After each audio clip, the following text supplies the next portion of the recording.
Our only hope of survival is to present a unified nation and do it damn quick. Atlanta is but one part of that equation. To the rest of the world, we look like we're in tatters. That whole damn experiment with the Army of National Recovery made us look even more the fools. Bluemont has decided to go to whatever extreme necessary to get the job done and finish it before spring. Bob fell silent, John returning his gaze to his old friend. He could sense the strain he was under. Something within him felt it was time to finally ask yet again. You sent Quentin to try to reach out to me first, and you did so behind Bluemont's back, didn't you? Kind of. What do you mean, kind of? I talked with him about it. Originally, he was to be airlifted down to you as an envoy. I was thinking of dropping him off inside your territory, do it covertly. But then, he deserted and did it on his own. What? You heard me correctly, and that stays here, okay? John nodded. Why desert? He picked up on some rumors, told me the night before he lit out that he could no longer abide by those orders, and the following morning he was gone along with 3 others in a Humvee. What rumors? Bob hesitated for a moment and then relented, speaking softly. You asked me about this at the airport the other day, and I didn't feel comfortable telling you then, but now I think it is time you realized what I am trying to contain, what all of us are facing. There's some talk. Can't say how, where, or from whom. Just talk that if need be, Bluemont will trigger an EMP. What the hell are you talking about? John cried. Against who? Southern United States. Bob shook his head and then stood up. You repeat that to anyone and I'll have you gagged and hauled out of here today, whether it turns into a fight or not. I've said too much already. There was a sharp edge of warning, or was it panic in his voice for having said more than he should have? You say a word anywhere, and by God, I will ship you to Bluemont. Let this place rebel, and then you know the results. Do you read me, Colonel Matherson? During his entire career under this general, John could only recall several real dressing downs, though he had witnessed it delivered to many another. Bottom line, it was why some stayed majors and colonels, and only a select few had generals' stars pinned to their uniforms. There, at times, had to be this ruthless edge, no matter whom it was being delivered against. John, I'm trying to beat the clock. I have orders to neutralize Atlanta and bring it back into the fold within the month. It's to demonstrate to China and the rest of the world that we are firmly in control of our territory east of the Mississippi. I need Asheville along with Greenville, Spartanburg as secured staging areas for the push south. I need that now. Whoever gave you that order is insane. Atlanta is now the lower circle of hell, Bob. You could sink an entire army corps into that place, and it will be another Fallujah. Don't you think I know that? Bob replied wearily. Asheville is part of a far bigger game, and if it doesn't work, Bluemont is willing to do whatever they deem necessary to get their point across to everyone here. It's seen as a message as well to China that we will use any means possible to pacify remaining resistance within our territory, and in turn a clear warning as well to not press us any further. Whether what he said was planned and intentional or not, he must have inwardly realized he had spilled a highly classified secret. All right, sir, it stays in this room. You have my oath on that, but please go on. Bob sat down and looked at the half-empty mug of herbal tea. You sure you got nothing else here? He finally asked, motioning to his empty cup. John nodded, stood up, and without another word went out into the hallway. Several of his students were still hanging about, and he asked them to fetch Kevin Mulady. His campus commander of their battalion was before him less than a minute later. John whispered a request, and Kevin grinned and ran off. It was, of course, a dry campus, but even under the strictest of rules at any such place, there were always some ready to bend those rules, and one had to be foolish not to recognize that fact.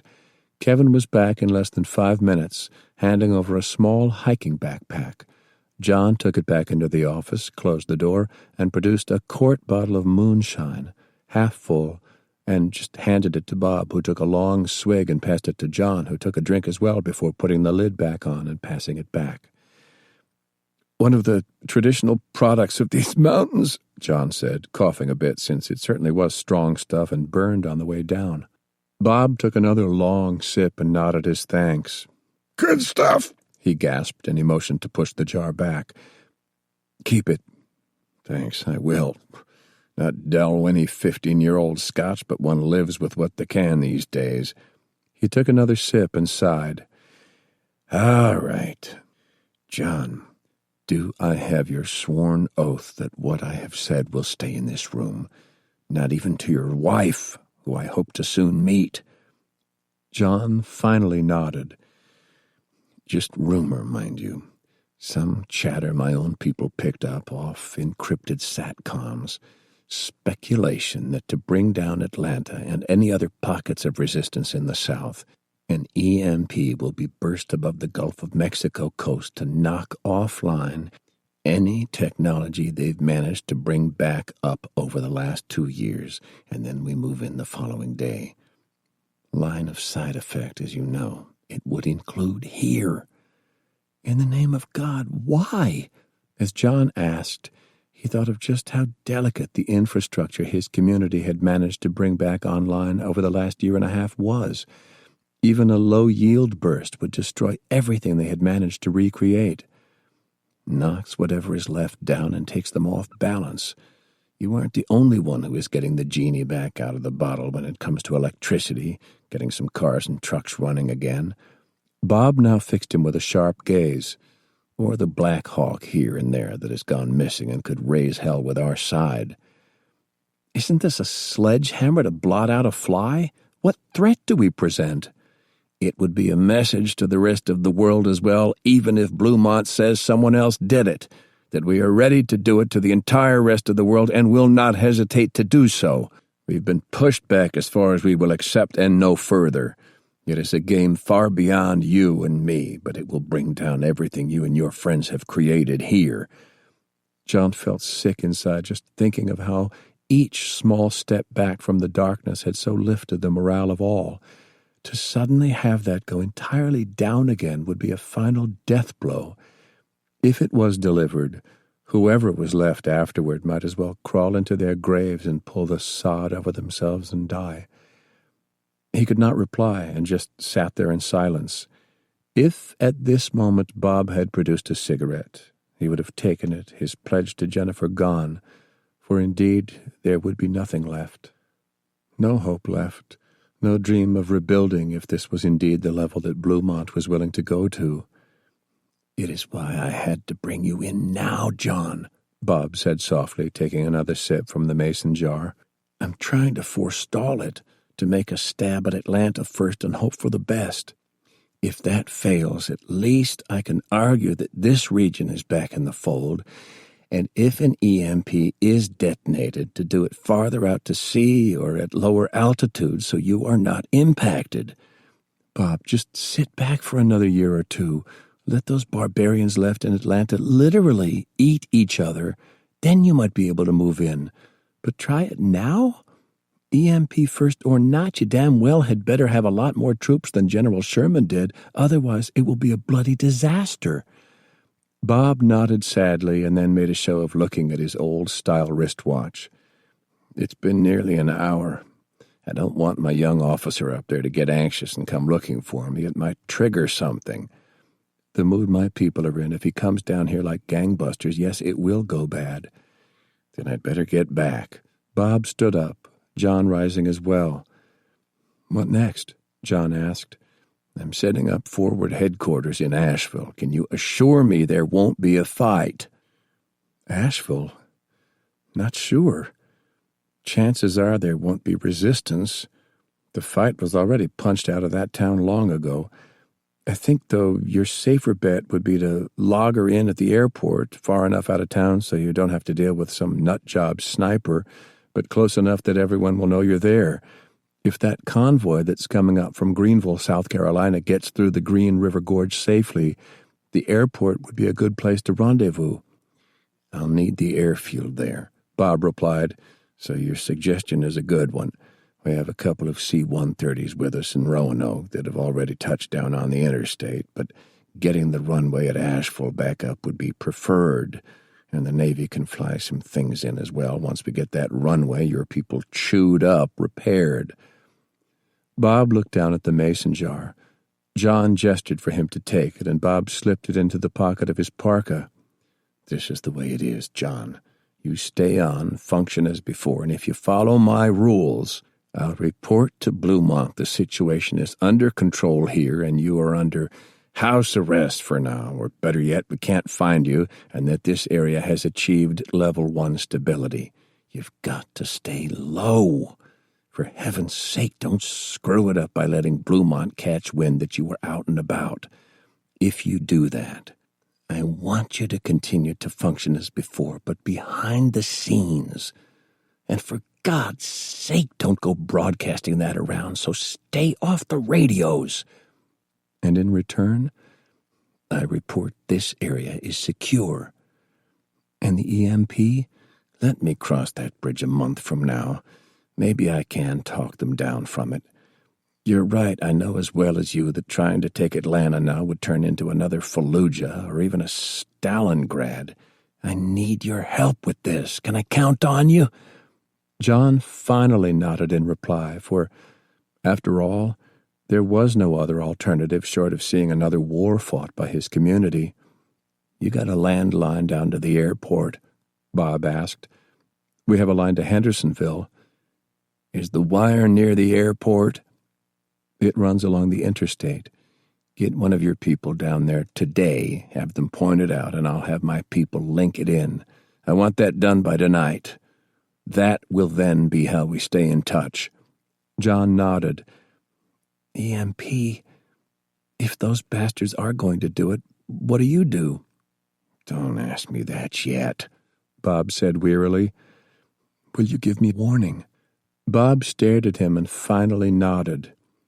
If you see me pulling out of here with everything we can haul, pulling back to Roanoke to be out of line of sight, you'll know it's coming. That's the best I can do for you. And you would let them do that? Bob looked back at the painting of General Washington kneeling in the snow of Valley Forge. Ask me again in a month. All right, then, he said, finally adding, Sir, thank you, John. I'm sorry it had to be this way. Please keep your people reined in. Let's make this as easy as possible. From here, I'll go straight to Asheville to make sure things are settled down there. Once that phone line is in, I'll be in daily touch. Zipping up his parka, Bob opened the door, John following him out. Bob paused, looked through the open door into the adjoining chapel, and stepped in. Students up on a high scaffolding, working to repair the damaged ceiling, were hammering away, disturbing the silence. Bob stopped at the back of the chapel, taking it in, John coming to his side. I remember this place well, from when Mary was laid to rest. It's the heart of this campus, John said. A lot of days, even before the day, this is where I'd come to pray by myself to sort things out. A lot of hearts and memories are tied to this place.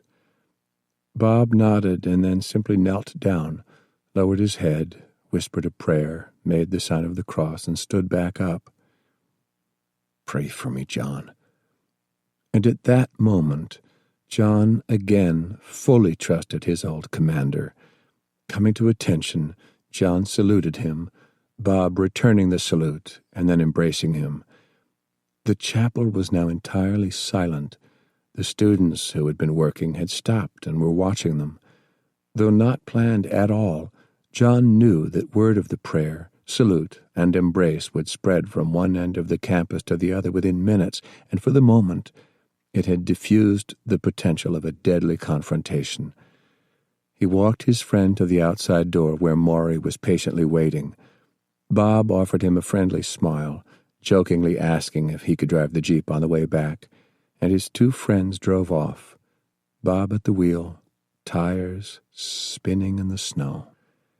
As he drove off, John made a mental note to immediately call Ernie and tell him to check the camouflage for the antenna array on the roof of his house.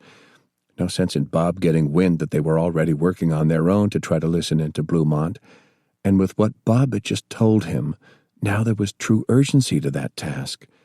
John returned to the chapel alone, sat in the rear pew, lowered his head, and, like Washington at Valley Forge, began to pray, while outside snow again began to fall. Chapter 11. Michaela was fast asleep out on the sun porch, while John dozed in his office, unable to sleep the night after the conversation with Bob and all that had transpired in the previous 24 hours, when the phone on his desk rang, startling him awake. He picked it up before it rang a second time. "Sir, are you safe?" It was Kevin Mulady. "Sure, why?" "Something is up." John looked at the old wind-up clock on his desk. It was nearly 2 a.m. "What?" "Get your wife, get out of that house now, into the woods and lie low." "What's going on?" John snapped. "Get out now!" "We heard a chopper come in, sound muffled, a special ops type machine. One of my people on watch with night vision just saw 8 people get off at the ball field, and they're heading your way. I'm getting a team together. They'll be down there in 5 minutes. Sir, get out of your house now!" John put the receiver down, raced into the sunroom, and grabbed Michaela by the shoulder, shaking her awake. "John, what is it?" He put his hand over her mouth. "We gotta move now," he whispered, and even as he did so, he thought he saw a glimpse of movement out on the moonlit road. "Now!" he snapped, dragging her out of the bed. A laser dot suddenly flashed onto the wall just as she stood up, and he shoved her down to the floor. One of the window panes shattered, 3 bullets impacting the wall behind where she had been standing but a few seconds before. "Down! Stay down!" He pulled her to the doorway into the hallway, pushing the door shut behind them. Outside? Whoever it was would expect that. Upstairs was the only alternative. Upstairs and hope for enough time for Milady to bring help. "The stairs, quick!" he hissed. As she started up, he diverted to his office, crouching low, grabbed the Glock off his desk, and turned to follow her. The explosion of a flashbang in the sunroom blew the door he had just closed open, knocking him off his feet. Stunned, he managed to regain his footing, following her up the stairs to the second floor. Which way to go? He had thought out so many different scenarios across the last 2 years, but never this one, to be caught by surprise in their own home in the middle of the night. Jen's old bedroom? No, too obvious. Whoever it was would hit there first. Even as he hesitated, another flashbang blew downstairs. The attic. It was a dead end, but it might buy a few more minutes of time. He shoved Michaela to the attic steps, following up behind her, moving backward, pistol raised, ready to shoot if closely followed. A third flashbang, and then the sound of more glass breaking, several short bursts of gunfire. Behind him, Michaela fumbled with the attic door, finally shoving it open. He came up behind her and tried to close the creaking door as quietly as possible. Michaela started to speak, and he put his hand over her mouth. The house-length attic was dimly illuminated by moonlight streaming in through one window. He inwardly thanked God that Jen had been a pack rat, the attic filled with old trunks, racks of clothes from 50 years ago, long-forgotten family heirlooms. He scanned it, seeing where several old steamer trunks were set against a far wall and motioning for Michaela to get behind them. She hesitated, and he shoved her into the dark, musty corner and pushed her down to the floor. She was beginning to sob, and again he had his hand over her mouth and pressed his lips to her ear. "Are you hurt?" "What is happening?" "Just stay quiet, help's coming." He could see her pale, frightened features in the moonlight. She was protectively clutching her stomach. "Baby okay?" he whispered. "I think so." "Matherson!" The voice echoed up from down below. "Only you we want. Come out, hands up, and your wife is okay. It's just you we want to go with us." He looked at her, the offer just a fleeting temptation of a few seconds. They had fired without any warning. Whoever it was undoubtedly had night vision gear and could have seen she would have been hit. This was not for a capture. This was a raid to kill both of them. And if this was from Bob Scales, and he survived, he would find a way to ensure his former friend roasted in hell. 30 seconds, Matherson. Just come down with your hands up." He knew better than to reply.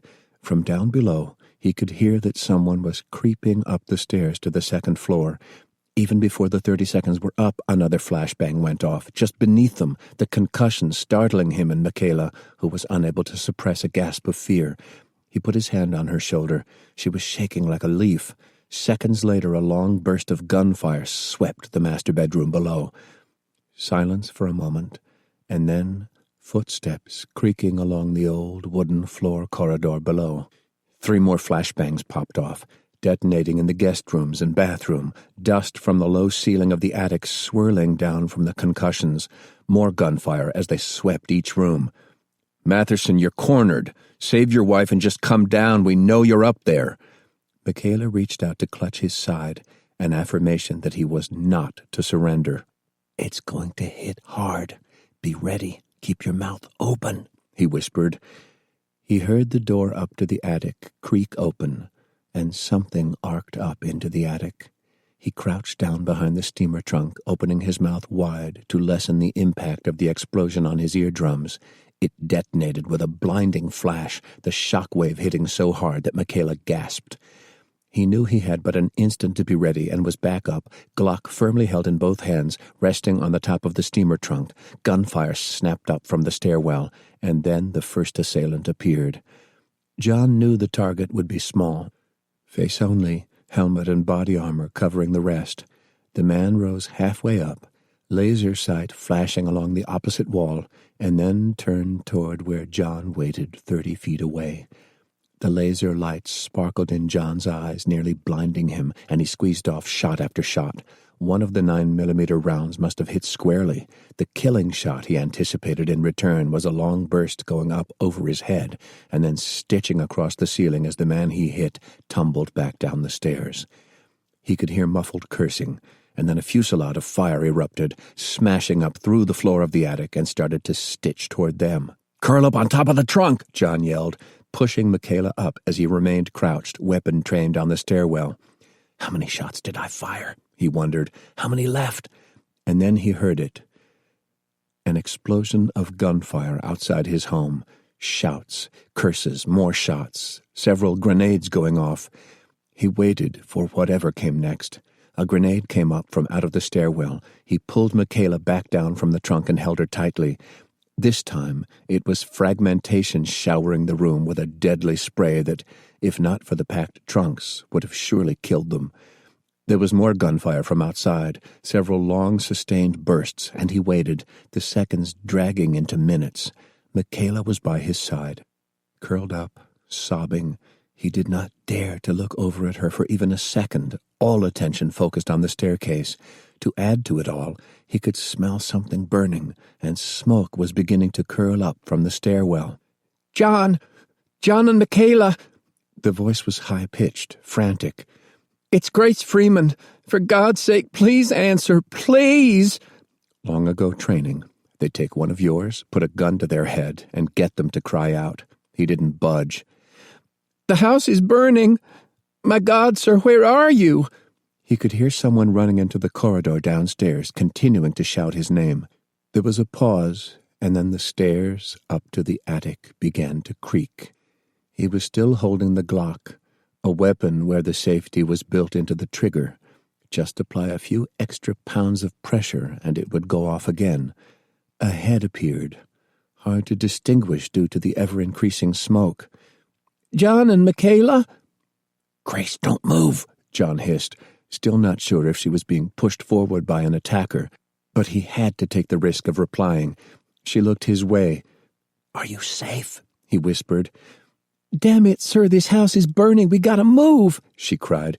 "We got the place secured. Come on, come on." John reached down, pulling Michaela to her feet, Grace coming around to Michaela's side to help. It was no time for questions as they headed for the stairs. John paused for a second, looking around. He saw an old shirt dangling from a clothes rack, tore it off, and covered Michaela's face, shouting for her to take a deep breath and then hold it.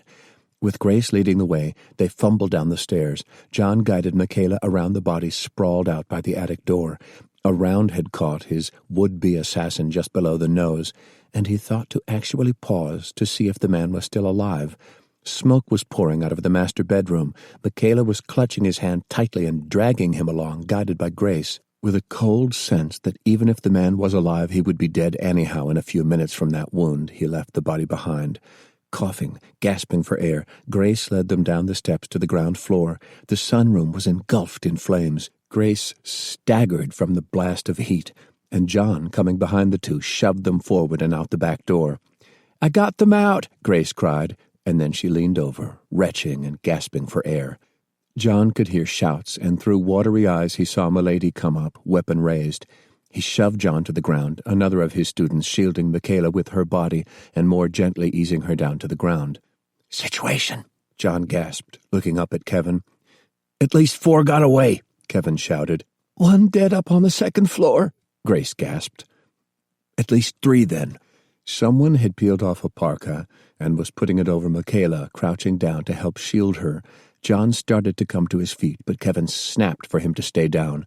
Whoever was after him was still out there. He looked back at the house. An upstairs window burst, flames licking out. All of it was going up. Whoever they were, they must have dropped thermite grenades to set it afire like that. Jen's house was going. All of it going. And then the thought hit. Someone was draping a parka over him. He pulled it off, held it to cover his face, and ran back into the burning house, tearing free from someone who was trying to hold him back. "John!" It was Kevin coming up behind him, trying to pull him back. "No!" John tore himself free and staggered into the sunroom. Nearly blinded by the smoke, he fumbled about on the windowsill, found what he was looking for, and crouching low, parka held up against the heat, he staggered back out. Once outside, he collapsed into Kevin's arms. He clutched Rabs tight to his chest. He would never let Rabs burn like that. Sitting in President Hunt's office, he gratefully took another sip of moonshine and looked over at Michaela, who was resting on the sofa, 2 of the girls she had trained as nurses hovering over her. One of the girls looked back at John and smiled reassuringly. "She's okay, and so is the baby." He could barely see her smoke-smudged face looking toward him in the blacked-out room, curtains drawn. She started to cough and then managed to clear her throat. "Moonshine is the last thing you should be drinking now, John Matherson," she whispered, her voice husky. "I know. And damn it, if not for the baby, I'd join you," came her reply. A burst of gunfire echoed in the distance, and he could tell the difference of who was firing. Sustained bursts versus 3-shot replies. Whoever they had cornered next to the cafeteria was firing back like a professional, conserving ammunition. John stood up and went to the window to at least slip the curtain open to see what was happening, but Kevin reached out and blocked him. "Their goal, sir, was to kill both of you. You're staying here until this is over." "Those are—" He hesitated for a moment. "My kids out there doing my job." "They're your troops doing the job you trained them for." Kevin paused to add emphasis to his next word. "Sir." There was a sudden explosion of gunfire, long, sustained bursts, and regardless of Kevin's orders, he was not going to cower here, not after what they had done, and he carefully parted the curtain a few inches to look. He could see the tracers snapping into the side of the cafeteria and what had once been a peaceful outdoor patio. Several dozen students had the area surrounded and were unleashing a fury of fire. One of their targets got up, trying to pull up someone else. John had ordered that if possible take them alive, but the rage unleashed by the assassination attempt could not be contained. In spite of body armor and helmet, their target's legs and face were nevertheless exposed, and he was finally dropped. The other one, obviously wounded, tried to get up, and another explosion of fire took him down. More shots continued to pour in until finally the cries went up to cease fire. John started for the door, but Kevin blocked his way and made it clear by the way he stood in front of John that if need be, he'd physically take him down, something that Kevin was more than capable of doing. "Let someone report in," Kevin snapped. "For once, John," Michaela whispered. "Listen to someone else. He's right." John simply nodded and then went over to his wife's side, sat down on the floor by her side, and took her hand. "Are you really okay?" "Just some smoke, John, that's all." The baby? He asked nervously. She tried to laugh, but started to cough again. Scared the shit out of the little bugger. He's been squirming like a kickboxer ever since it started. She paused. Our baby is okay. She leaned over and wrapped her arms around his neck. Why would your friend do this to us? She asked. You said he was honorable. I don't know, John whispered. I just don't know. Matherson. It was a whisper from the corridor, followed by a knock. He recognized Reverend Black's voice and started for the door, but Kevin stepped in front of him and opened it, shielding John. It was indeed Reverend Black, and Kevin let him in. Black went past John, knelt down by Michaela's side, and taking her hand, whispered a brief prayer of thanks, and then looked back at John. I got him on the phone, John. Pick up the line here. John nodded. Did you tell him what happened? I just did as you said. Told him it was an emergency and to hold on the line. John, don't talk to him, Michaela said. It'll tell him you're alive and they'll come back. His rage was nearly out of control. Hit him, that was part of it all, but to include his pregnant wife? For that matter, Elizabeth, her baby, and husband could have been in the house as well. The attack was not to just capture him, it was to kill him and anyone with him. He looked at the two girls tending to Michaela and then at Kevin. As soon as you think it's safe to move her, take her somewhere secure. And don't tell me where it is until this is over with. She started to protest, but a sharp glance from him stilled her voice. It is about you and the baby now, not me, John said sharply, and she did not reply. He walked back to the desk and picked up the phone. General Scales, are you on the line? Yeah, John, what the hell is going on? Perhaps you should tell me exactly what the hell is going on, you son of a bitch. John? Come after me, fine. That's part of this game you're playing, and I'll accept that. But my pregnant wife? John, in the name of God, what is going on up there? You tell me, John said again, uttering each word slowly and with unrestrained anger. There was a long pause. John, whatever it is, tell me exactly what is going on. Why don't you come up here yourself and explain it? He paused. Sir? Another long pause. John, just tell me, will you? Fine then, play innocent. I trusted you, and less than an hour ago, 8 of your stormtroopers hit my house. If my people had not spotted them first and reacted, they would have killed my wife and the baby within her, and then me. That's what happened up here. God in heaven, Bob whispered. Yeah, God in heaven, Bob. Where are you, John? Do you honestly think I'd tell you? Just know that wherever Michaela is now, she is safely stashed away. There was another tap at the door, the person out in the corridor identifying herself as Grace. Yet again it was Kevin who answered. He cracked the door open and, recognizing her, let her in. Don't hang up, General Scales. I'll be back. He put the phone down and looked at Grace. Her once beautiful hair was badly scorched, the right side of her face blistered. She tried to talk and began to cough. Young lady, it was Michaela. You get that burn treated right now. In a moment, Grace replied, and then she looked back at John. 7 accounted for, sir. We think 1 slipped through and is heading up toward Lookout Mountain. We've got a full platoon tracking him. He's wounded and trailing blood. Our side? John asked, suddenly nervous. How bad? She hesitated and then looked over at Kevin, who nodded. 5 dead, 12 wounded at last count. Who? She began to rattle off names, and John sagged with a sudden weariness. One was the girl he had seen running with her lover in the snow just days ago. Another Jim Sutherland, a beloved art teacher who had decided to live on campus and wasn't even part of the militia but apparently had turned out with the others. Let the last bastard go, John said, shaking his head. These people were well trained. I don't want anyone else hurt in this affair. You got that, Grace? Yes, sir. But as she turned, John saw the exchange of glances with Kevin. They were out for vengeance and knew as well that as long as one of the hit squad was still alive, their beloved leader and his wife were not safe, at least for the moment. Grace closed the door and John picked the phone back up. Bob, you still there? John, I've ordered a chopper to start running up. I'll be there in 15 minutes. General, you come up on a chopper, and I promise you my people will shoot it down. They're in a killing mood. 5 of my students and friends died rescuing my wife and me. The enormity of their sacrifice hit him.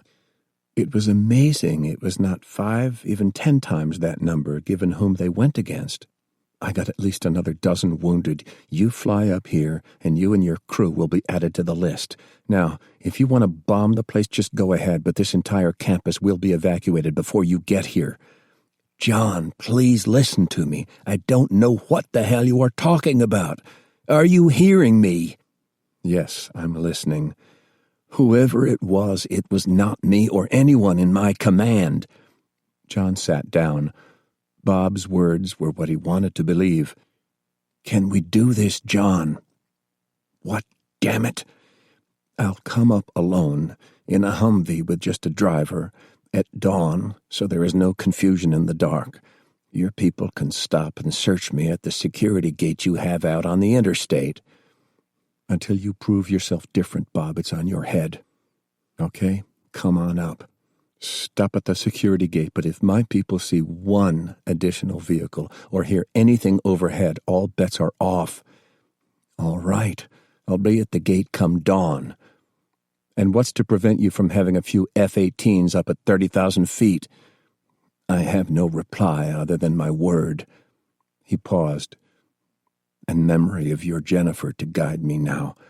With that, John looked down at flame-scorched Rabs, whom he had placed on the desk. Dawn, then. General Bob Scales stood with arms extended straight out as 2 of the security guards at the Exit 59 barrier roughly patted him down and then none too gently pushed him forward. Contrary to Kevin's, Reverend Black's, and his own wife's appeal, he had decided to meet Bob at the gate. If anything was to go down, he'd rather it be here than down on the campus. He had forsaken Maury's far too easily identifiable Jeep and instead had Black drive him to the meeting in his old Volvo. Lee had shown up and insisted he go along as well. Kevin had already gone ahead with several carloads of the militia and a pickup truck with a package in the back for Bob. The guards pointed to where John waited, standing under the roof of a makeshift shelter that had been erected to protect the interstate security team. Bob approached slowly, keeping his hands out and clearly visible. There were no salutes, no friendly exchanges other than a warning from Kevin that if he made the wrong move, it would be the last gesture he would ever make. "How is Michaela?" Bob finally asked. "Are she and your baby okay?" "They're fine," was all John could say, and then he looked past Bob to Kevin. "Go ahead and show him what we brought along." Kevin put his hand on Bob's shoulder and guided him to the back of the pickup truck and pulled off the tarp covering the rear of the vehicle. Bob stared for a moment and then looked back to John. "Upon all that I hold sacred, John, I swear to you they are not mine. I've never seen them before." "We stripped them of their gear," Kevin said coldly. "High-quality stuff, regular army. The one Colonel Matherson shot in the face was roasted to a crisp when his house burned. His grave is the rubble that's still smoldering.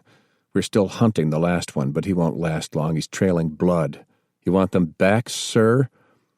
Bob looked over sharply at Kevin and shook his head. "Bury the bastards wherever you want. They're not mine, and that's final. Kevin, take them to where we dumped the bodies of the dead posse. That's all they deserve." As he spoke, he watched Bob closely. Both he and Bob had been taught a code of honor when it came to their own dead. Not even a body was ever to be left behind, no matter what the cost of retrieving it. Bob did not flinch or show the slightest emotion at John's cold words of scorn. "John, if there is nothing else, do I have your permission to leave?"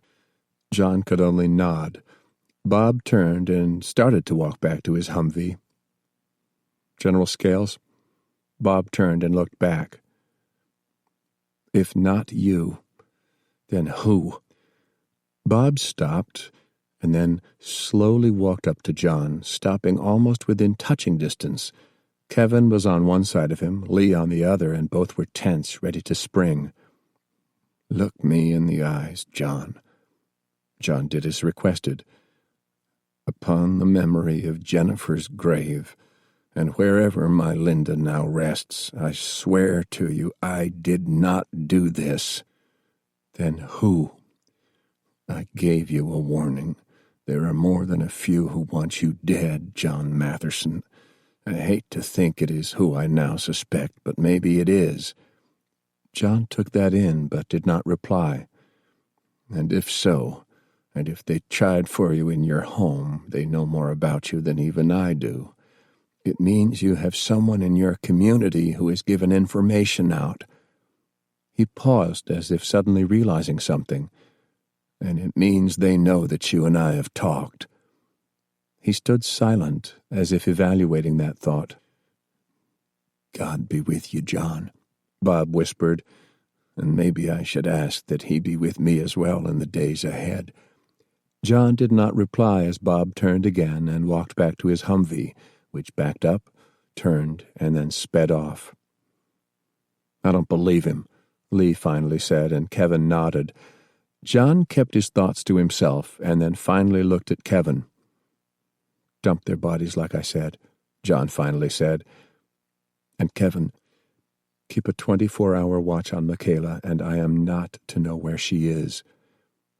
Already taken care of, sir. Lee, mind if I bunk with you? His friend smiled and nodded. Chapter 12. Ernie, I need something, and I need it now, John announced while still standing out in the snow in Ernie's driveway. For once, Ernie was out the door to greet him and actually grabbed John by the hand. You okay? We heard about what happened last night. Michaela, is she okay? Yes, just fine. We're fine.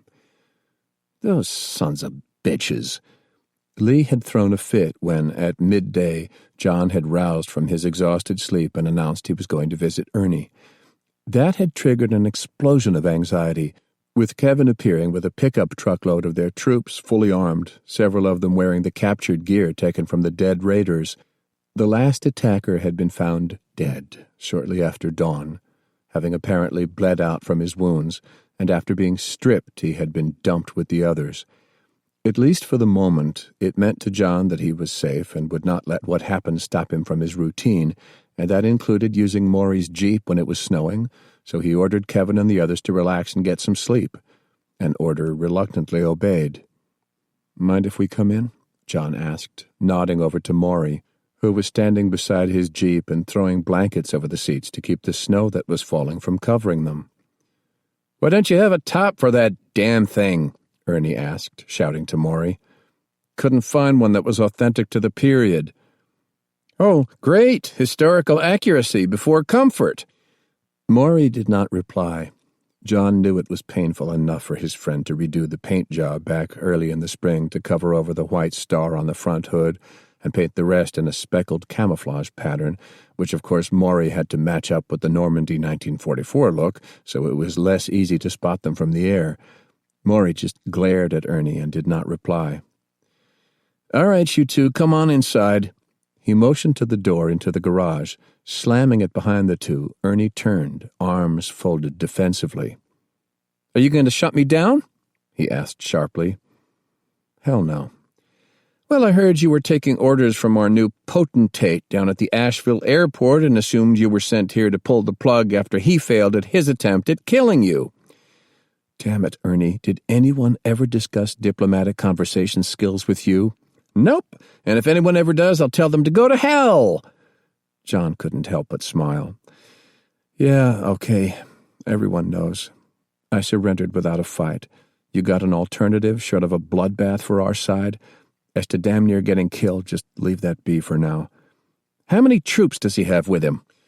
He's got at least half a dozen Blackhawks, maybe as many Apaches, a couple of C-130s, and from what our lookouts in Hendersonville told us, at least half a dozen Bradleys and a dozen truckloads of supplies and additional troops up from Greenville. And you suggest we fight that?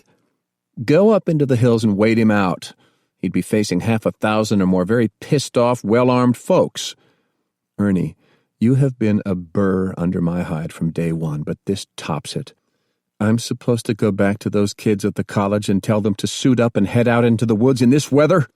He snapped out the last words and pointed back outside where a lightly falling snow was being whipped along by 20-mile-per-hour winds. Half of them would freeze to death within a couple of days out there with no fires to keep warm. Light a fire, you got an Apache with infrared seeking on top of you. He's right, Ernie. The two turned to see Linda slowly coming down the basement stairs. So stop needling him. You know as well as I do there was no chance to fight back, so let it be. I was just suggesting an alternative, Linda. Fine. You suit up. Take a rifle, go sit out on the ridge for a few hours, and then come back and tell us if we should fight or not. I'm 75. Those kids trained to fight are in their 20s. She ignored him and walked up to John and Maury, holding out 2 mugs of coffee. We don't have much of that stuff left, Ernie muttered. They need it more than we do warm inside here, she snapped, and then turned her attention to John. Really, are you and Michaela all right? Just fine, Linda. It was bad, though, for those at the college. 5 dead, a dozen wounded, and I doubt if a couple of those will make it. He tried to say those words without becoming emotional again. They had died saving his family and him. All of this was becoming too much to bear. He knew if he broke in front of Linda, she would go all to pieces as well. He shook it off and just offered a weary smile of resignation. My only other question, John. Do they know about our operation here? John shook his head. So far, I don't think so. That's why I called and said to double-check the camouflage on your satellite dishes. You can't see them from the road or from up above. I had the kids make some netting out of bed sheets to blend in with the snow. I think we're safe. Good. That's the way I want to keep it. He could see that Ernie was still glowering and felt it necessary to smooth the waters. Ernie, I'll admit now, it was a smart move to shift your operation down here. The last thing I want is another war. You saw what a couple of Apaches under Fredericks did to us in the spring. Their only tactical mistake was basing out of the mall. If they had been based at the airport with proper security, Fredericks would have won. We don't have Stinger ground-to-air missiles, and any Hollywood hokum about taking one of those birds out with an old-fashioned RPG is absurd. General Scales held the trump card, made sure we saw it in his opening move, and won. He played it well, Maury interjected. There was nothing we could do in response. At least for now.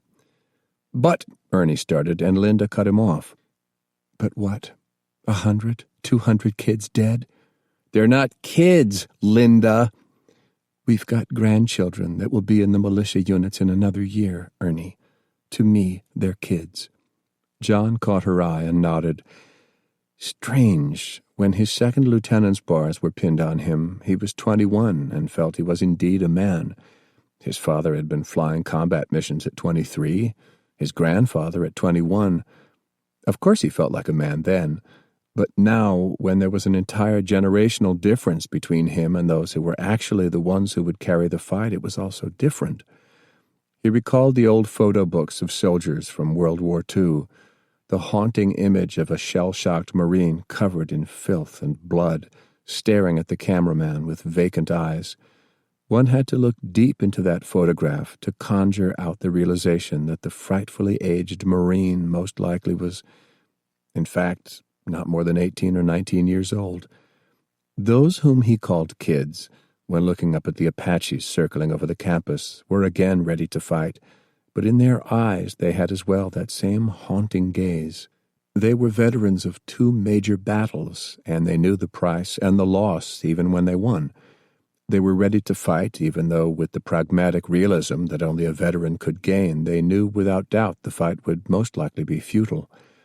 Memory of his walk up to the campus of several weeks back came to him, the young amorous couple playing in the park. That should be their world, holding with it some hope of a future, not another fight to the death. And now one of them was indeed dead. The thought of that stabbed deep, but he had to push it aside for now. Damn all that created this world for them, he thought bitterly as he nodded, still looking at Linda. You're right, Linda. They're still kids, or at least should be kids. I'm not going to spend their lives in some final gesture of defiance. And even as he spoke, the nightmare of what Bob said might happen, that Bluemont might unleash another EMP, hung over him. After what had happened just hours ago, he was no longer sure of Bob, though as emotions settled, he did want to believe him. Perhaps now the answer to it all was to find out, on their own, what the truth really was regarding Bluemont, and what was happening in this house might be the key. He suddenly realized that he had been standing in quiet contemplation for several minutes while Ernie and Linda had launched into what he realized was something of a standard method of communication between the two. Ironic as he focused attention back on them. They obviously loved each other dearly, and yet they sure had a strange way of expressing it. "All right, you two, let's chill it." It was Maury who finally interrupted the argument. The two looked at him, and Linda smiled. "Thank you, Maury. Point taken. At least by me." Ernie said nothing and finally turned back to John. "Let's answer the first question, then. If you are not shutting us down, why are you here?" "I just want an update and to pass along a few suggestions. I want your team to lie low, but keep the kids working here on task 24/7. "So, you are not this General Scales's lackey?" Ernie quipped. "You know, Ernie, someday when all of this is over, you and I are going to have a real serious discussion. Just remember, Matherson, I saved your life. Fredericks was ready to shoot you in the back." "Yeah, right." Ernie smiled. "Well, some are whispering I just simply saved you from the dilemma of what to do with that son of a bitch by just shooting him and getting it over with. Either way, I did you a favor." John finally relented and nodded. "This basement is freezing," Linda announced. "Let's go up to the skunk works." "The what?" John asked. "That's what we're calling it now. The kids like the name, especially after I told them about a little side contract work we once did at the real skunk works Lockheed had." John smiled at that. Lockheed had been a prime contractor for highly specialized spy planes back during the Cold War, their secret R&D lab dubbed the Skunk Works. It fit for what they were doing now. Linda led the way up to the main floor of their home, again cheerily warm, thanks to the fireplace and the wood-fueled kitchen stove. She led them up to the second floor, moving a bit slowly, bracing her knee as she climbed the stairs, muttering that she wished she'd had the replacement knee surgery done before everything had hit the fan. As they reached the top of the stairs, John looked up and grinned at the hand-drawn sign hanging in front of them. Linda and Ernie's Skunk Works.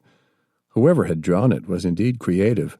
Linda and Ernie caricatured as cartoon skunks, arguing with each other with an array of $#*#% erupting from the skunk image of Ernie's mouth, even as they were holding hands. The entire room was now cluttered with electronic equipment, most of it retro from the 80s and 90s, but some of it looking fairly recent. The work crew had grown from the 5 he had seen last time to 9, hunched over screens, empty plates and cups strewn on the tables and floor. That alone made John wonder how many precious rations Linda had been lavishing on them. The mere sight of a half-eaten sandwich, packed with what looked like hamburger meat, by Samantha's work area triggered hunger in John. A half-eaten sandwich remaining unconsumed was something he had not seen in a very long time in this starving world. All were at work, 2 arguing in the far corner, each pointing to their respective screens, one of them a fairly new 19-inch flat screen. "How and where did you get all of this?" John whispered to Ernie, those at work not yet noticing his presence. "Here and there," Ernie whispered. "I need to know. If word gets out we are salvaging equipment from people's basements and attics, it might leak out." Bob's comment about a spy in their midst had been troubling him ever since he'd woken up. "Let's just call it dumpster diving from abandoned buildings in Old Fort. I figured on hunting down there. It's only 5 miles away if you take the abandoned road for which I have a key to the gate.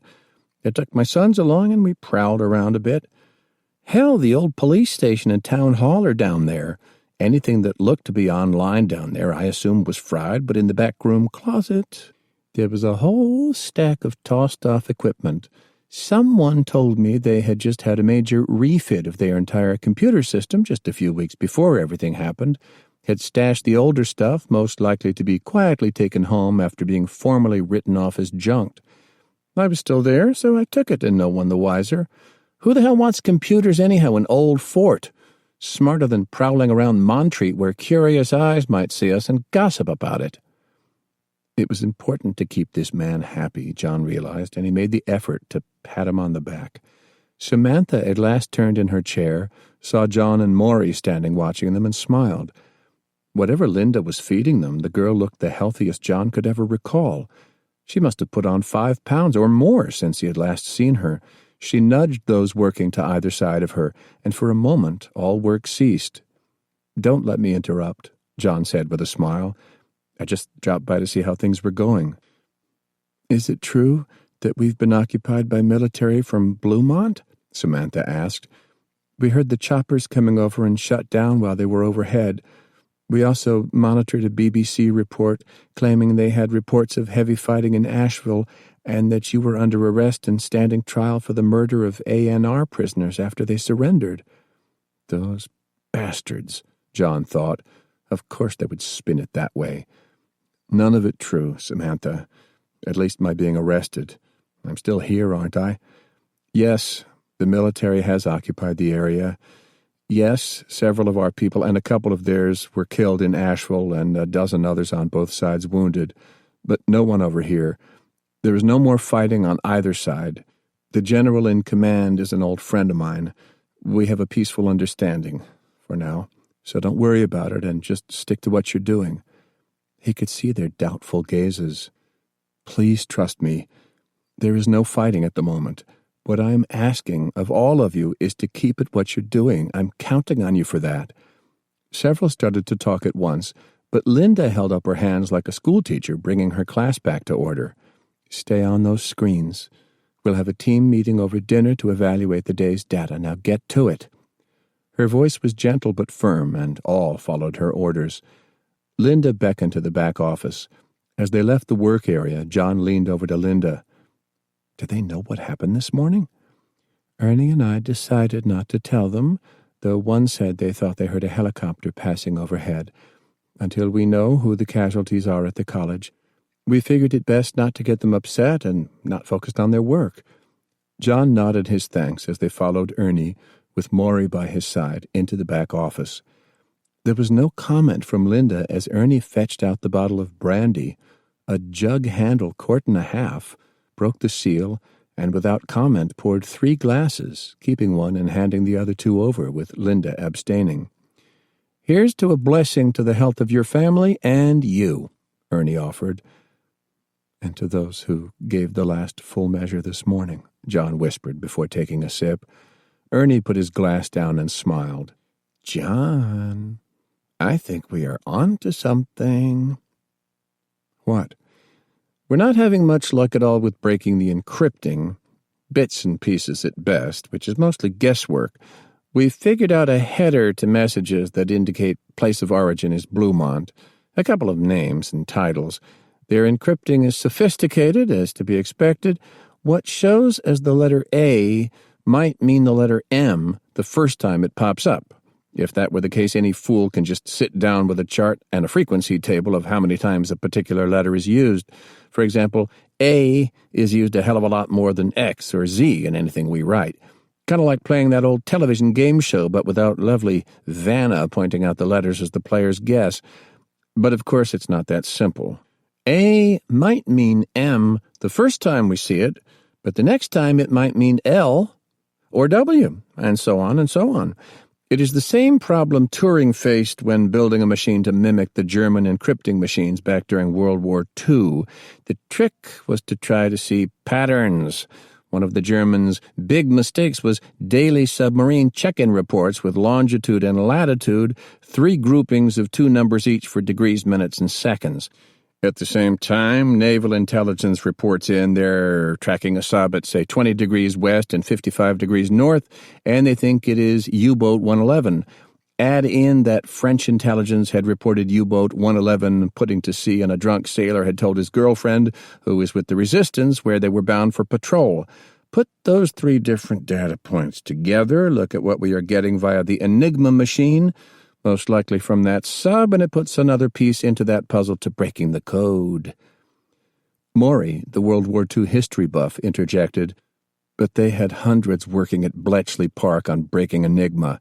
They already had parts of the machine snatched by the Poles out of a German embassy just as the war started. Machines later captured from subs, and like you said, data to correlate from other sources. Even then, it took several years to even start to get it right, though eventually we were transcribing the orders their high command was issuing almost as fast as they were being decoded by their own people." "We don't have hundreds of people, and we don't have years," John replied softly.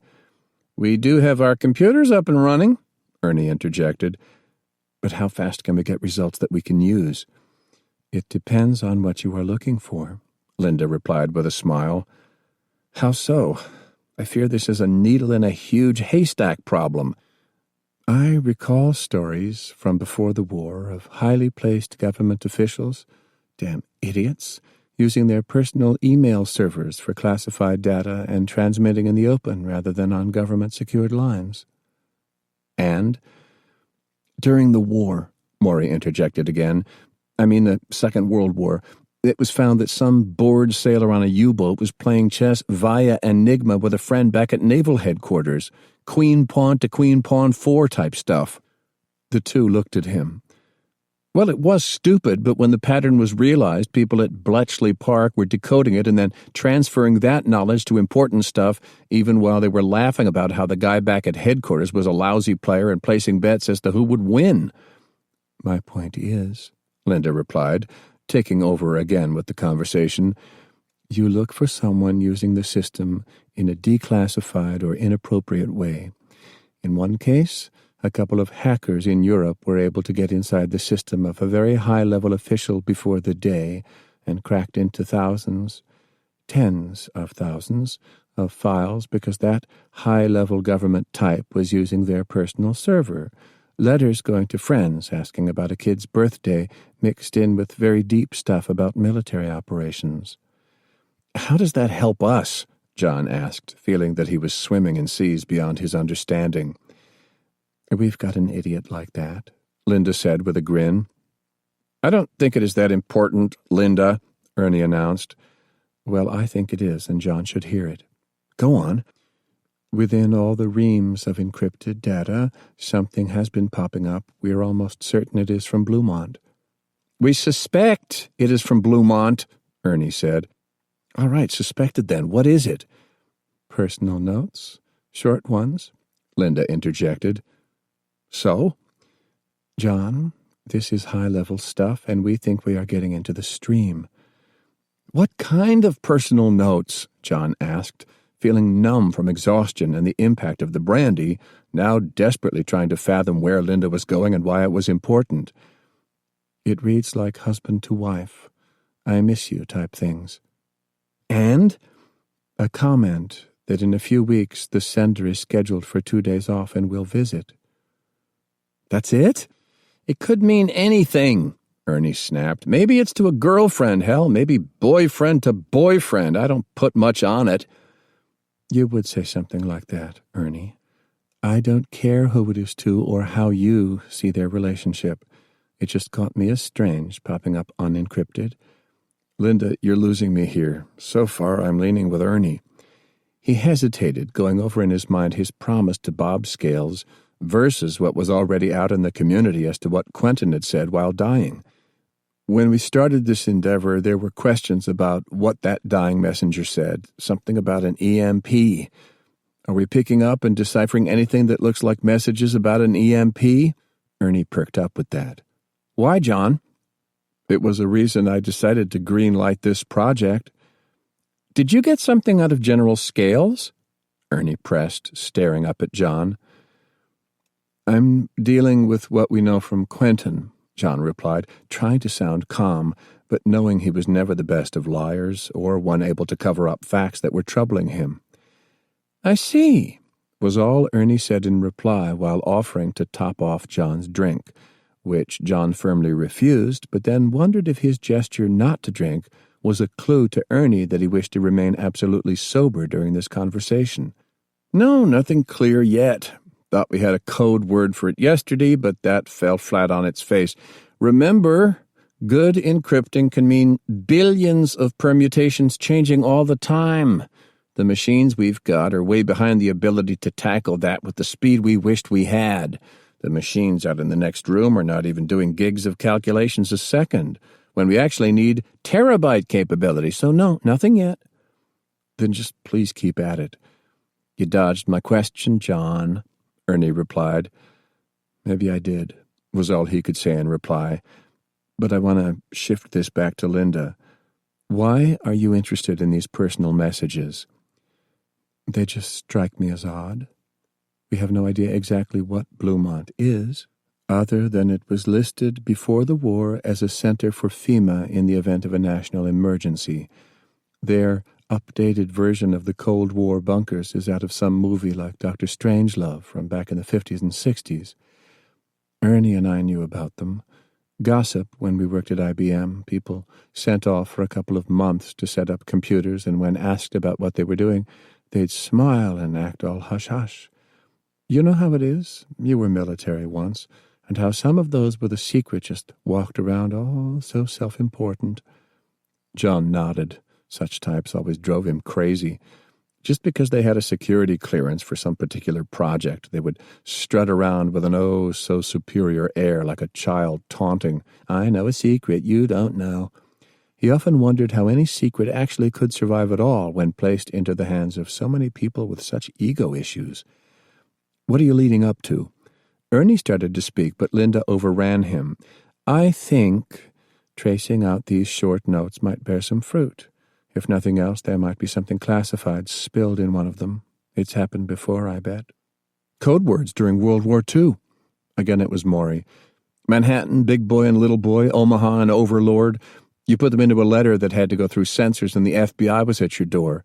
The double edge there. The mere fact that you used those words innocently could bring a whole lot of hurt down on you, but that it did bring down a whole world of hurt meant you had stumbled onto something. There's the story about some innocent guy who wrote crossword puzzles and by chance had the code names for 3 of the 5 invasion beaches for D-Day in a puzzle. He winds up in an FBI office getting grilled. Of course, no one reported it, but suppose it had been in a radio broadcast then, or an email today, and suddenly that person is grilled and others find out. That's a tip-off." "And fat chance we'd have such luck today," Ernie replied. "Anything going up to the SAT and back down to wherever from Bluemont is a closed loop. If somebody screws up, who are we to even know they screwed up? Assigning a code word to an EMP. They sure aren't going to use flash bulb or big boom. It'll be subtle, starfish or rose, and we'll never notice it." "I'd veto starfish," John said softly.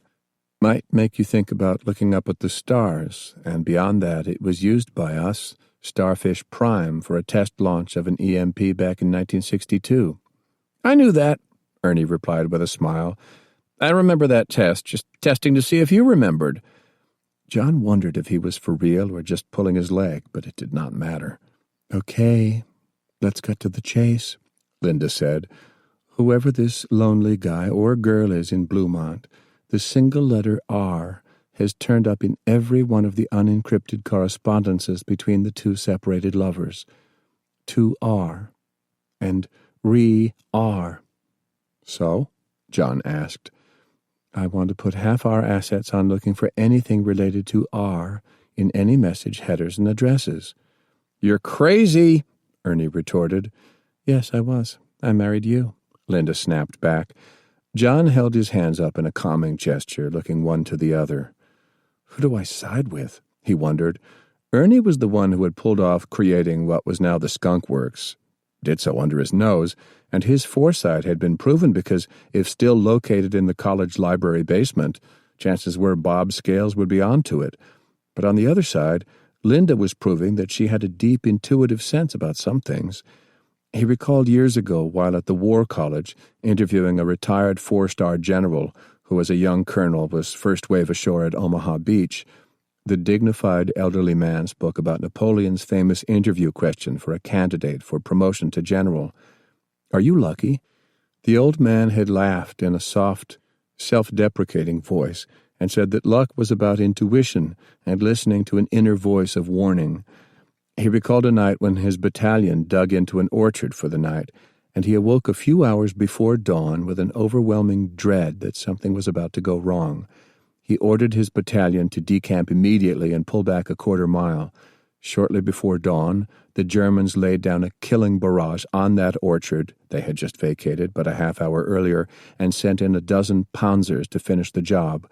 His battalion's reply was to annihilate the panzers. It wasn't luck, he said. It was some inner warning that had awakened him, that the orchard must surely stand out on a map to the Germans, a likely and comfortable place for a battalion of motorized artillery to laager for the night, and with that realization bringing him awake, he moved out. He never doubted his intuition again or tried to rationalize it away. He acted. Often he was wrong, but the times he was right made the difference between him sitting in John's office to be interviewed and being buried in France. He realized his meeting with Bob at the snow-covered airport should have set off every alarm bell, for surely Bob was feeling out the situation prior to striking. He should have prepared better and had failed to do so.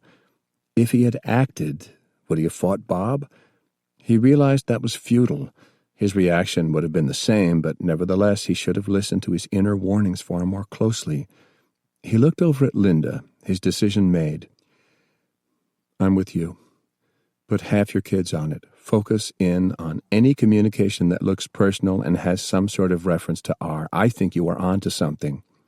Oh, hell, I knew you'd agree with her, Ernie growled. That's because he's smart, Linda said with a smile. Now I saw the way you were looking at a half-eaten sandwich, John. I still have some burger meat left over. Let me cook one up for you 2 visitors, and enough left over to take home to your wives and kids. Chapter 13. At last the weather had broken, with a stretch of over a week in the upper 40s, so that there were actual bare patches of pavement visible on the roads again. He had heard no more from Bob, other than a terse daily phone exchange with each telling the other that there was nothing new to report. No further reference, especially over an open phone line, about the assassination attempt or what might be unfolding regarding Bob's plans, regarding his stated position that he would go in on Atlanta within days. Work on the mill dam and generator to provide power to Old Fort and even onto Marion was completed, and with a ceremony to be held in downtown Old Fort at the train station, John felt it would be good for Michaela to end her week of being in hiding. He found that he had to take something of a fatalistic view regarding the threat. If they, whoever they were, intended to try again, it would come, and nothing he could do would prevent it. He could either cower in hiding with his wife or live life. The baby was due in little more than a month. Protective like any expectant father, he had first vetoed the idea of her riding down the mountain in the old Edsel. Then one of the citizens of Swannanoa had shown up toting an old-fashioned set of tire chains that would fit the car.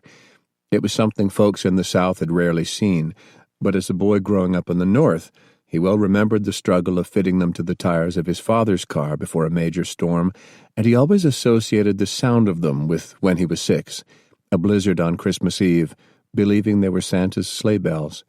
Driving to Old Fort and back would consume 2 gallons of gas, but the council insisted they go for the ceremony as a demonstration of the bond between the mountain communities and those down in the Piedmont below.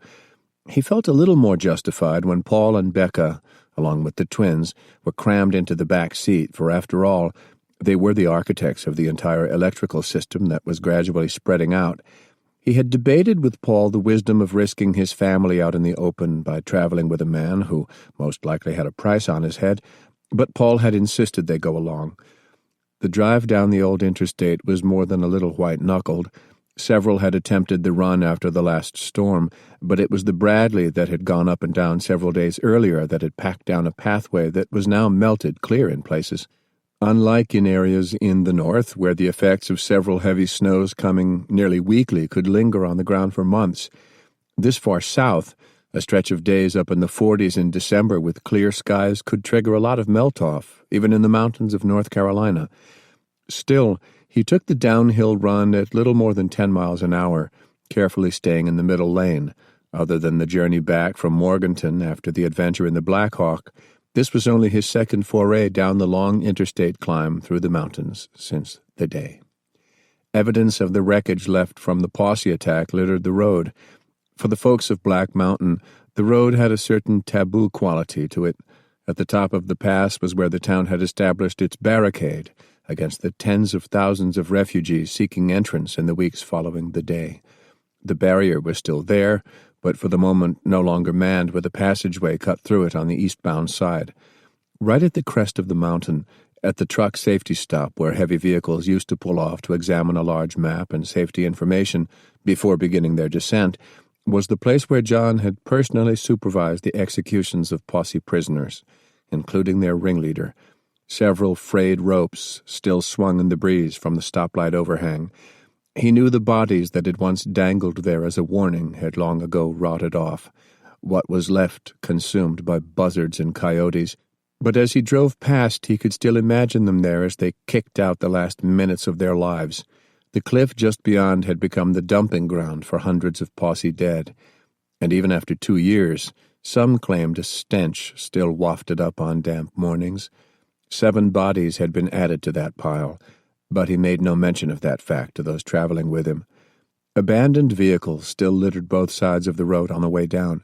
Most had been picked over in the months after the fight, but with little enthusiasm or careful checking, for some still contained skeletal remains. It was a foreboding place, and all in the vehicle were silent as John negotiated his way around the wrecks, until finally halfway down the mountain the waste of war was pretty well left behind. The driving became a bit easier as well, for it was not uncommon that while a foot of snow was coming down atop the mountains, down in the Piedmont it would be rain. Long stretches of the road, especially where the highway weaved about facing to the south and east, the pavement was melted nearly clean and just covered in slush. Nevertheless, he made a mental note that once the ceremony was completed and he had performed some ritualistic handshaking and small talk, he would turn back and head for the home that he and Michaela now occupied, across the street from the campus. There was the feeling in the air that another front was starting to come through, and the prospect of driving the Edsel back up the mountain with the slush turning to ice and snow again falling was of concern. They finally reached the exit where the remains of a burned-out McDonald's marked the turnoff. For that matter, all the buildings lining this part of the highway were scorched ruins. The posse's taking of Old Ford had been an act of utmost wanton brutality, nearly all caught by surprise in the town before they could flee the onslaught, and most had been murdered. As he turned onto the main street, the same dreary sight greeted him, everything burned out and looted, charred ruins covered in a coating of snow and ice. It was deeply depressing, the first time he had actually come here since before the day. By the railroad tracks crossing through the center of town, there was an abandoned flatbed 18-wheeler. Obscene graffiti spray-painted on the cab indicated it had been a posse truck, and an equally graffiti-covered Cadillac made John wonder if this was the vehicle of the posse leader he had hung. No one had expended the energy to move these and half a dozen other vehicles off the road, giving most of the downtown area a tragic post-war visage.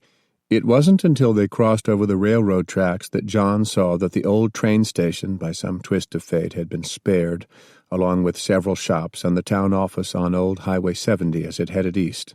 Several dozen were gathered outside the station for the ceremony. The same with nearly all the citizens of his world. They were slender, wiry-looking, wrapped in oversized, stained and soiled jackets and parkas.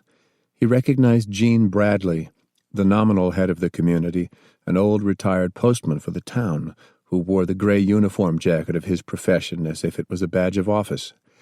John let the Edsel drift into the parking area behind the train station, where half a dozen all-terrain vehicles, a battered old VW bus, and even a horse-drawn wagon had parked. A heavy truck retrofitted to burn on waste oil was actually out on the railroad tracks. The old telephone and telegraph poles once used by the railroad had been the convenient way to string wire from the power dam up in Mill Creek Valley 5 miles away. Quite a few old-fashioned glass insulators had been found on the poles along the way, even long stretches of sagging copper wire that had not fallen prey to scavengers and boys armed with pellet guns who always felt the insulators made excellent targets long before the day. The truck had several spools of wire on the back, and sitting around it was the work crew who had accomplished the feat of running the wire into town over the last few weeks in spite of the weather. Paul got out to check with them, proudly shaking hands all around while John worked the crowd of citizens with Michaela by his side. Of course, all the women asking how she was doing and when she was due. "I think we're ready to start," Old Man Bradley announced, and he opened the door to the train station, letting the crowd in. The interior triggered a wave of nostalgia for John. When his girls were little, they had spent many an afternoon train chasing, following a heavy coal or freight train down from Black Mountain by taking Mill Creek Road. They'd stop to watch it circle around the local attraction of what folks called the Geyser, but was actually just an oversized fountain set in a small park, and then race ahead to downtown Old Fort, get ice cream in a shop across the street, and then sit in front of this station to watch the train come thundering through before heading home. They were warm memories, and he suddenly felt Michaela's hand slip into his, as if she were sensing his thoughts. There was the usual round of speechifying that good days were finally coming back with the arrival of electricity and offering thanks for all the help they had received from the citizens of Black Mountain and Montreat College in bringing a modern world back to them. There was even a joke, but it was half serious as well, that the next step was to again see trains powered by steam pulling into the station. It dragged on a bit long, and John waited patiently. This was an important day for these few of the town who had somehow managed to survive. John was asked to say a few appropriate words, and he did keep it to just a few, looking past the happy group to low, scudding clouds that were starting to come in from the northwest, possibly the harbinger of another storm. It was finally time to light things up. All eyes turned to Paul and Becca, each of them holding one of the twins, who were taking in their first journey to the outside world with wide-eyed wonder, both parents keeping back a bit protectively, for Becca was indeed paranoid about the prospect of the twins catching a cold or something worse from those gathered around. A bit of a friendly argument ensued as to who would actually go up to the old-fashioned switch, which looked like it belonged in a Frankenstein movie, and snap it down. Finally, one of the children of the village was pushed forward, picked up by her mother, and did the honors. A string of light bulbs and other strings of the ubiquitous Christmas lights brought in from somebody's attic flashed to light. Again, there was that same look of wonder on all the upturned faces, cheers, and some even started to cry. Someone turned on a CD player, and Lee Greenwood's God Bless the USA hit John hard, as it always did. Nearly everyone joined in at the chorus, and nearly all were in tears by the end. Next was the usual country song, more than a few beginning to dance, while outside there was a shout that the food was on. John walked out of the now stuffy room, Michaela by his side, to where several women had lugged over kettles of what smelled like venison stew. He could never admit, even now after the starving times, that venison stew made him queasy. While he was a student at Duke long ago, one of his roommates had come back from a weekend hunt toting a 4-point buck, hung it up in the backyard, and butchered it himself. Being students on a tight budget, the group had pretty well lived on venison for a couple of weeks. They had teased John as a wimpy Jersey boy for not enthusiastically joining in for their meals of venison steak and ground venison stew, always washed down with plenty of beer. He had, of course, partaken, but there was something about the smell that had bothered him ever since, even when hunger gnawed away and a student at the college had come in with an increasingly rare kill. He politely took a bowl of the stew and struggled with it, Michaela smiling at his discomfort and his white-lie responses to the elderly ladies about just how good it was to have fresh venison stew, though he wondered just how fresh the meat truly was. There was a side to John that only those close to him really knew how to read. At heart he was an introvert. If given the preference for an ideal day, it would be to just spend it with family, maybe a friend or two dropping over, and then plenty of time in the evening to curl up with a good book about history. During his years as an officer, when in direct command of a platoon and then a company, he'd had to force himself to be out there, to be patient and listen, to learn how to work with others rather than just be the type to issue orders and expect others to instantly obey, even when he knew he was right. He had walked backward into his entire role as leader of his community, never wishing it. It was why friends like Lee Robinson, Maury, and others said that he was actually highly efficient, because at heart he did not want a role that others would have greedily grabbed onto and never want to relinquish. He had to play the role now, enduring more than one handshake that turned into an embrace of gratitude from someone who had not bathed since winter set in. Paul and Becca had already placed the twins in the back of the Edsel, Becca claiming they were tired and that it was nap time. It finally served as an excuse for John to disenthrall from the enthusiastic crowd. He did not want them to think he was rude or standoffish. He definitely was not. But now he doubted the wisdom of agreeing to get Michaela out of the house for a while in her 8th month of pregnancy with a potentially icy drive back up the mountain. Paul and Becca were already in the back seat, huddled over their precious cargo as John helped Michaela into the old Edsel after passing the word to Bradley to give a call up to the town hall at the campus to let them know they were leaving. It was a safety gesture that if they did not get back within the hour, it meant they were stuck, and it was also a holdover from not all that long ago whenever venturing out of Black Mountain, because there were still the occasional marauders lurking along the roads, ever ready to jump on a lone traveler in a highly prized, functional car. He did not add that if they were still singled out as a target, there was little that could be done, and now that worry was hitting him hard. Going out on his own in a different car was one thing. Doing it this way in light of what happened was a show of courage that he had to do, but he was putting those whom he loved at risk, and now just wanted to get back home. He absolutely refused Kevin and Lee's demand that he travel with a well-armed escort. Long before the day, he had come to disdain the near absurd lengths that security teams went to around even the most minor of officials after 9/11, and he refused to bow to that level. Strange world, he thought as he reached the interstate and swung on to the opposite side of the road, since on the way down it appeared to be clearer. Strange as well that though he had an extremely pregnant wife in the front seat and parents in the back with twins nestled between them, all 4 adults were armed. Paul and Becca each carrying sawed-off shotguns, and Michaela, like him, armed with a .45 Glock. A couple of times up the long climbing slope, the Edsel fishtailed a bit. John was glad that they had left while the sun was still high in the sky for this time of year. The temperature was beginning to drop, and a breeze was picking up, with a thickening spread of clouds drifting in from the west. At such moments, the 4 did what people nearly always do, speculated about the approaching weather. "John, look up to your right!" Paul suddenly cried, breaking the relaxed and friendly conversation. John leaned forward at the wheel and saw a Black Hawk crossing up high over the ridgeline to their right, swinging about in an arcing turn, and then diving back down and disappearing from view up toward the top of the crest. John hit the gas as much as he dared, the Edsel fishtailing even more until the chain tires dug into the slush and propelled them forward, blue exhaust swirling out behind them.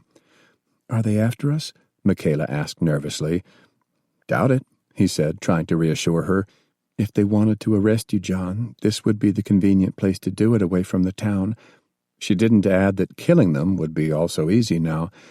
If that was indeed the intent, he thought, then he truly was a fool for leaving the security of the campus and partially trusting Bob's words. Coming around the last bend in the road, he saw that the Black Hawk was going into a hover at the top of the pass at the long-abandoned truck stop, the place of a major battle and executions. "Back it around," Paul shouted. "Head back down to Old Fort." John wearily shook his head. "Whatever is about to happen, they have us," he sighed. "Keep your weapons down and out of sight." John slowed the Edsel and stopped 50 yards out, turning the Edsel sideways by the exit ramp of the truck stop. "If it goes bad," he said, looking over at Michaela, "take the wheel and try to make a run for it." Her arms were around him, hugging him fiercely. He forced a reassuring smile. "The baby comes first, lover. Don't worry. If they wanted us dead, it already would have happened." He carefully got out of the Edsel, made a show of holding up his Glock by the grip and then placing it back into the vehicle, and walked toward the Black Hawk with hands out to his sides and clearly showing he was unarmed. The chopper's rotors slowed to a stop as he approached, the side door sliding open, and Bob's scales got out, doing the same as John, arms extended out, showing he was unarmed. The two approached each other cautiously. Behind Bob, John could see that there was a door gunner at the ready, weapon not pointed directly at him, but ready to be swung around. "Hell of a way to meet, General," John shouted over the whine of the Black Hawk's turbines, which had not been shut down. "Yeah, hell of a world, John," Bob replied as he slowed and came to a relaxed attitude of attention. John did the same and finally raised his right hand in a salute, which Bob returned. "We have to talk," Bob announced. "I was hoping that was all, just as long as you leave my family and friends out of it." Bob looked past John to the wreckage scattered about the truck stop, the horizontal pole where frayed ropes swung slowly back and forth in the increasing breeze from what appeared to be an approaching storm. "So this is where you held the posse off?" "Yes. Exceptional choice of ground. I heard how they nearly succeeded in flanking you from over there to the north." As he spoke, he pointed to the deep ravine of Mill Creek. "Something like that. I just took a look over there and saw something interesting, John." He did not reply. "You should tell whoever is over there that the white camouflage netting was fine right after the snow fell, but those antennas kind of stick out clearly now." Again, John did not reply. "It was spotted yesterday, John. Actually, I don't mind, but I am curious as to who you are eavesdropping on over there." "Why don't you go ask yourself?" "I was thinking just that, but didn't want some sort of misunderstanding if I or some of my people just showed up unannounced." "Is that the reason you flew all the way over here?" John asked. "One of several," he replied, and John sensed the tension in Bob's voice. He said no more and continued to look around, gazing again at the ropes, the only evidence left of the mass hangings that had taken place here at John's orders. "You did what you had to do here," Bob finally said, "but knowing you, dealing out justice summarily must have been tough." John looked up at the ropes, remembering the insane gibberish the leader of the posse was screaming in his final seconds before being hoisted aloft to slowly die of strangulation, the hysterical pleas of the others with him as one by one they were hoisted aloft or taken to the edge of the ravine and shot in the back of the head, until he finally relented and let the last few survivors of that murderous gang go to spread word of what would happen to any who dared to approach again. "They were cannibals. There was nothing else I could have done." Bob looked over at him. "When you've seen too much, sir. Strange how all higher emotions can just drain away. I'm haunted by other things now, but not this." "I know." John looked up again at the ropes, and he suddenly felt a strange sense of detachment. No fear, no desire to try to flee. He looked back at the Edsel where Michaela had slipped over to get behind the wheel. "Whatever it is, you're leaving her out of this, aren't you?" "Of course, John." "You've orders to take me to Bluemont that you can no longer dodge around, is that it?" Bob did not reply. "Bob, I prefer a bullet. I remember a class with you once about George Washington, how he had to handle the Major Andre case even though every judge of his court-martial appealed for mercy, or at least a bullet rather than the rope." "I remember that," Bob said softly. There was a moment of silence, and Bob looked at the Edsel. "You know, John, I think that is one of the ugliest cars ever made." It broke the tension for a moment as John smiled and explained how it had belonged to Mary's mother, the old oversized machine impervious to the effects of an EMP. "And that is your wife down there?" "Yes, sir." "May I say hello? I'd like to meet her." "Of course, but if I am being arrested, I'd prefer no word. We have a baby due in a few weeks. I don't want anything to upset her." "Of course." "All of them are armed," John said softly as Bob started down to meet them, "and more than a bit nervous as well. I understand." Bob approached the driver's side of the car. Michaela opened the door and started to get out, Bob smiling and telling her to stay inside where it was warm. She rolled down the window. "Ma'am, I wished we had met under better circumstances," Bob said gracefully. "So do I." Her voice was anything but friendly. "John said you two are expecting." He continued to smile and leaned in slightly. "And excuse me, ma'am, but you look like it will be any day now." "Yes, any day now, and I expect my husband to be by my side." "Of course, I understand." One of the twins in the back of the car began to fuss, and Bob turned his attention to the back seat. "Now there's a lovely package." John offered quick introductions, Paul and Becca looking up at Bob warily and not offering any reply other than curt hellos. "I wish I had more time to meet all of you properly in someplace warm where we could sit and get acquainted. I can guess you want to get those two little ones safely home. You can pull around the chopper and go on your way." "With my husband?" Michaela asked sharply. "We need to chat for a while, ma'am." "But he'll be home directly afterward?" "All will work out just fine," Bob said smoothly. "I see," was all she said back, her gaze now fixed on John. John offered a smile of reassurance. "I'll be along shortly, sweetheart. Why don't you get the Hawkinses and their babies settled in and stay with them until I get home? Okay?" Michaela had the uncanny ability to know when he was holding something back or lying, and he knew she sensed it now. "John," she started to crack the door open. He stepped forward, leaned into the car, and kissed her. "Baby comes first," John whispered, even as he kissed her again. "Get home safe, sweetheart. I love you both. Please do that now." She began to sob, arms reaching out to hug him, to somehow pull him into the car, but he broke free of her embrace, pushing the door closed as she tried to open it again. "Now, Michaela, please, do it for me. Get the Hawkinses safely home." Unable to hide her sobs, she shifted the car into gear, rear wheels spinning as she hit the gas, swung the old vehicle out onto the road and floored it, tires spinning in the slush and then gaining traction. She swung around the tail rotor of the Black Hawk and disappeared from view, John's gaze on them until out of sight. "A beautiful woman, John. Lots of guts. Can see why you fell in love with her." "Thank you for playing your part, Bob, but she knows." "Yeah, I could see that. What loving wife wouldn't see through it?" There was a moment of silence between the two. Bob put a reassuring hand on John's shoulders. Now that they were gone and he no longer had to play act, emotion was hitting him. "I hope you two have a daughter on the way. I always feared that Jennifer wouldn't make it through the times after the attack.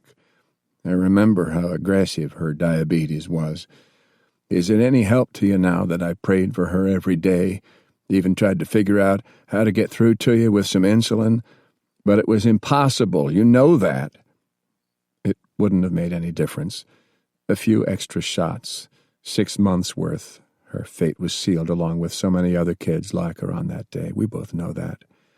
Nevertheless, it haunted me. Same as my Linda and so many others." John could hear the emotion in his voice, and then there was silence between them as they walked back up the slope to the helicopter and climbed aboard, the gunner offering each of them a hand as they stepped up and strapped in. "So this is it?" John asked as the rotors began to turn. "Not quite yet. I'm sorry, but we've got to take down your eavesdropping as well. One of your ham operators screwed up, put it out on the air that you and your people were listening in and suspected that Bluemont was plotting some sort of attack. Sorry, John, I got direct orders to take it offline."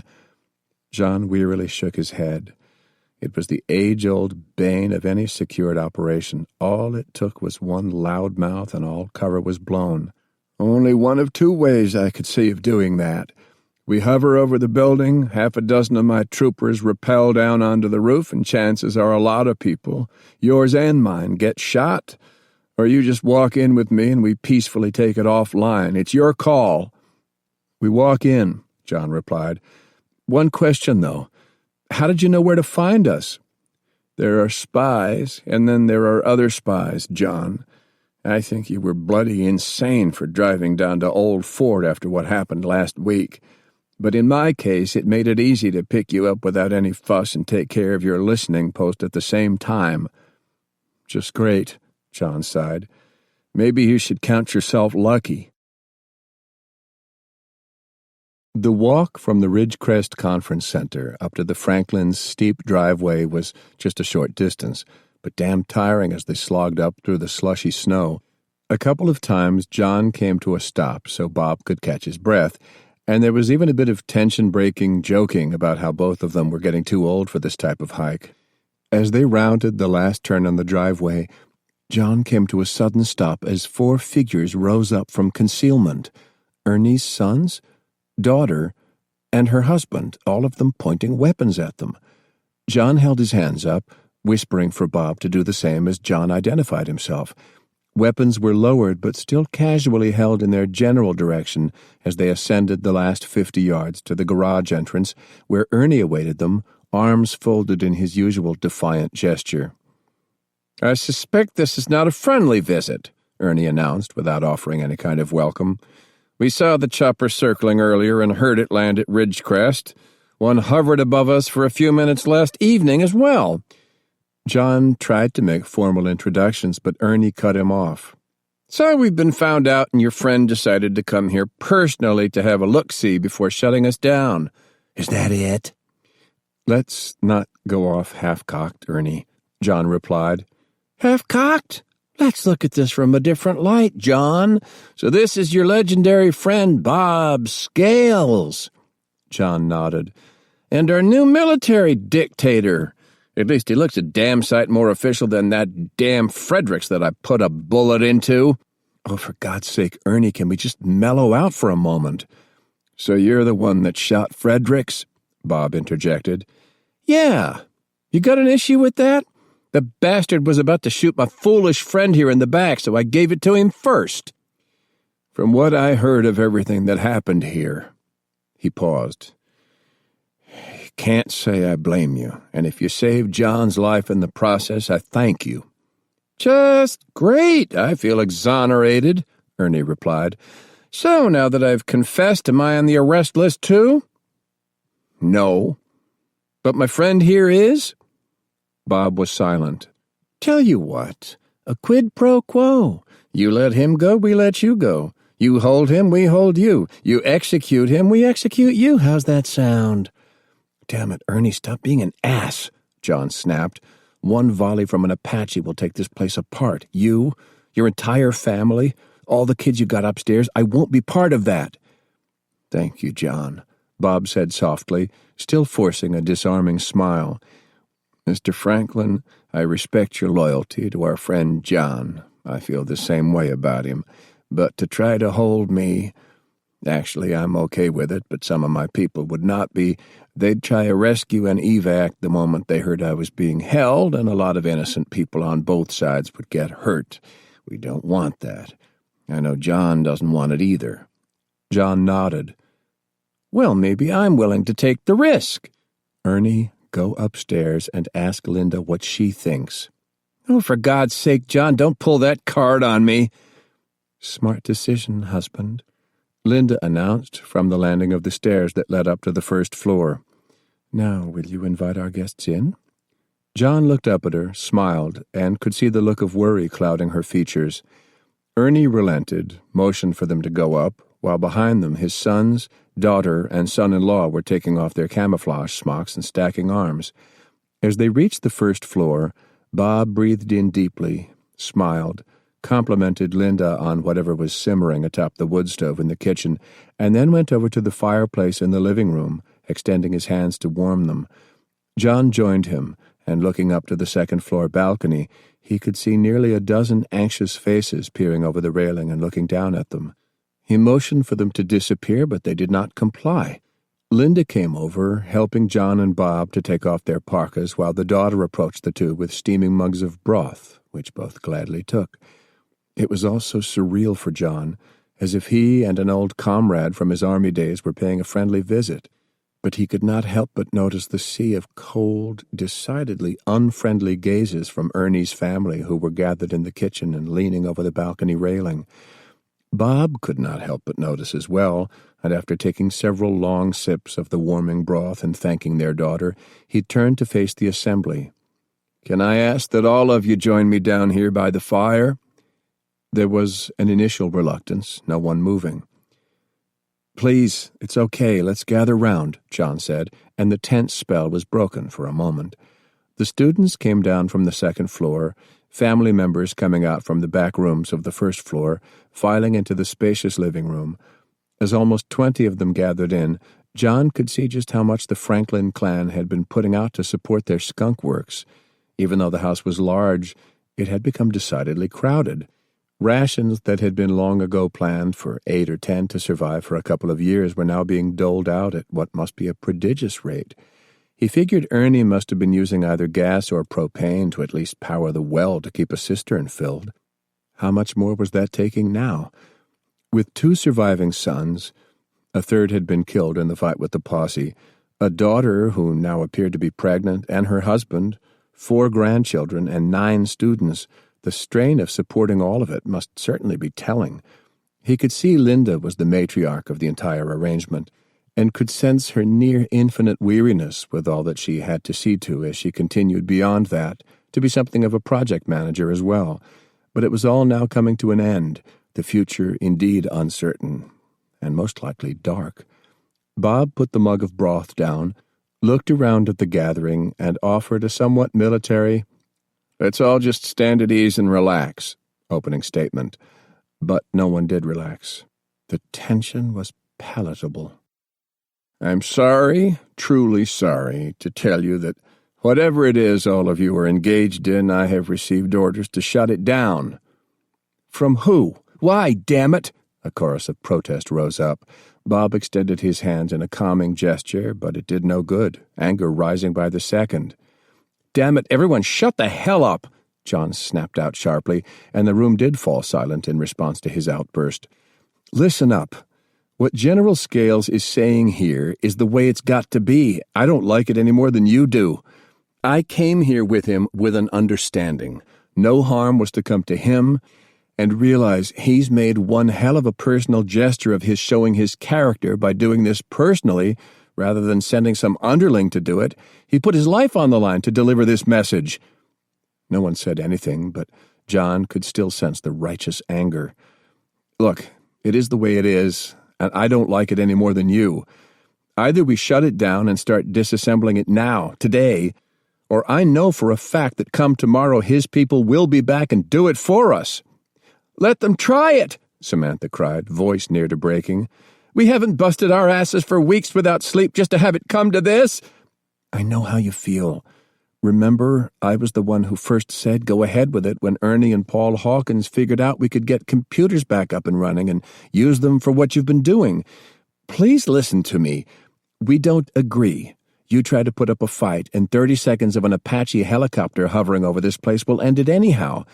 There is no arguing with that. Most of you saw what an Apache can do when we faced off against Fredericks back in the spring." "So we surrender to another Fredericks, is that it?" Samantha pressed. "Go ahead and try, damn it. We can haul this stuff out of here before you hit and hide it in the woods and then try to find it at all."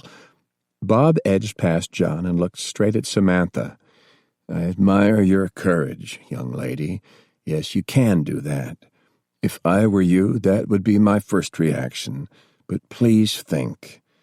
If forced to act rather than resolving this peacefully, this house is gone. If forced to, your power station, which you need to run things here, is gone. Then what? You are dead, and a lot of young men and women about your age are gone as well. Please, I do not want that, but the orders are firm. This operation shuts down today. I'm asking your help to ensure it happens without anyone getting hurt. If I didn't care about that, I just would have sent an attack helicopter in and not put myself here in front of you." John looked over at his old commander and actually did feel a surge of emotion. His words, his caring, hit hard. Fredericks and so many others like him would have hit first, and those killed on both sides not a concern. There was a long moment of silence, broken only by whispers back and forth between those assembled. "He's right," Linda finally interjected, breaking the tension. "All right, General, we shut it down, but before we do so, I want you to look at a few things and answer a few questions. Can you agree to do that first?" "Of course, ma'am." "It's Linda." "All right." Bob hesitated, some emotion showing. "My wife was named Linda as well." Linda looked back at the gathering around them. "Why don't you kids relax for a while? You all look pasty-faced as zombies. Get some coats on, go out, and enjoy the air and a bit of sunshine before that next storm rolls in. Now get going." She shooed them out of the living room like a protective hen, the group breaking up, but it was obvious that none of them were pleased. "How about we go upstairs to talk?" she offered. "Ernie, time for some cigars and brandy." "Share a cigar with him?" Ernie growled, nodding toward Bob. "And Matherson doesn't smoke." "I'll sit next to you and inhale deeply," John said, trying to smile and break the tension. Once into his office, Ernie opened the cigar humidor, and there were only 2 left within. "These are my last 2 Cubans, and don't ask how I got them before the day," he announced sadly as he held one up and sniffed it. "My homegrown stuff tastes like shit, but at least it is something after you 2 are gone." Bob actually smiled and nodded a thanks as Ernie clipped off the ends, offered one to Bob, struck a match, and held it for Bob as he puffed his cigar to life. Ernie hoarded the precious friction match, managing to light his own cigar as well before tossing the match down to the tile floor. "Classified info," Bob said, smiling after first inhaling the cigar, taking it deep in without coughing. "A year back, the Navy seized a shipment of these, and I was able to trade a bottle of real scotch with an admiral friend of mine for a box. First one I've had in half a year or more. Thank you." "So that easy to get contraband stuff out there?" Ernie queried sharply. "Not as easy as you might think," Bob replied without breaking his smile, showing to John that he could still keep that poker-faced grin even when someone was needling him. Linda came in bearing a bottle of wine, and Ernie groaned. "That's one of the last of the Malbecs." He sighed as Linda handed it to him to uncork. "Might as well send our friend John off with a proper wine," she said. "Who said I'm going anywhere?" She looked at him, and her composure let down for a moment. "You're arresting him and taking him away, aren't you, General?"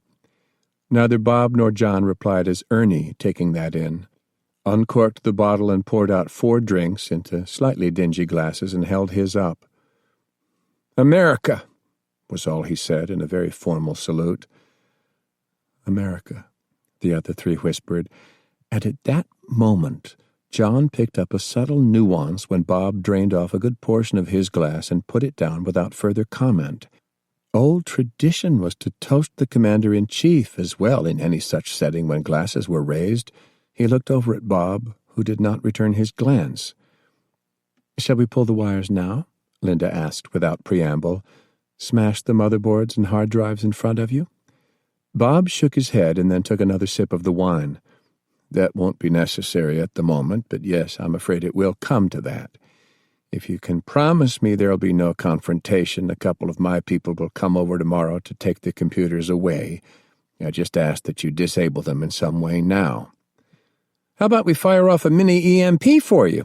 Ernie snapped, and Bob looked over at him sharply. Ernie smiled at his joke, which was definitely flat. "But then again, I suspect Bluemont has the same plans soon enough." "Why do you say that?" Bob said, and again John could see the poker-faced smile. "What you saw out in our skunk works isn't there to play some damn games or set up a new Facebook or those damn Twitters. Yesterday we noticed a real increase in traffic. We managed to capture and decrypt a few lines here and there after a lot of sleepless nights. Does Wallops Island, Virginia sound familiar, General?" "Nice beaches, camped there years ago." It was also a NASA and NOAA facility for lofting short-range rockets, not usually orbital, but they could launch from there for small payloads, say what used to be known as a suitcase nuke. We've got something about a package being moved there. Wallops Island, package, mix in my paranoia, and I read it as something really dark. "I'm not privy to such information," Bob replied calmly, and then he masked his reaction by taking another sip of wine.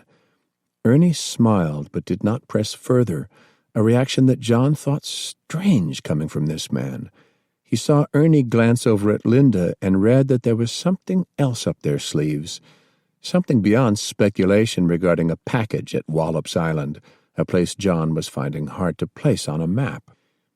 "General, we've been picking up something else," Linda interjected. "Go on." You know as well as I do that all systems, no matter how secure, are porous, only as secure as their weakest link, meaning personnel link. Recall some high-level types before the day who would sit at home late at night, using their personal servers to send out chatty emails, and then mixed with notes to friends, family, something official and classified? I do, Bob said, his features clouding with obvious disgust at such stupidity. Easy enough to crack if they break security protocols. Do that, and a door might be wide open for someone to snoop into. Well, we've got such a person at Bluemont. Go on. After taking another drink of wine, Bob put the glass down on the table next to Ernie, who did not hesitate to pour in several more precious ounces while Bob took another puff on his cigar, and John gladly inhaled next to him. The entire internet and computer security game was something he would readily admit was beyond him, so it was always fascinating to listen in on something like this. General Scales, what is Site R? John could see Bob stiffen at Linda's query. Could you repeat that one, Linda? Site R, and your response tells me that means something to you. There was a long moment of silence from Bob. Cigars had always been an excellent means of giving a man a moment to gather his thoughts as he appeared to examine the glowing tip, knock off a bit of ash, and take another meditative puff, which is exactly what Bob did, and it spoke volumes to John, who remained silent. Linda, I am not sure what you are driving at, and as far as this Site R is concerned, I have no comment. Then it's classified? Linda snapped, her voice like that of a prosecuting attorney closing in for the kill. She stood up, went over to a filing cabinet alongside Ernie's desk, pulled it open, drew out a file folder, and tossed it on Ernie's desk next to where Bob was sitting. My Site R file, General. Sorry, but our regular printer was fried off on the day. We did scrounge up an old dot matrix printer from the college library, and a couple of boxes of paper, but no extra printer cartridges. My handwritten notes. Excuse them, some people say I have a miserable left-handed scrawl. But take a look, General. Bob picked up the file folder, opened it, and held it up close to try to read the faded printouts and all but illegible handwriting. He finally gave up and put the folder back on the table. What are these? She smiled, the smile of the legendary Cheshire cat, luring by its cryptic words its prey coming in closer for the kill. We started to monitor this person over a week ago. He was breaking standard encrypting. Our profile, a bureaucrat at Bluemont.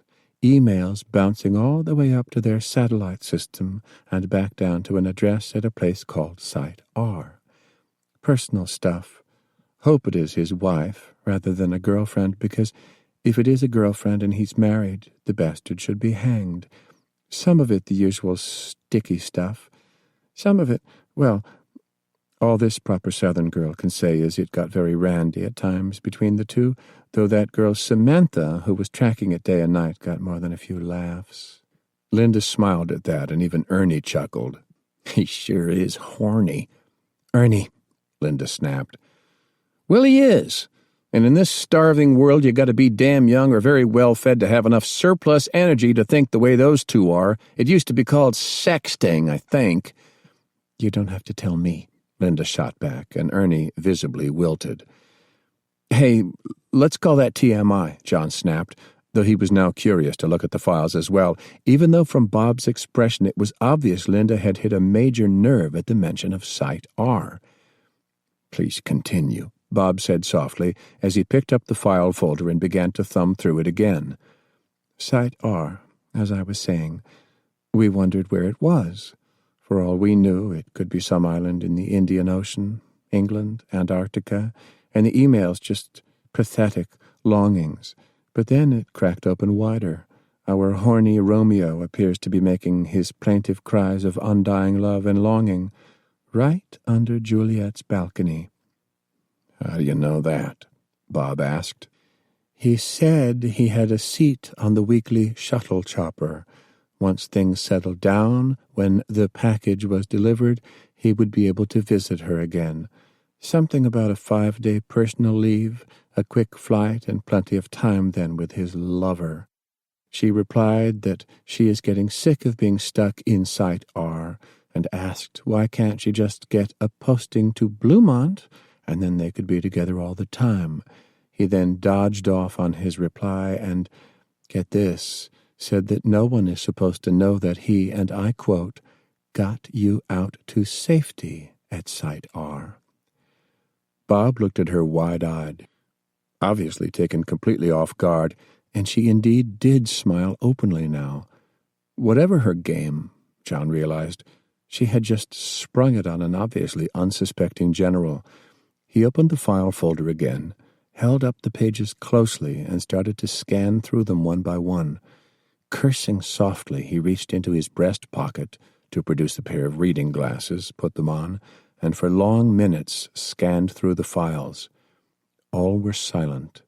Ernie puffed on his cigar, and after draining the precious glass of Malbec, without offering to those around him, he pulled out the nearly empty bottle of brandy, poured a stiff drink, and swiftly downed it, earning a sharp glance from Linda. Bob finally put the file back down with a sigh. "Damn all to hell," he whispered, and he held his empty glass up for Ernie to reluctantly refill with what was left in the brandy bottle, and took it all down in a couple of quick gulps. "Can I keep this file?" he asked. Linda shook her head. "If it's as important as I think it now is, the answer is no." "And if I just take it?" "You don't leave here if you try." He nodded, looking over at John. "You reason with her. I want this file. I need this file." There was an urgency to Bob's appeal that spoke volumes to John, who wordlessly gave an appealing look to Linda. She was silent for a moment, considering her answer. "I assume John is under arrest and going with you, General Scales." Bob, who was leaning over toward Ernie, who was relighting his cigar, looked back at Linda. "Yes, he is, but don't tell your family and the students here that. We don't need a scene." "John." She looked at him sharply. He realized all he had to do was announce he had no intentions of going, and all in this house would resist his leaving and, if need be, hold Scales as hostage. "Give the file to me, Linda," John said. "You can trust me with it." "Bob, can I take responsibility for the file?" Scales nodded in ready agreement. John reached over to pick it up without waiting for her reply, and then turned his gaze back to her. "All right, John." Her voice was choked with emotion. "Thank you, ma'am," Bob said, and setting his glass down, he swiftly stood up. Linda stood up and went up to John and hugged him. "When do I see you again, John Matherson?" "Don't worry, just keep everyone here safe." She started to stifle back tears. Bob reached out to put a reassuring hand on her shoulder. "Ma'am, you just might have changed the paradigm. I hope you can trust me." She looked back at him sharply. "I don't." "I can understand that." "Anything you wish to smash on your way out?" she asked sarcastically. He did not reply, leaving their office, slowly walking out into the large room dubbed the Skunk Works, and then turning to look back at the three who were following him. "Keep this up and running. Focus on this. How did you put it, Ernie? This horny Romeo? Focus in on him with everything you have."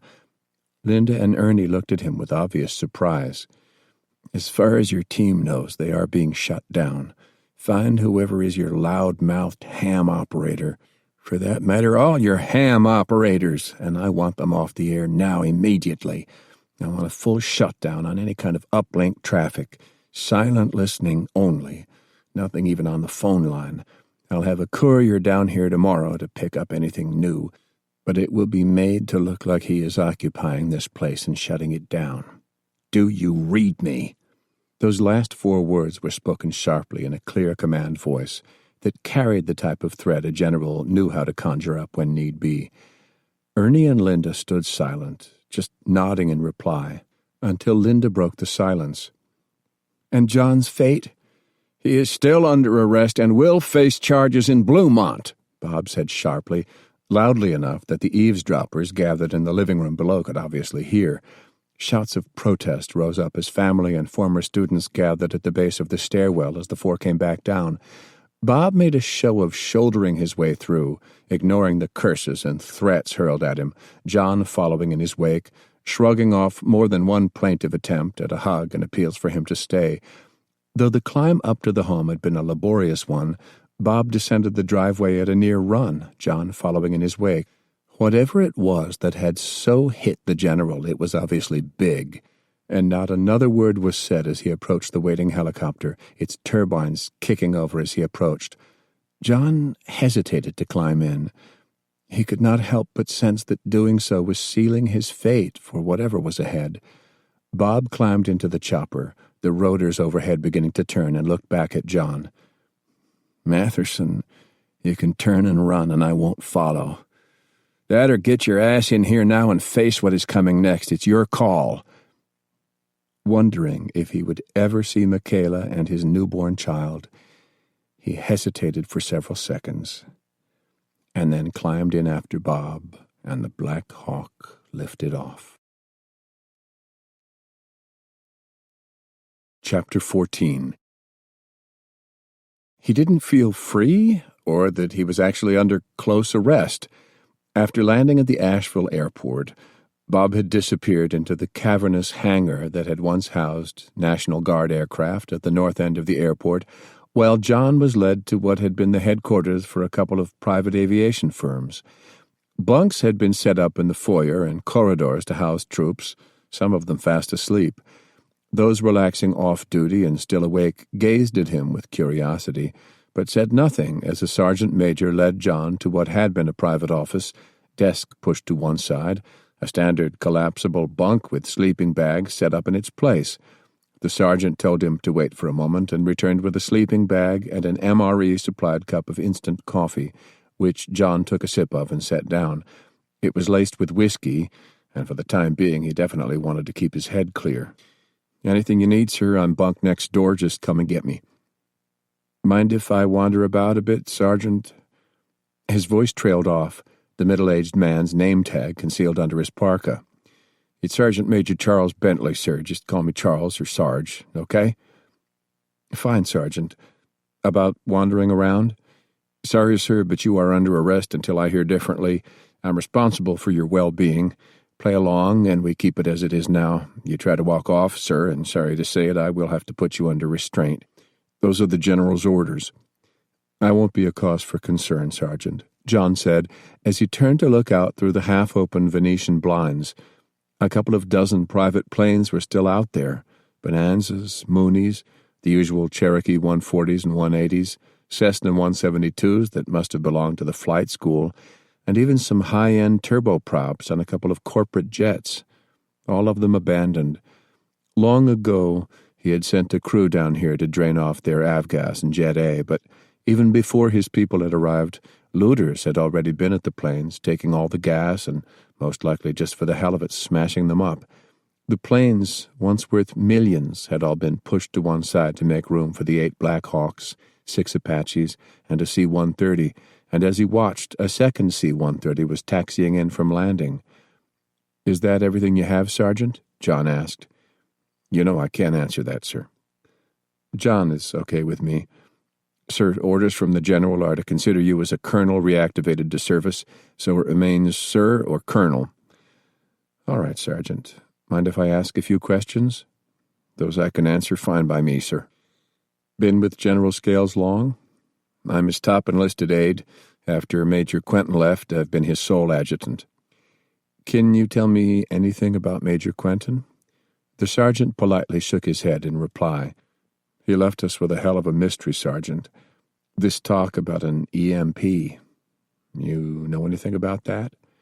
"Sir, you know as well as I do what I can and cannot answer."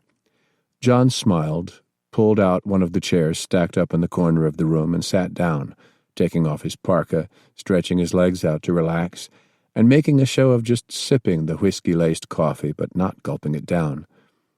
"Sergeant, how about sitting down for a few minutes? I'd appreciate the company." Sir, you are bunked in the same room as the general. When he comes back, perhaps it would be better to direct your questions at him." The man was good, firm without being disrespectful, and he would stick to his orders. Perhaps one of them to get John a bit tipsy and pump him, or even to see if he could be made tipsy. With that thought, John made a show of going over to the window, cracking it open and pouring out the laced coffee. He looked back at the sergeant, who actually grinned a bit. "Waste of a good drink, sir. I prefer to keep my head on straight, here and then wherever it is you are eventually taking me. If there's nothing else, sir, I'll be next door down." The sergeant turned to leave. "Charlie." The sergeant looked back. "At least tell me about yourself. Were you in the Pentagon on the day the shit hit the fan?" "No, sir. I was actually part of the ceremonial team at Fort Meade for duty at Arlington. Final assignment before mustering out after 25 years. The sergeant's trim but muscular build, ramrod-straight posture, and demeanor was a giveaway to John. The ceremonial guard was one of the most exacting assignments in the military. It was not just the very public task of standing guard at the tomb of the unknown soldier, but also for all military funerals and, beyond that, any ceremonial event requiring military presence in D.C. itself. Behind the scenes, it was also a highly efficient combat force, one of the top ready reaction forces inside the Beltway.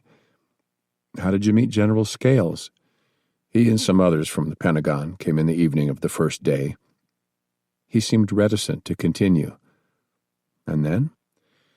"Well, the general and I sort of fell in together, and he asked me to stick with him." "Mind if you tell me more about what happened in D.C. that first day, Sergeant?" "No, sir. There was a lot of confusion. The whole city was down, communications down. By the middle of the first night, the city was burning."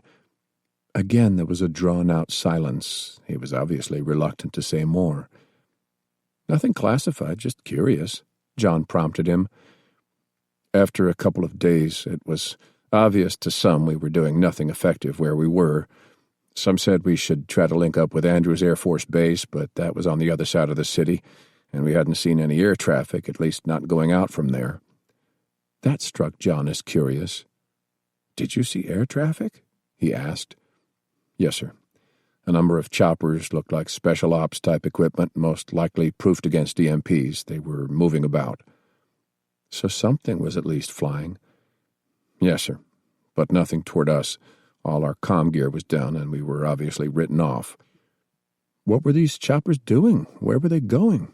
"Don't know, sir," he replied a bit too hastily. John knew the sergeant would not speculate anything with him and dropped that line of questioning. "So you then went to Andrews?" "No, sir. A group did set out that way." The sergeant smiled. "A lot of those wandering in from the Pentagon were men like General Scales. Well, I should say around the same rank. There was a lot of arguing back and forth, which I stayed clear of." "Smart move, Sergeant. If two generals got into a row, I always made myself scarce." "The general said we should strike out for Fort Belvoir and link up with whatever was there. Most of us went along with him." "Most?" "Well, sir, it did get a bit ugly. Not often you see a 2-star telling a couple of 3-stars to go to hell. The general, he had a hell of a lot more ground experience, not a paper pusher. We could see that and went with him." "Good analysis and smart move. I understand you served under him, sir." At last, a question back, and John openly went over the times they served together, even how when he had decided to retire because of Mary's cancer, it was Bob who had helped him find a position at Montreat College, which was Mary's hometown. The sergeant took it in. Most likely not much that was new there if his job was to pump John as a good cop interrogator. "Sergeant, you have family?" And now the man did stiffen up. "Yes, sir." "And?" "I'd rather not talk about it." "I understand. The general told me about what most likely happened to his wife." There was a momentary pause again. "They lived on the other side of the Potomac. My wife, 2 daughters, a son. My boy was a plebe up at West Point. My daughter's still in high school. I didn't want them in some crap hole of a school in Washington. Unless you were able to pay $40,000 apiece to send your kids to one of the schools where all the elites were sending theirs, you were stuck. I had in-laws up near College Park, good schools at least up there, so that's where we bought a small, very overpriced house to ensure the kids were safe and at a good school. Again, a moment of silence. I wanted to try to get to them. The general talked me out of it. I guess he was right. One man alone trying to get through all that chaos. It was something I would think about at times before the day. Trying to plan what to do if everything ever hit the fan. But you know how it was, sir. It was always figuring 10, maybe 20 megatons on Washington, an equal dose on Baltimore. One minute we're here, the next we're together with a lot of other poor souls waiting to talk to God. You know what I mean. John could see that the mere recollection was painful. All the worst nightmares possible most likely kept him up night after night. No quick, near-instant deaths. A woman with 2 teenage daughters. What chance did they have? And the sergeant knew it. John decided to tell him a bit about Jennifer, a choice to perhaps share a bit of the misery to help bond. The sergeant listened sympathetically. At least you were with her at the end, sir. Yes, I'm grateful for that. Also the most painful moment of my life, but yes, at least grateful that I know what happened, unlike you in General Scales. Does he ever talk about it? Again a moment of silence. Some nights I can hear him praying about her, that's all I'll say. I understand. It was obvious the sergeant was not going to offer more. He did try, a bit woodenly, to ask about what assets John had, even as to where the Black Hawk was stashed, to which John just smiled politely and replied that he'd prefer not to answer.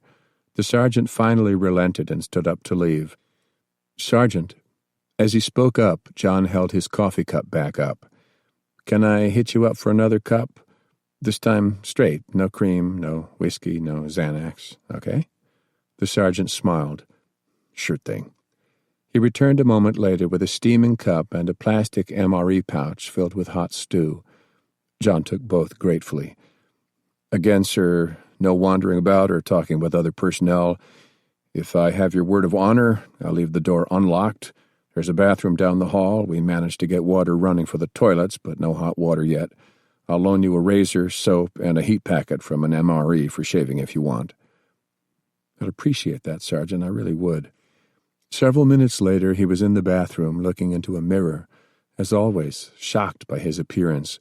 It seemed he had aged 10 years in the past, too. His hair, cut short, had gone nearly entirely gray. The rough stubble of a beard actually was looking white. His features gaunt, eyes a bit sunken, complexion sallow. It was the look of his world, again reminding him of photographs of long ago, the aged and chiseled features of boys in their early 20s after a couple of years with the Army of the Potomac, having survived Antietam and Gettysburg and all wars since. The sergeant came in, offering over a disposable razor that looked fresh, a small, still-wrapped packet of soap, a small toothbrush with a travel-sized tube of pre-war paste, and a plastic MRE bag, its chemical charge having been activated, and the pint of water within hot to the touch. John thanked him with genuine gratitude. For the first time in more than 2 years, he was no longer struggling with an old-fashioned straight razor. He splashed some of the scalding hot water onto his face, opened up the soap pack, rubbed it onto the stubble, dipped the razor into the hot water, and began to shave. When he turned on the faucet, a trickle of rusty-colored cold water dripped out.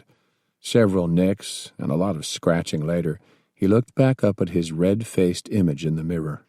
Well, if they are going to shoot me, he thought, at least I'll look halfway decent.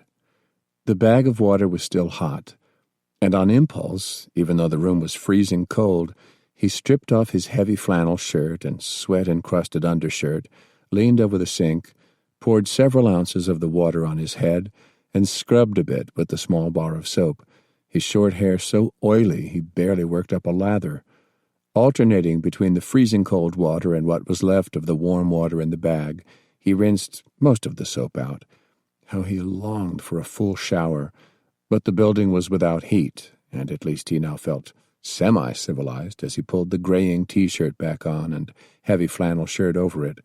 He finished up by brushing his teeth with real toothpaste, a heavenly feeling after 2 years of charcoal mixed with mint leaves. Coming out of the room, he found the sergeant loitering in the hall, and thanking him, John handed the razor back, the sergeant motioning for him to keep the small bar of soap, toothpaste, and brush. He realized the sergeant had shown a subtle act of trust. Even though it was a modern, disposable razor, a desperate man could still cut his wrists with it, an act unthinkable to a man like John, and the sergeant knew that. "You almost look like an officer again," the sergeant said, offering a smile. "Don't let your stew chill down. The coffee has nothing in it. Chances are when the general finishes up with whatever it is that bit him in the butt, he'll want to talk to you." "So you wanted me to look good and well-fed before the execution, is that it, Sergeant?"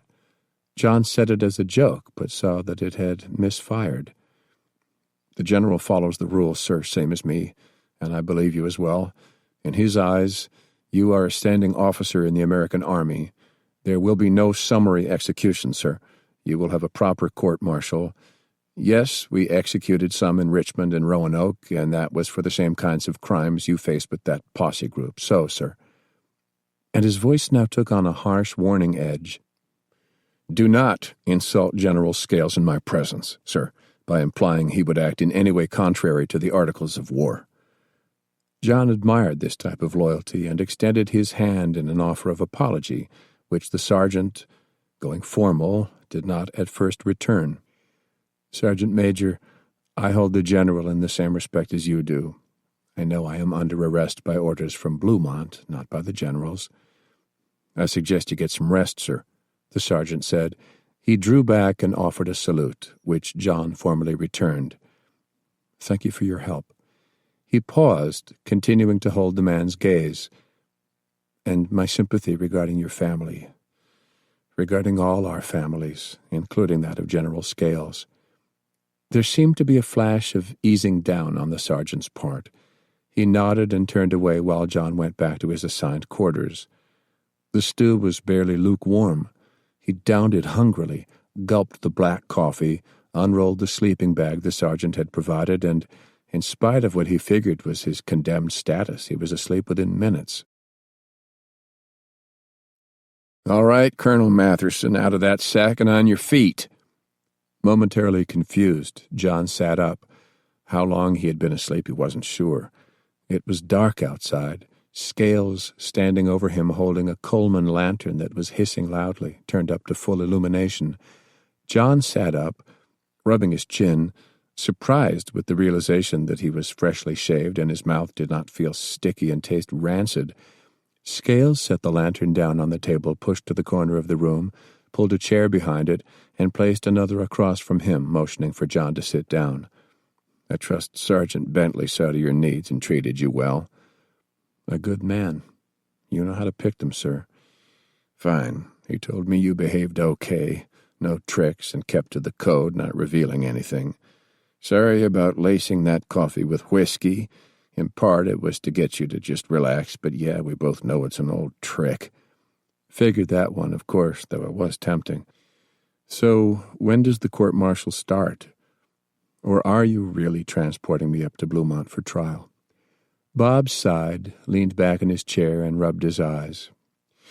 "You got a good 8 hours of sleep, John. I've been at it nonstop since midnight, and it's just past 6 here." John waited for him to continue. "We've orders to pull back to Roanoke, and before we leave to take down everything you have here." Even as he spoke, John glanced out the window and saw that several floodlights powered by a loud generator had been set up around the perimeter where the Blackhawks and Apaches were parked, crews busily at work. "And that is it?" John said coldly. "Why?" "Those were my orders, and don't you dare to try to throw the line at me about only following orders." He knew better than to do so and raised that infamous moral argument. "The attack we were supposed to be staging for to move on Atlanta has been put on hold. We don't have the assets to do it." "Bob, if what I see parked outside is everything you've got, there is no way in hell you're ever going to secure Atlanta." "What I was trying to tell them all along. I actually did pass up what you suggested. Of course, you can understand I did not peg your name to it, that we need to sit back through the rest of the winter at least, let them tough it out a while longer, and perhaps be more tractable come spring. They weren't happy up in Bluemont with that. They tried to push it. I said it was impossible, and they just got back to me to pull back to Roanoke, but to take down whatever you've built here first. It means they're going to do it. They're going to pop an EMP. That's the real reason they want you to give up what you've just gained. Bob looked over at him and said nothing. Anything else? John asked. Again, silence. I assume I go with you. Something like that. It's what I figured. Bob went up and looked out the window as a Black Hawk's engine started to turn over, was revved up for a minute, and then shut down. A light snow was falling, and once out of the sleeping bag, John could feel that the temperature in the room had dropped by quite a few degrees. Among everything else, John, the fact that you were still alive and managed to dodge that hit squad has made life even more complex. So it was Bluemont? Bob simply nodded. You suspected they would pull it. That was what you were warning me about. You twisted a lot of tales up there, the way you took out Fredericks, and then several days later talked with the BBC about it. They had to brand you as an out-of-control terrorist. He sighed. And yes, I had orders to summarily execute you as a renegade. I didn't dare to try to contact you directly with a warning. There is someone in your ranks that was infiltrated most likely by Fredericks, who I guess gave a GPS of your house and your routine. I was able to bullshit my way around that you had slipped by me and that trying to take you out would trigger a full-scale riot.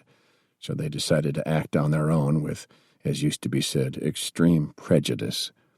John took all that in, and there was an inward relief at last. He believed him, at least for now. And a huge subtext as well, John. They hit you, everyone will believe I did it, and it will trigger a regular civil war. It was a stab at me as well.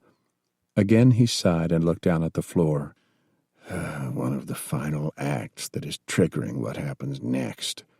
Bob stood, went back to his bunk, opened a briefcase, and pulled out what John recognized as an aviation map.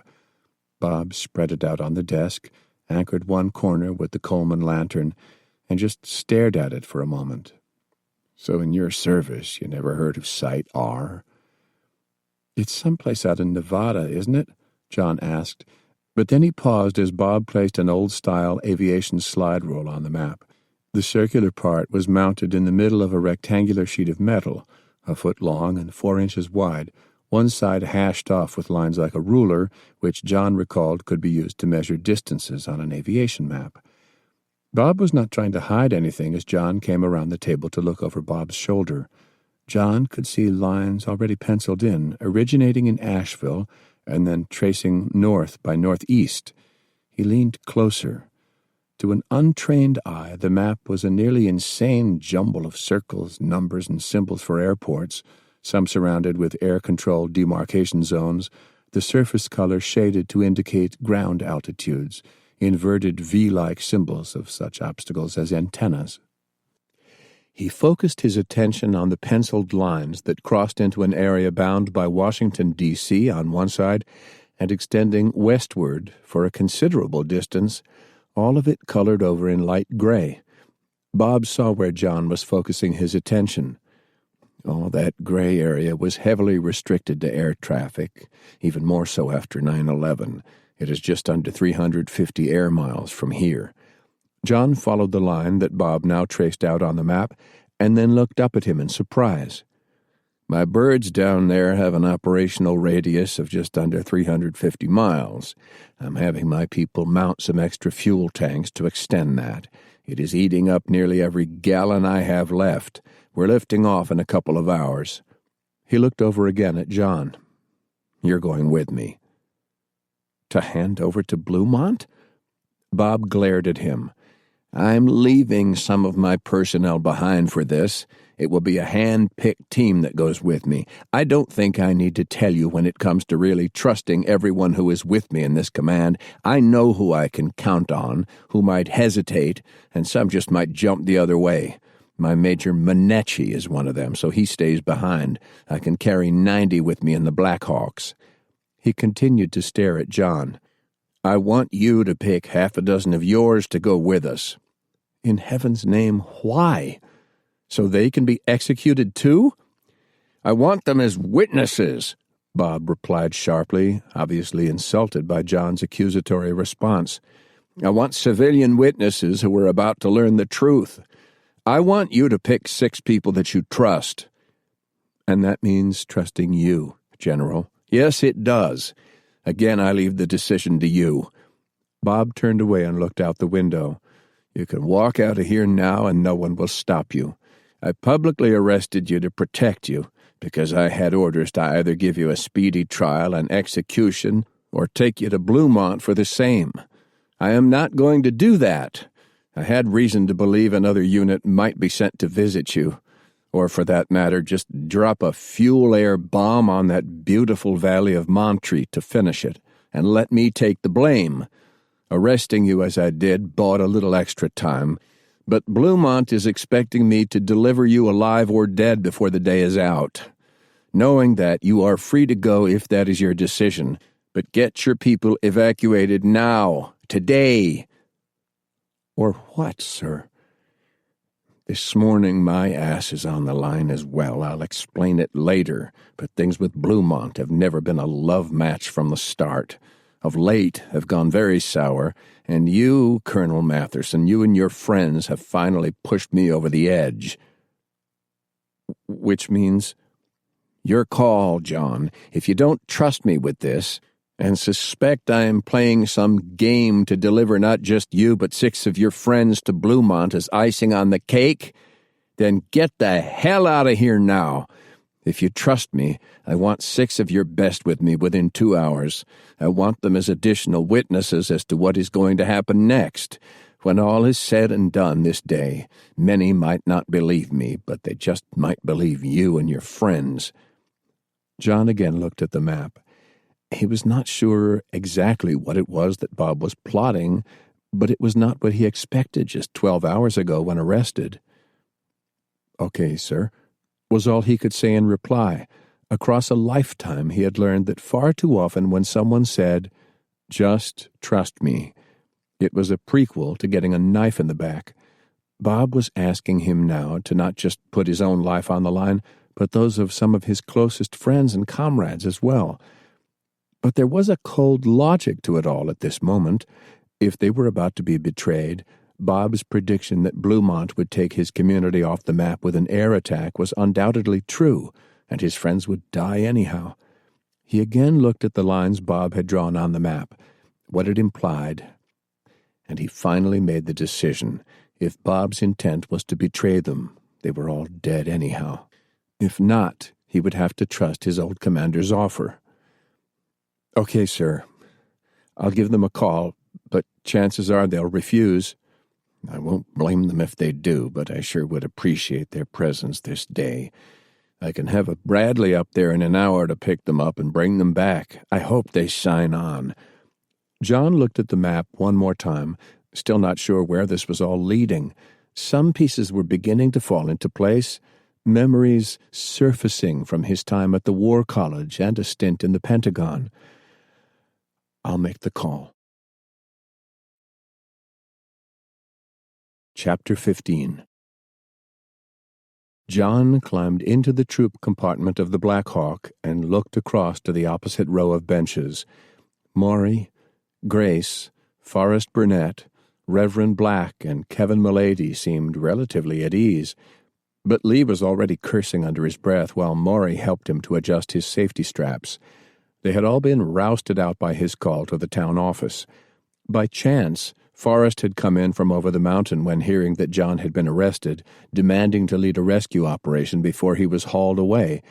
The fact that all of them had actually trusted his voice over a phone to board a Bradley sent up from the airport, and that it was not a trap to round up those who had served with him, spoke volumes.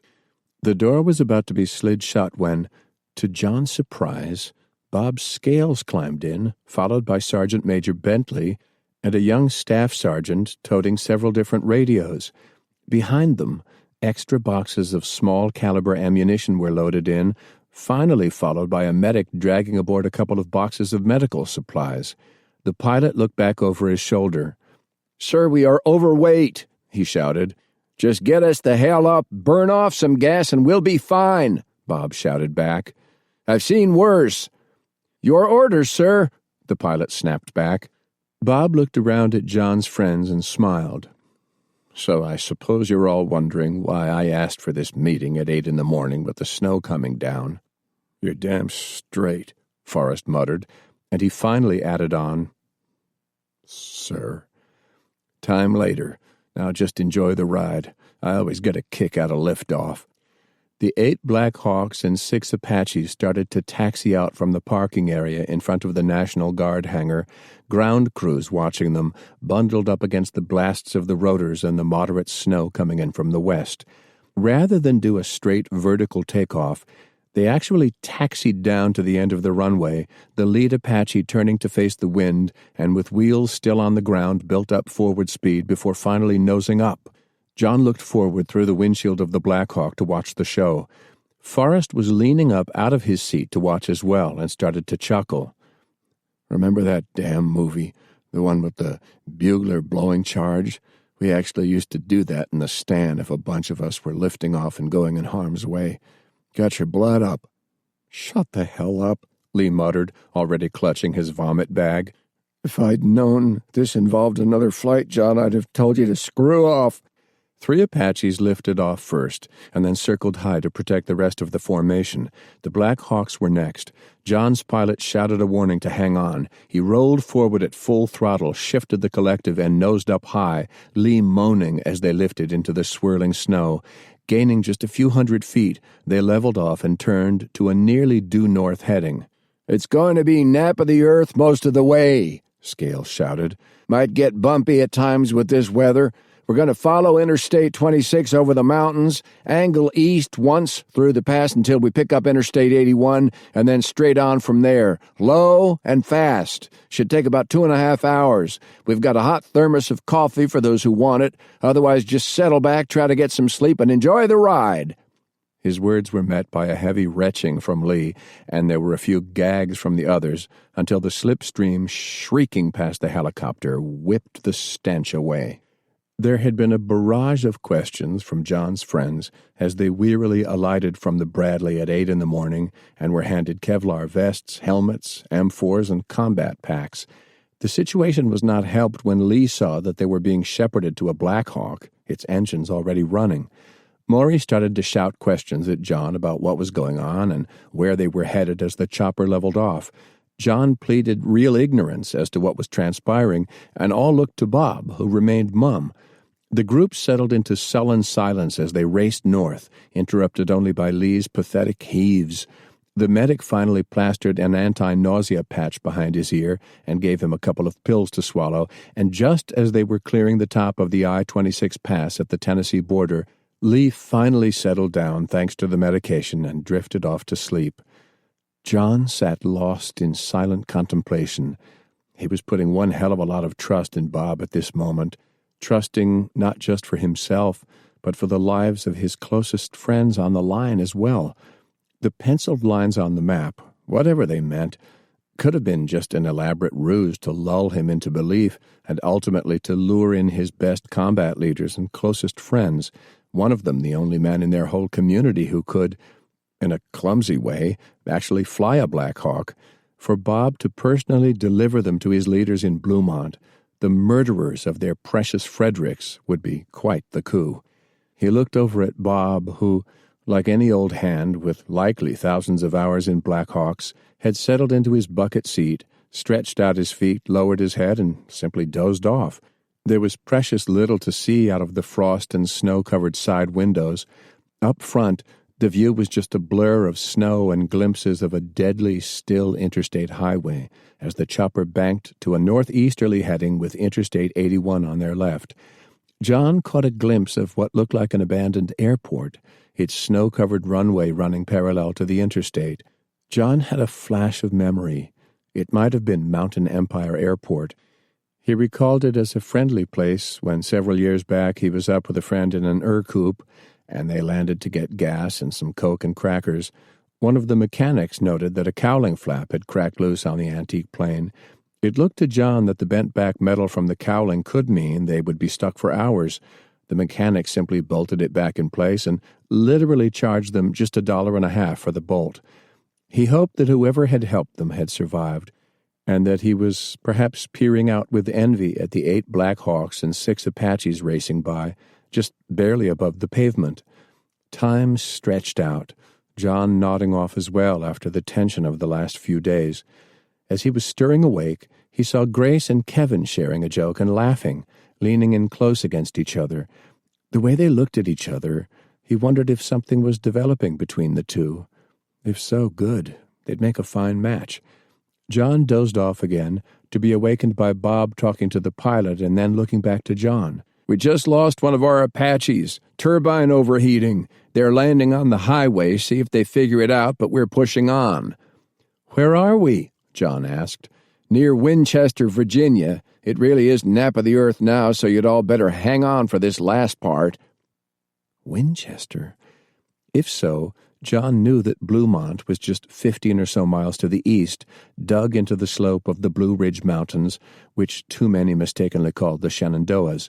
If they continued on the current heading, it really did mean Bob was not heading there after all. "How far to wherever it is we are going?" John asked. 15 minutes by air at most, but if Robert E. Lee was leading us as infantry," he said, smiling, "it'd be about 2 days' forced march." It took a minute to decipher that, and John smiled. His last remaining doubts had just been set aside. The helicopter flared 15 minutes later, as Bob predicted, nose high, coming into land, snow swirling up around it, nearly blinding the view. John looked out eagerly. He recognized the terrain as if it were darn near his own hometown. The chopper, nose into the wind, thumped down a bit hard, bounced, and then finally settled. Bob, unstrapped from his safety harness, was already up. He hunched over, went to the side door, slid it open, and then leaped out. Typical Bob, John thought. First one in with boots on the ground. John eagerly followed him. Bob shaded his eyes against the rotor blasts as one helicopter after another settled down along the road, doors sliding open, troops leaping out with weapons raised. John looked over at Bob. "Why land here?" he shouted. Bob grinned at him. "Because I missed the place." John could only shake his head in wonder. Bob called over one of his captains and shouted some orders. The captain nodded and turned to issue a command, and nearly all the troops dismounted, spreading out to form a defensive perimeter, except for one squad, 2 of the men toting sniper rifles, another what looked to be a ground-to-air missile, and 2 others backpacking heavy loads that John could not identify. "Care to come along?" Bob shouted to John. "You're damn straight I'm coming along. Mind if my friends join in?" Bob looked back at the Black Hawk they had been on, John's people tentatively climbing out, all of them with looks of confusion, Lee obviously unhappy, until he looked around, eyes going wide before he ran a dozen yards forward to look up at a road sign. "My God!" Lee cried. "Taneytown Road and Wheatfield Road. You have got to be kidding me!" "No joke," Bob replied. "Care to follow me?" "You're damn straight, sir," Lee shouted, and it was he who eagerly broke the trail with his towering bulk, heading up the Wheatfield Road, plowing through the snow, which at places was drifted nearly 2 feet deep, clearing the way. Behind him, the 2 snipers, both men nearly as big as Lee, followed, kicking snow aside, obviously laboring to clear a path for General Scales, who, though obviously enthusiastic and eager to go, nevertheless was a man well into his 60s, and after 5 minutes of uphill ascent, it was apparent the hike was beginning to take its toll. They reached the intersection with Sykes Avenue, where Lee had paused, looking back almost like an eager child ready to push on whether the adults were following or not. Bob nodded and pointed south, a steep ascent even on days when the road and hiking path beside it were cleared of snow. John paused at the intersection, waiting for General Scales to come up. the man bending double for a moment to catch his breath. While waiting for him to continue, John took in the view, limited for a moment as a snow squall swirled around them and then opening back up again. It truly did take his breath away, and he felt a surge of emotion. "Let's go," Bob announced between hard gasps for air. "Maybe wait a few minutes, sir. Catch your breath," John offered. "Go to hell, Matherson. I can still hack it," the general replied. "General Warren and a lot of others did it on the run with full gear. Then there was that artillery battery manhandling their guns up this slope as well." "And they were in their teens and 20s, John replied cautiously. Bob smiled at him and then, without another word, pushed forward. John noticed that the two snipers had held back a bit and were obviously working hard to tramp down the snow to form a path, as was Sergeant Major Bentley, who came along, invited or not. He had to be by his general's side. None spoke to the general or dared to offer a hand, but it was obvious they were keeping a sharp eye on him as they climbed the last few hundred yards up the steep slope. John, walking by his side, found even he was breathing hard, a memory flooding back of when he was a boy and had actually run up this hill in his eagerness to reach the crest. And indeed, there was the crest just ahead, crowned by an iconic statue. Bob was breathing so hard it started to worry John as they came nearly to the crest and turned off onto a walking path that wove its way through the heavy boulders. Lee was already up atop one of the boulders, shading his eyes against the wind, looking west. "Down there, straight down there, one of my great-great-grandfathers came in with Hood's division." Then he swung his arm to the northwest. "Another one of my great-great-granddads was in the thick of it up there by the seminary on the first day." Lee's voice thickened. "My God, on the third day he went in with Pettigrew and lost his arm. Oh, my God!" He turned away and tears flowed. "Why did you bring us here?" Lee asked of Bob, who smiled. John was brimming with the same question, having recognized where they were within seconds of touching down. They had landed behind Little Round Top on the battlefield of Gettysburg. Bob motioned for all to gather round, unable to speak for a moment, still breathing hard, coughing and spitting. "It sucks to get old, gentlemen. My first time here, I was 12 and ran my parents into the ground." John was smiling and nodding as his mentor spoke. "Colonel Matherson and I must have hiked, or should I admit, driven it, a dozen or more times together for staff rides while we were at the War College up in Carlisle, which is only 30 or so miles off that way." He pointed to the north. "I'm not getting it, sir," Kevin Milady said. "I've always wanted to visit this place, but why now?" Bob turned and pointed out toward the west. "Site R is over there," he announced. "That is why we are here, gentlemen." "Site R?" Lee asked, but it all came to John in a stunning rush of realization. When Linda had first mentioned it, that they were monitoring some personal traffic back and forth from a Site R, it had not registered with John since he had assumed it was some government site out west. It wasn't until he saw the lines drawn on Bob's map that it finally had clicked. It explained why Bob had put a full clampdown on everyone in his command as to their destination, and why he had made some obvious choices to leave certain personnel behind, while letting it appear he was personally delivering John to Bluemont and asking some of John's team to come along as well, to throw off anyone within his own command who might squeal to Bluemont after he lifted off. The game of luring in some of John's top people to be handed over as well hopefully worked. Bluemont was far behind them now, and Gettysburg 60 miles farther on, as Bob adroitly put it, a few days' march away for Robert E. Lee. Site R was not much more than 6 miles away from where they now stood, and clearly visible from Gettysburg's Little Round Top. "Site R was built back in the early 1950s, Bob began, and John smiled. It was almost like the start of one of his lectures delivered at the War College.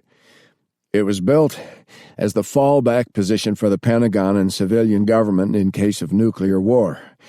At the time it was built, the thinking was that the commies—" He paused with an ironic smile.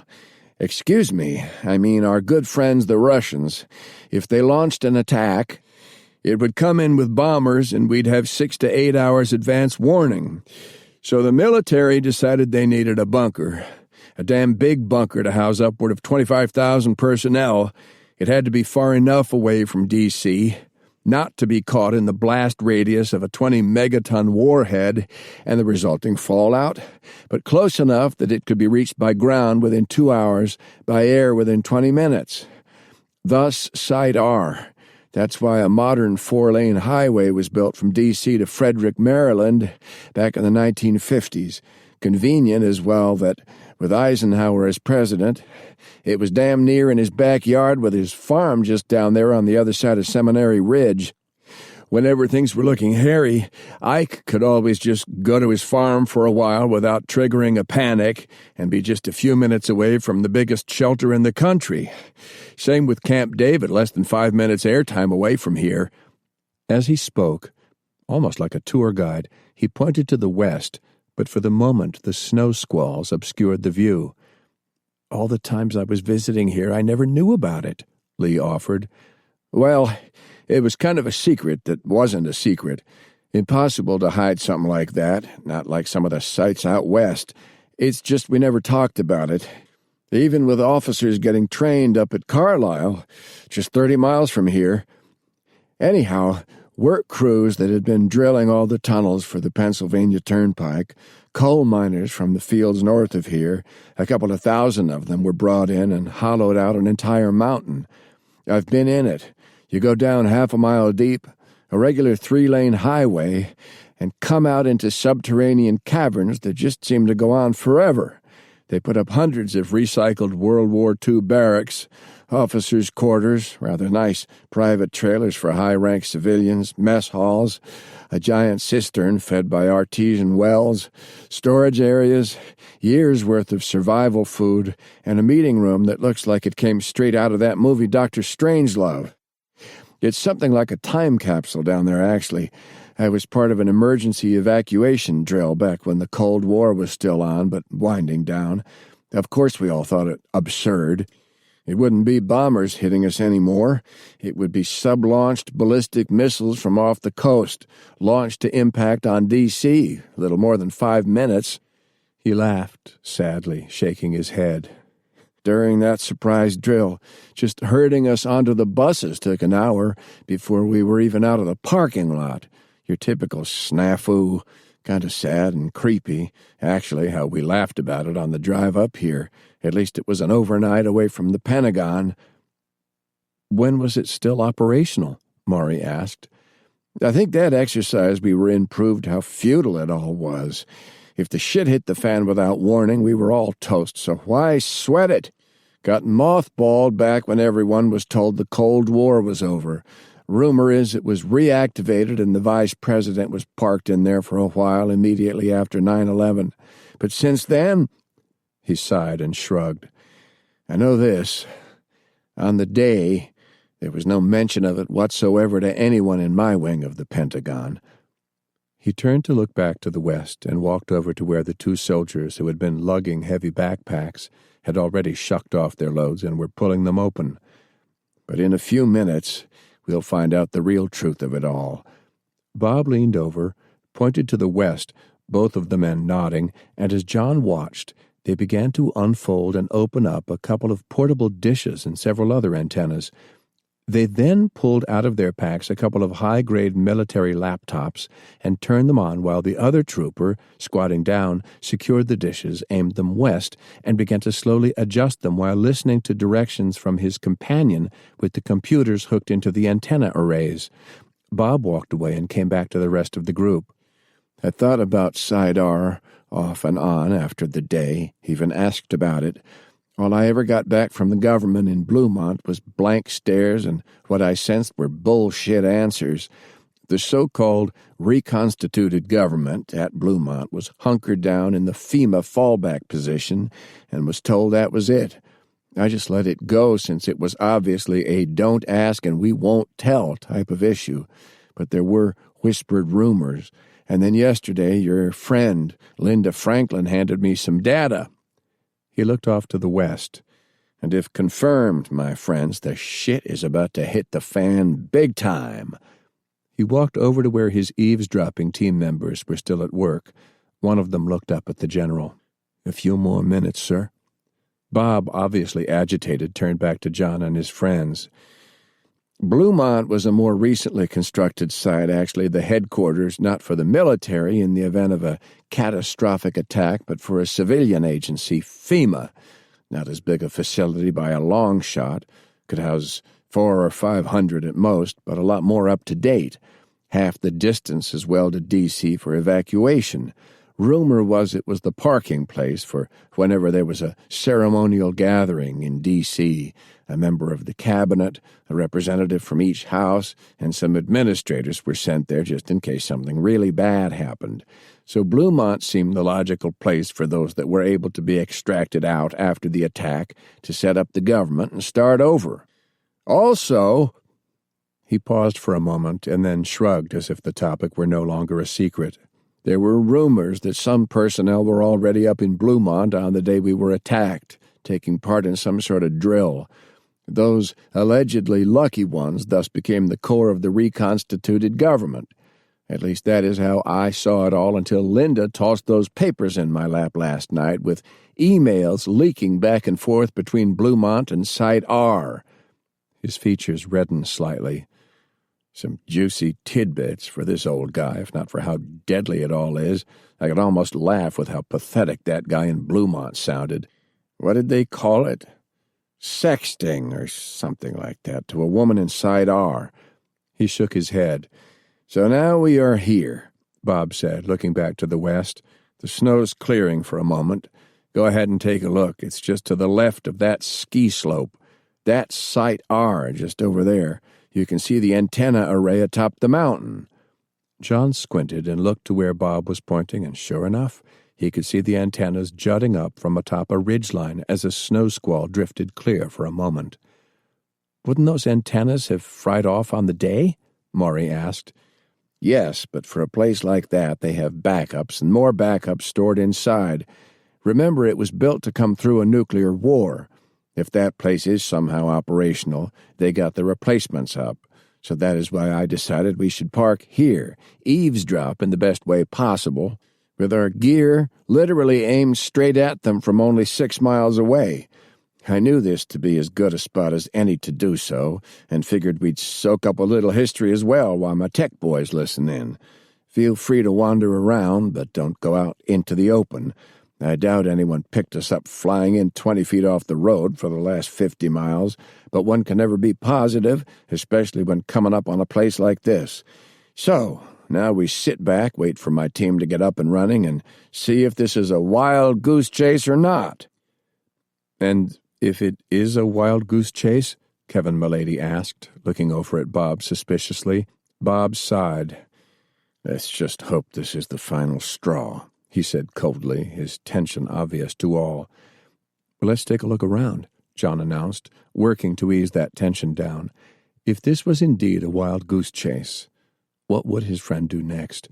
For that matter, John now wondered, what would he do with whatever it was he was about to find? John felt it best to step back for a few minutes. He motioned for his friends to follow and set off along the crest of the hill. He cautioned all to remain inside the woodline while pointing out the statue of General Gouverneur Warren, hero of the Battle of Gettysburg, his bronze figure forever gazing toward where the Confederate attack had come in. Near Warren's iconic statue, the gaudy and imposing 2-story-high mini castle dedicated as a monument to a New York regiment towered above them, which John suggested they not climb up. He noticed that Bob was following along. Bob's features were drawn, pale in spite of the icy blasts of wind whipping about the hilltop. What is he contemplating next? John wondered. "Wish we had time to really visit this place," Bob said. "Maybe when better times come again, we will do so." In the silence of a winter morning, the landscape clad in snow, visibility at times dropping as another squall came in like powder smoke obscuring this field of action, John felt a strong, profound connection with this land and its history, with all that had happened. Would history eventually forget this place, its location returning to primordial forest, such as what greeted the first settlers 100 years before the battle? It was a sobering thought that a day might come when their descendants, a score, maybe even 100 generations hence, might walk this ground, look at the broken fragments of long-gone monuments and ask, "What happened here?" Already the first signs of neglect were showing. The once heavily trodden pathways were beginning to be reclaimed by the forest. Looters and vandals had already defaced many of the monuments, stealing the bronze plaques emblazoned with the names of the gallant for their metal. Even a couple of the artillery barrels had been stolen from their cast-iron gun carriages. The path led down the slope to a simple granite monument tucked into the southwest slope of the hill. John, with his friend Bob by his side, approached it reverently. It was the monument for the 20th Maine, which had held the extreme left flank of the Union Army on that grim, terrible day against odds as high as 6-1. Even Lee Robinson, whose ancestors had assaulted this hill, stood in reverent silence as John spoke a few words about what this place meant to him, how the commander of that regiment, Joshua Lawrence Chamberlain, when returning years later to this now quiet glen, declared that where great deeds are accomplished, greatness lingers, and that this was indeed the vision place of souls. All stood silent, Bob then offering that they pray together for the repose of the souls of all who fell here, both north and south, which they did, Lee openly in tears. As the group turned to start back up the slope, General Scales interrupted their departure. "It might be legend, it might be true," he began, struggling to keep control over his voice.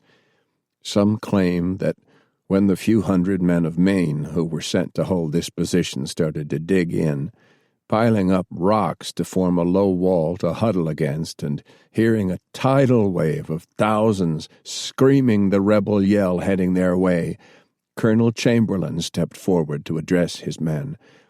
Back then, officers actually did that kind of thing.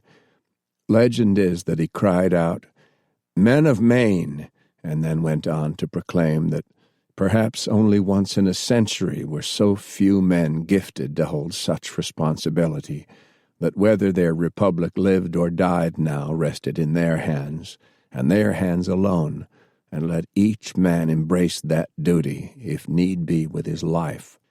Maybe that is us this day," Bob said. "The republic might rest in our hands before this day is out."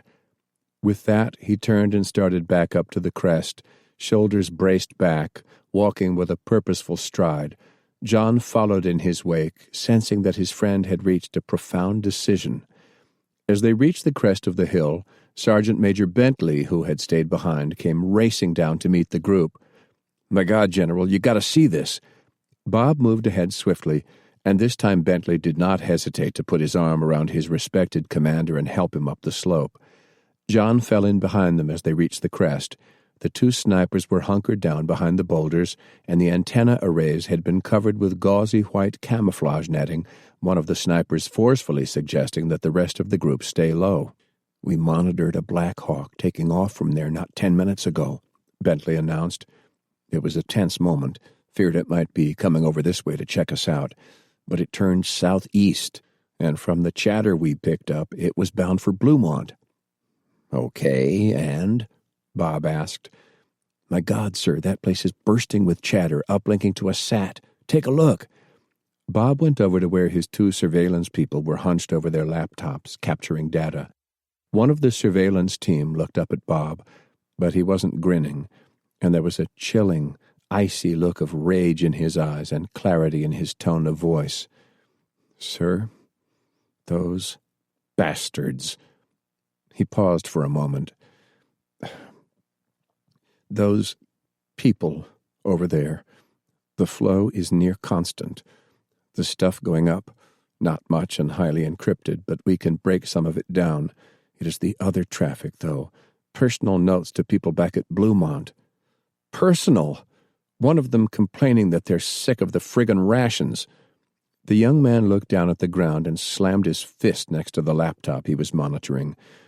They're complaining about the food they're stuffing themselves with while I found out my father was killed trying to protect our family dog from being taken for food, and my mother was—" His voice trailed off into tears of rage. Bob squatted down by his side, rubbing the back of the young man's neck, but as he did so he looked at the data scrolling down on the screen, eavesdropping on transmissions from Site R but 6 miles away. He remained thus for long minutes, at one point picking up the laptop and asking the other technician how to freeze the screen so he could reread something. As he did, his features reddened, and he put the laptop down and stood up. "Okay, we've got enough here," he snapped sharply. "I want you two to stay here and keep monitoring. Capture everything you can." He then looked back at the two who were the security detail and ordered them to stay as well, along with one to follow him back to the choppers and pull out some survival gear and rations, and then come back.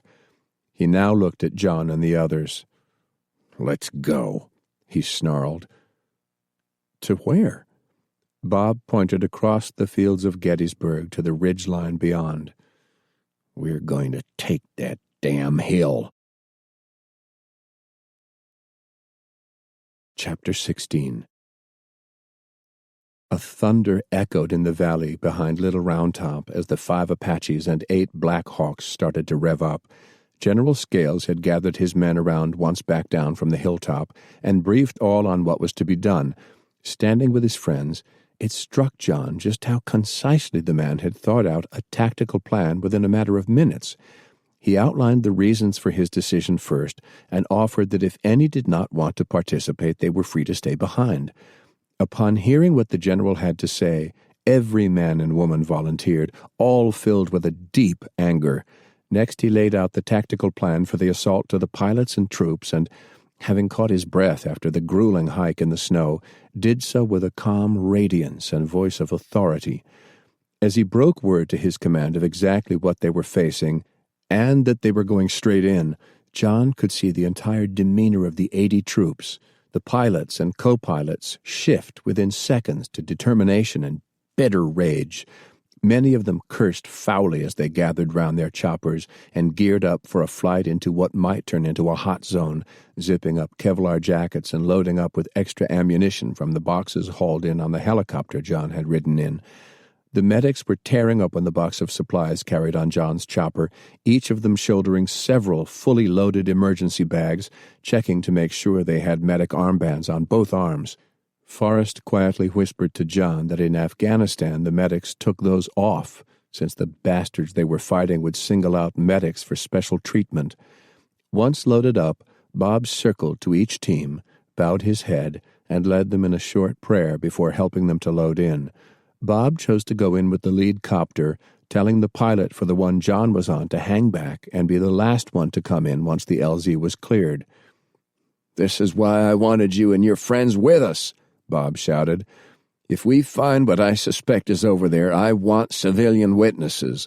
You might not know it, John, but your reputation extends beyond just Black Mountain, Montreat, and Nashville. So if things get hot, you are to stay back and stay alive. You got that?" Bob led this last group in a short prayer with heads bowed, and he shook hands. He told Forrest and Milady, who was a Marine vet, to make sure everyone's gear was squared away and then stomped off to the lead chopper. "Let's double-check each other's equipment and get ready for some shit," Forrest shouted enthusiastically, and John could see that in a perverse way PTSD was forgotten for the moment. He was back in his old element and enjoying it. As each climbed into the chopper, Forrest and Milady checked their Kevlar jackets and helmet straps, Forrest giving John an admonishing look as he zipped up John's jacket and then helped him up while Kevin double-checked that each was properly strapped into their safety harness. "It could be hot. We might get hit.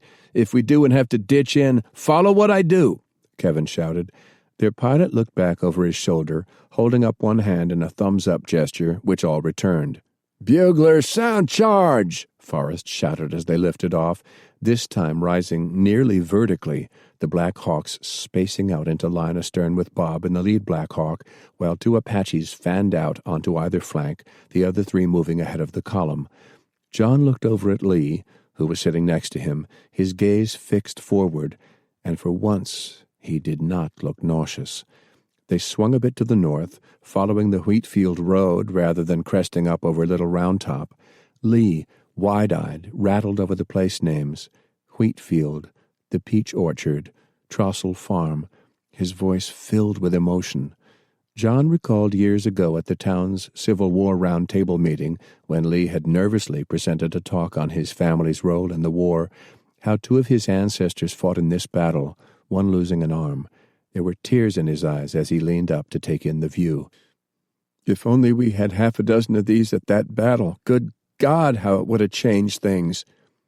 "Suppose we had them instead," John quipped back with a smile.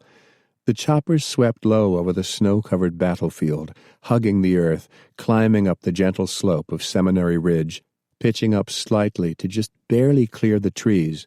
Ahead, Sachs-covered bridge could be seen. Beyond that, the open fields of the Eisenhower farm, and then directly ahead, Site R, the ridgetop, bristling with antennas. Lee took a deep breath and looked across at Forrest, who was sitting silently, eyes half closed. "How bad is it going to be?" Lee shouted. "Don't know. Maybe just some garrison types who will pee themselves and run as we come in, or special ops types with orders to shoot to kill anyone who comes close and tear us apart as we come in. You'll know in about 3 minutes." "Now I know how my granddaddies felt." Lee sighed, his features set and grim. He started to whisper, and John caught bits of the 91st Psalm, which many called the Soldier's Psalm. "Thou shalt not be afraid for the terror by night, nor the arrow that flieth by day, nor the pestilence that walketh in darkness, nor the destruction that wasteth by noonday." "Minute out," the pilot shouted. "Doesn't look hot. We circled while the others touched down first." John strained up to try to catch a glimpse. The mountain filled the windscreen before them, the pilot pitching up slightly to clear space beneath him for the Apaches that were already skimming along the face of the ridgeline. There was a paved runway at the base of the ridgeline, John noting that it had been cleared of snow. Between the airfield and the ridge, there were 6 helipads cleared and marked as well. A Black Hawk rested on one of the pads. So far, no shots were fired. The Apaches zoomed back and forth along the face of the mountain as the chopper with Bob in it skimmed in low, flared up, and touched down on one of the pads. Bob was the first one out before it had even settled down, followed by troopers with weapons raised. Another came in, and then a third, while a couple of 100 feet up, the Black Hawk that John was in turned in sharp 60-degree banks, circling about. Lee, absolutely wired up, for once did not complain, while Forrest, chuckling softly, hung on to his safety harness with one hand, M4 strapped across his chest. "Shit, we've got incoming!" the pilot shouted, and he snapped the Black Hawk over into an opposite turn. For a few seconds it looked to John as if he was about to go straight into the mountain before pulling around.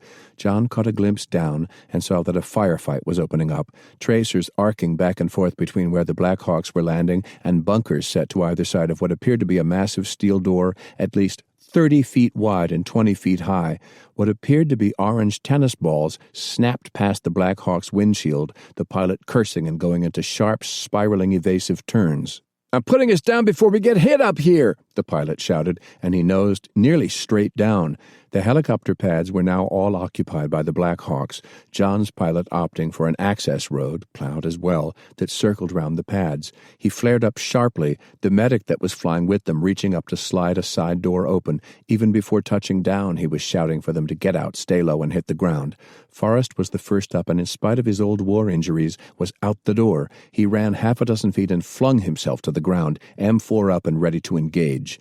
John had not done anything like this in more than 20 years, but training did kick in, as it did for Milady and even Maury, who leaped out and sprawled into the snow alongside Forrest. John looked back and saw Lee standing in the open doorway, Grace behind him. "Lee! Grace, get out!" John shouted, and at that instant, a burst of shots laced down the side of the helicopter, shattering its forward windshield, hitting the pilot, and then stitching across Lee. He collapsed back into the Black Hawk, the long burst raking down the length of the helicopter, tearing across the turbine housings. and from there into the tail rotor, which disintegrated into deadly shards arcing out in every direction. Smoke billowed out between the still rotating rotor blades. John got to his feet and ran back even as the medic was grabbing hold of Lee, pulling him feet first out of the crippled bird. There was blood covering Grace's face, but she was up, helping to push Lee out, John grabbing hold of his friend's legs and pulling him to safety. His friend was wide-eyed and gasping. It looked as if his vest had taken a shot, and for a few seconds John thought he had just been stunned by the blow, turning to Grace and shouting at her if she was wounded. "I don't think I'm hit," she cried. He then looked back at Lee, who at that instant started to cough up blood. The medic frantically tore the Kevlar jacket open, cursing. There was an entry wound that had punched through his jacket just above his heart. The medic rolled Lee up onto his side, slipped his hand down the back, and came up with a bloody hand. "Damn it!" the medic cried, and he looked at Grace, who had been standing behind Lee in the helicopter, her face splattered with blood. "You hit?" "No, not sure. No." "Then put pressure on Lee's wound," the medic shouted, pushing down hard with his own hands first, and then grabbing Grace's hand and guiding her to take over. He looked back to the front of the chopper. The pilot was staggering out, arm drenched with blood, co-pilot running around the front of the Black Hawk to help him get clear. The medic returned his focus to Lee. John knelt beside Lee, not sure what to do other than hold his old friend's hand. The medic was cutting through Lee's parka and shirt underneath, stabbing the exposed arm with a syringe of morphine, and seconds later the look of panic in Lee's eyes cleared a bit, while the medic worked frantically to set up a bag of plasma. "What's his name?" the medic cried, looking over at John. "Lee Robinson." The medic leaned down close to Lee's face. "Lee, you are going to make it, but you've got to stay with me. I've got to keep you breathing. I'm going to work a breathing and suction tube down you. Don't panic. You got that? Stay with me. I'm going to get you through this." Lee looked around wide-eyed, gaze resting on John. "Gettysburg. Good place to die, my friend." "You're not dying, Lee," John cried. Lee coughed up more blood. "Thought we'd share being grandfathers together. Tell them I love them." He started to convulse. The medic gave up on the breathing tube for a moment, pulling Grace's bloody hands aside and actually slipping a couple of fingers into the entry wound. "Jesus God," the medic whispered softly, and then he leaned back, reached into the tote bag dangling from his shoulder, pulled it open, and drew out an emergency surgical pack. "I've got to try to go in," the medic announced. "Stop the bleeding there." He unrolled the pack beside Lee and then drew out another morphine syringe and stuck it into Lee's arm. John looked at him, questioning this decision. "I've got to all but knock him out," the medic snapped before John could even ask. All this time, gunfire was snapping around them, several shots stitching up the snow within feet of where the medic was working. He looked back over his shoulder. "Damn you, you sons of bitches, can't you see I'm a damn medic?" he cried. Lee was still frothing up blood. His lungs were clogging with aspirated blood, the medic whispering for Grace to cover her friend's eyes and keep reassuring him. She began to sob as she leaned over him and started to whisper calming words that he would make it. Another convulsion tore through Lee's body, blood spraying up out of his mouth in a torrent. And then he just started to relax. The medic leaned back and said nothing, lowering his head. Lee looked up at John and actually appeared to smile. "Gettysburg. Bury me here, John." And then he was gone. John could only kneel beside his friend of so many years, holding his hand, finger resting on his pulse, feeling the last faint beat, and he was gone. All he could do was lean over, embrace his friend, and cry. "Matherson!" He looked up. It was Sergeant Major Bentley, gesturing for him to come forward. John ignored him for the moment, looking back to the medic. It was .50 caliber, most likely. Kevlar won't stop that. Felt like his aorta was nicked, pulmonary arteries shot up as well. He stared at Lee for a moment and then turned to look at the pilot, who was crouched down next to him, blood pouring down his arm. "Let's take care of that," the medic said, and he turned away, as if Lee had never existed. "Damn it, Matherson, on me!" Again it was Bentley. John forced himself to stand up and then paused, leaned back over, and closed his friend's eyes. Grace was kneeling by the body, crying. "Grace, stay here with the medic. You can help him." "I'm going with you," she snapped sharply. "Damn it, I'm not losing you too, Grace. Now stay here with the medic. He needs you more than I do." "Stay here, Grace. I need you," the medic ordered, even as he tore away the sleeve of the wounded pilot to reveal arterial blood pulsing out. "Matherson, damn it, the general wants you. Move it!" John looked back to where Bentley was standing out in the open, arms on hips, as if oblivious to the firefight that was going on. John spared one last glance for his fallen friend, stifled back his emotions, and crouching low started toward Bentley. Maury, Forrest, and Milady, who had been deployed forward, got up to join him. "Lee?" Maury asked. "Con," was all he could choke out. A loud tearing sound, almost like that of a bedsheet being ripped in half, echoed against the face of the ridge. One of the Apaches, angled down, was at a hover 50 feet up, pouring in a stream of 30mm shells across the face of the huge steel doors, then turning its fire into a bunker on one flank for several seconds, pivoting, delivering the same deadly blow to the second bunker on the other side of the door. Its tracer rounds made its efforts look like a garden hose of liquid fire pouring down from an angry heaven. A second Apache was swinging back and forth, sweeping the ground above the door with the same river of death. There was a secondary explosion from what must have been a concealed bunker positioned partway up the steep slope. John came up to Bentley, who, without comment, turned, set off at a slow jog, and led them to where General Scales was down on one knee, snapping out commands into the handheld radio. "That's it, you've torn the shit out of them," he cried. "We take one more shot. Don't wait for me. Cut loose again." The two Apaches broke away from their attacks, turned, and with rotors thumping loudly, pivoted and climbed up.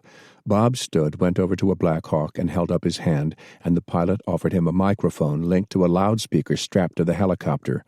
"That's it," Bob shouted. "We didn't want to fight. You opened fire first. You saw what you got. Lay down your arms, come out hands over your heads, and I promise safe surrender. You've got 30 seconds or some hellfires will come in next."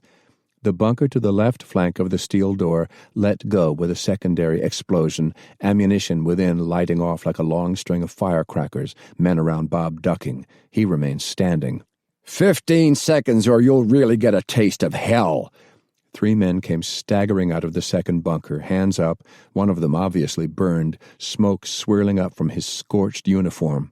"Medic forward," Bob shouted. "Surrender, we'll take care of the wounded. This is General Bob Scales, Eastern Command. I am giving you a direct order that will save your lives. Now give it up!" One of Bob's medics raced forward and actually knocked the man in the smoldering uniform down, rolling him back and forth in the snow and shouting for one of the other surrendering men to help him. The sight of this finally broke the standoff at last. More men and women began to emerge from concealment, many of them wounded. "That's it, keep coming forward," Bob shouted. "All medics up front and center. Treatment center on me. Move it!" The Apaches continued to circle overhead like birds of prey eager to strike.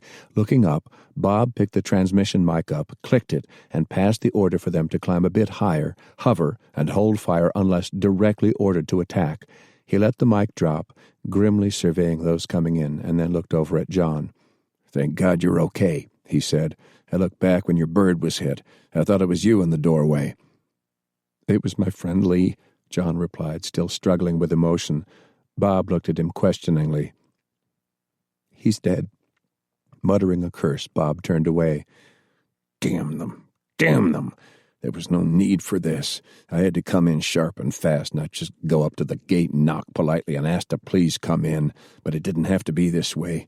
Damn fools should have seen we had the firepower edge." Several dozen surrendering were now coming forward, the majority injured in some way.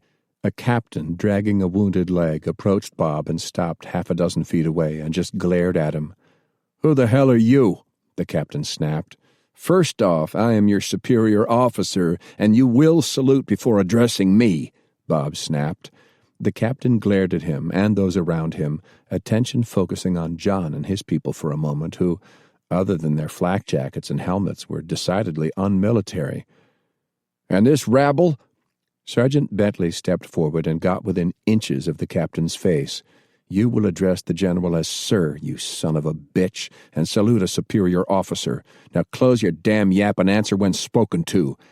The captain began to reply, and Bentley leaned in almost nose to nose, exactly like a professional DI intimidating a jerk of a recruit who, if behind the barracks and out of sight, would get his butt kicked. The captain relented, stepping backward a few paces and to one side, turning his focus toward the general, and finally offered a salute. Captain Dean Hansen, United States Air Force. Bob barely returned the salute. Your unit? 223rd Security Battalion. Oh, Christ, Air Force Security, one of the men behind Bob growled. No wonder. Bob did not look back at whoever spoke out with disdain. Why did you fire on us, Captain? Bob snapped. Sir, our standing orders are anyone enters this compound, we shoot first and ask questions later. Bob looked around at the carnage. Lee was not the only casualty on their side. Several men near Bob were down.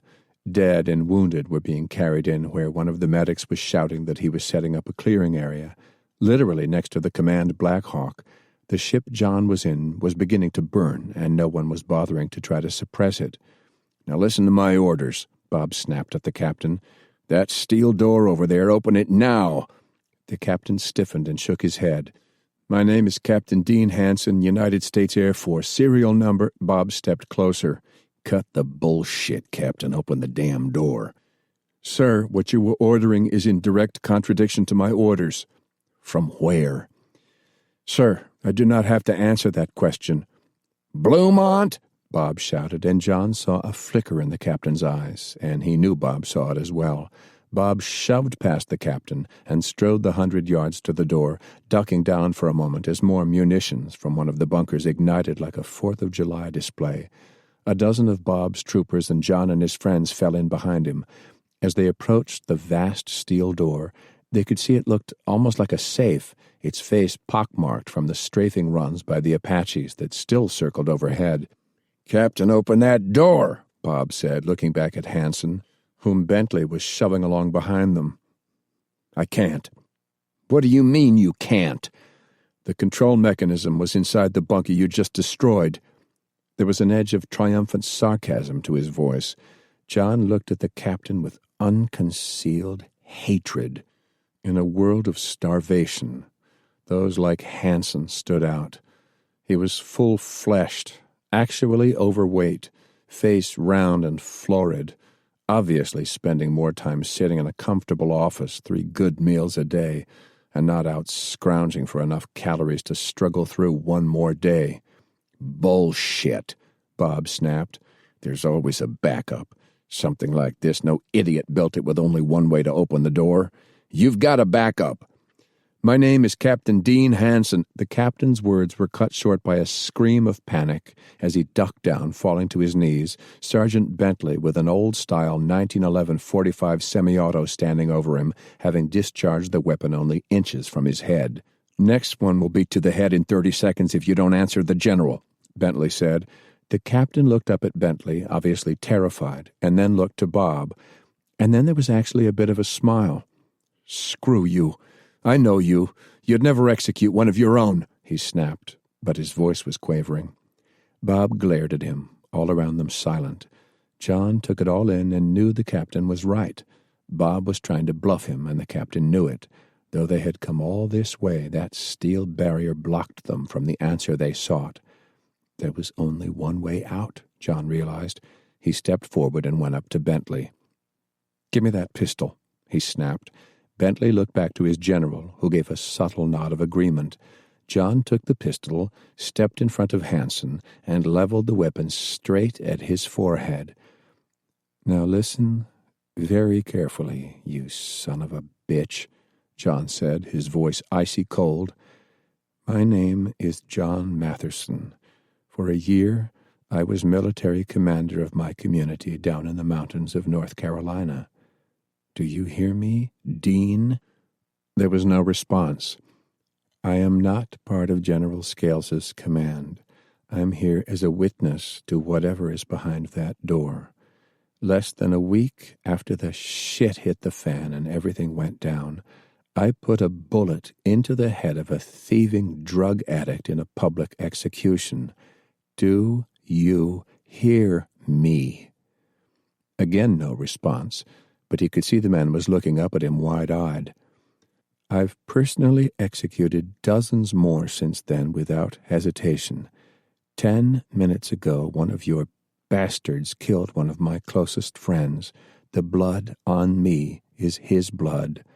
Do you read me? There was a faint nod. "I've extended your life by 2 minutes. Maybe the general would not order you shot, but by heaven I have no such compunctions. I'm giving you 30 seconds to do as the general ordered. If you do not, I will blow your frigging head off and not hesitate. At this moment, I might blow it off anyhow as payback for my friend even after you answer, but your odds are better if you answer. After I shoot you, I'll single out another and another of the prisoners until someone finally gives the general the answer he wants. Now, Captain Hansen, do you read me?" He paused and looked around at those gathered, and then back at Hansen. 15 seconds, John snapped. "John!" He looked up. It was Scales who was shaking his head. "Stay out of it, damn it!" John shouted. "We've been through hell for 2.5 years, and I want the answers now. Lee didn't die just for us to stand around like a bunch of assholes in front of a door this bastard can open." He looked back at Dean. 10 seconds. 8 seconds. Several of the prisoners, obviously terrified, shouted for the captain to relent, one crying out that he knew the answer and would give it. John could see that the man had lost control, his trousers soaking through. 6 seconds. He pressed the cold muzzle of the gun to the captain's forehead. All right, Dean screamed. "I'll talk." John nodded and stepped back, suddenly feeling completely drained. "Get him to open the door now," John commanded. "If he doesn't open that door in 3 minutes, bring him back here and I'll kill him." John walked back to Sergeant Bentley, easing the hammer of the .45 down to the safe position. He held the weapon by the muzzle, which was warm, and offered it back to the sergeant, who took it. Bentley stared him straight in the eyes. "By God, sir, would you have done it?" "After all we've been through?" John said, not answering the question. "And, Sergeant, don't ever ask me that question again." A couple of troopers of Scales's command dragged Dean up to the door. He fumbled to open the collar of his uniform and drew out several keys on a chain around his neck, muttering that the electronic controls had been shot out. He handed one to a guard accompanying him, explaining that they both had to insert the keys in locks 10 feet apart and turn them simultaneously. They did so, and with a metallic hiss, the vast doorway cracked open. Bob stepped forward. "Hold it there," he shouted, and going up to Hansen's side. "You got a security detail in there?" he snapped. A moment of hesitation. "You play us wrong now and I hand you back to my friend Matherson. Do you have a security detail inside?" "Yes, sir." "Then you are in first and order them to stand down. I got a sniper aiming straight at your back. You play us false, and you will be the first to die, and I turn those outside over to Matherson and his men. You read me? If the killing is to stop now, it is up to you, Captain. I want any security to come out, weapons held overhead, or by God, I'll have an Apache outside this door pouring 30 millimeter and then a hellfire down inside." "It's over," Hansen cried. "Then make sure it is." Hansen, shaking and barely able to walk, approached the front of the blast door, which had slid open just a few feet, hands held high over his head. "This is Captain Hansen. We are surrendering this facility to forces of Eastern Command. Safety your weapons and come out with them held over your heads." John could hear voices from within arguing back and forth for several long, drawn-out minutes. Dean started to step into the cavernous darkness, but froze in place when Scales barked out an order for him to not take another step in, shouting loudly that he was General Scales, in charge of Eastern Command, and was taking control of this facility, and those who surrendered would be treated honorably. Dean, voice breaking, began to sob, crying out that it was over and for the detail within to come out as ordered. Finally, they began to emerge, and within minutes, 100 were out the door, dropping weapons as they emerged to be hustled off by a detail set up by Sergeant Bentley. Finally, there was no one left except Hansen, partway into the half-open doors. Bob finally came up to his side. "How do we open these things wide?" Dean nodded to a control panel inside the doorway. Bob told him to go ahead. Dean entered a code, and the door slid the rest of the way open. John watched this in angry silence. The doors must have weighed several dozen tons or more, and were at least 3 feet thick. 50 yards into the tunnel, there was another set of doors, not as substantial but still significant, and for a second time the same ritual was played out of cracking them open, Dean taking a few steps in, shouting for the security detail behind them to come out with weapons secured and surrender.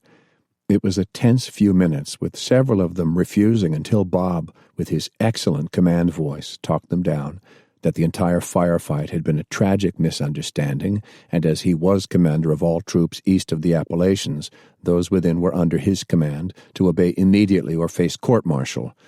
They finally surrendered.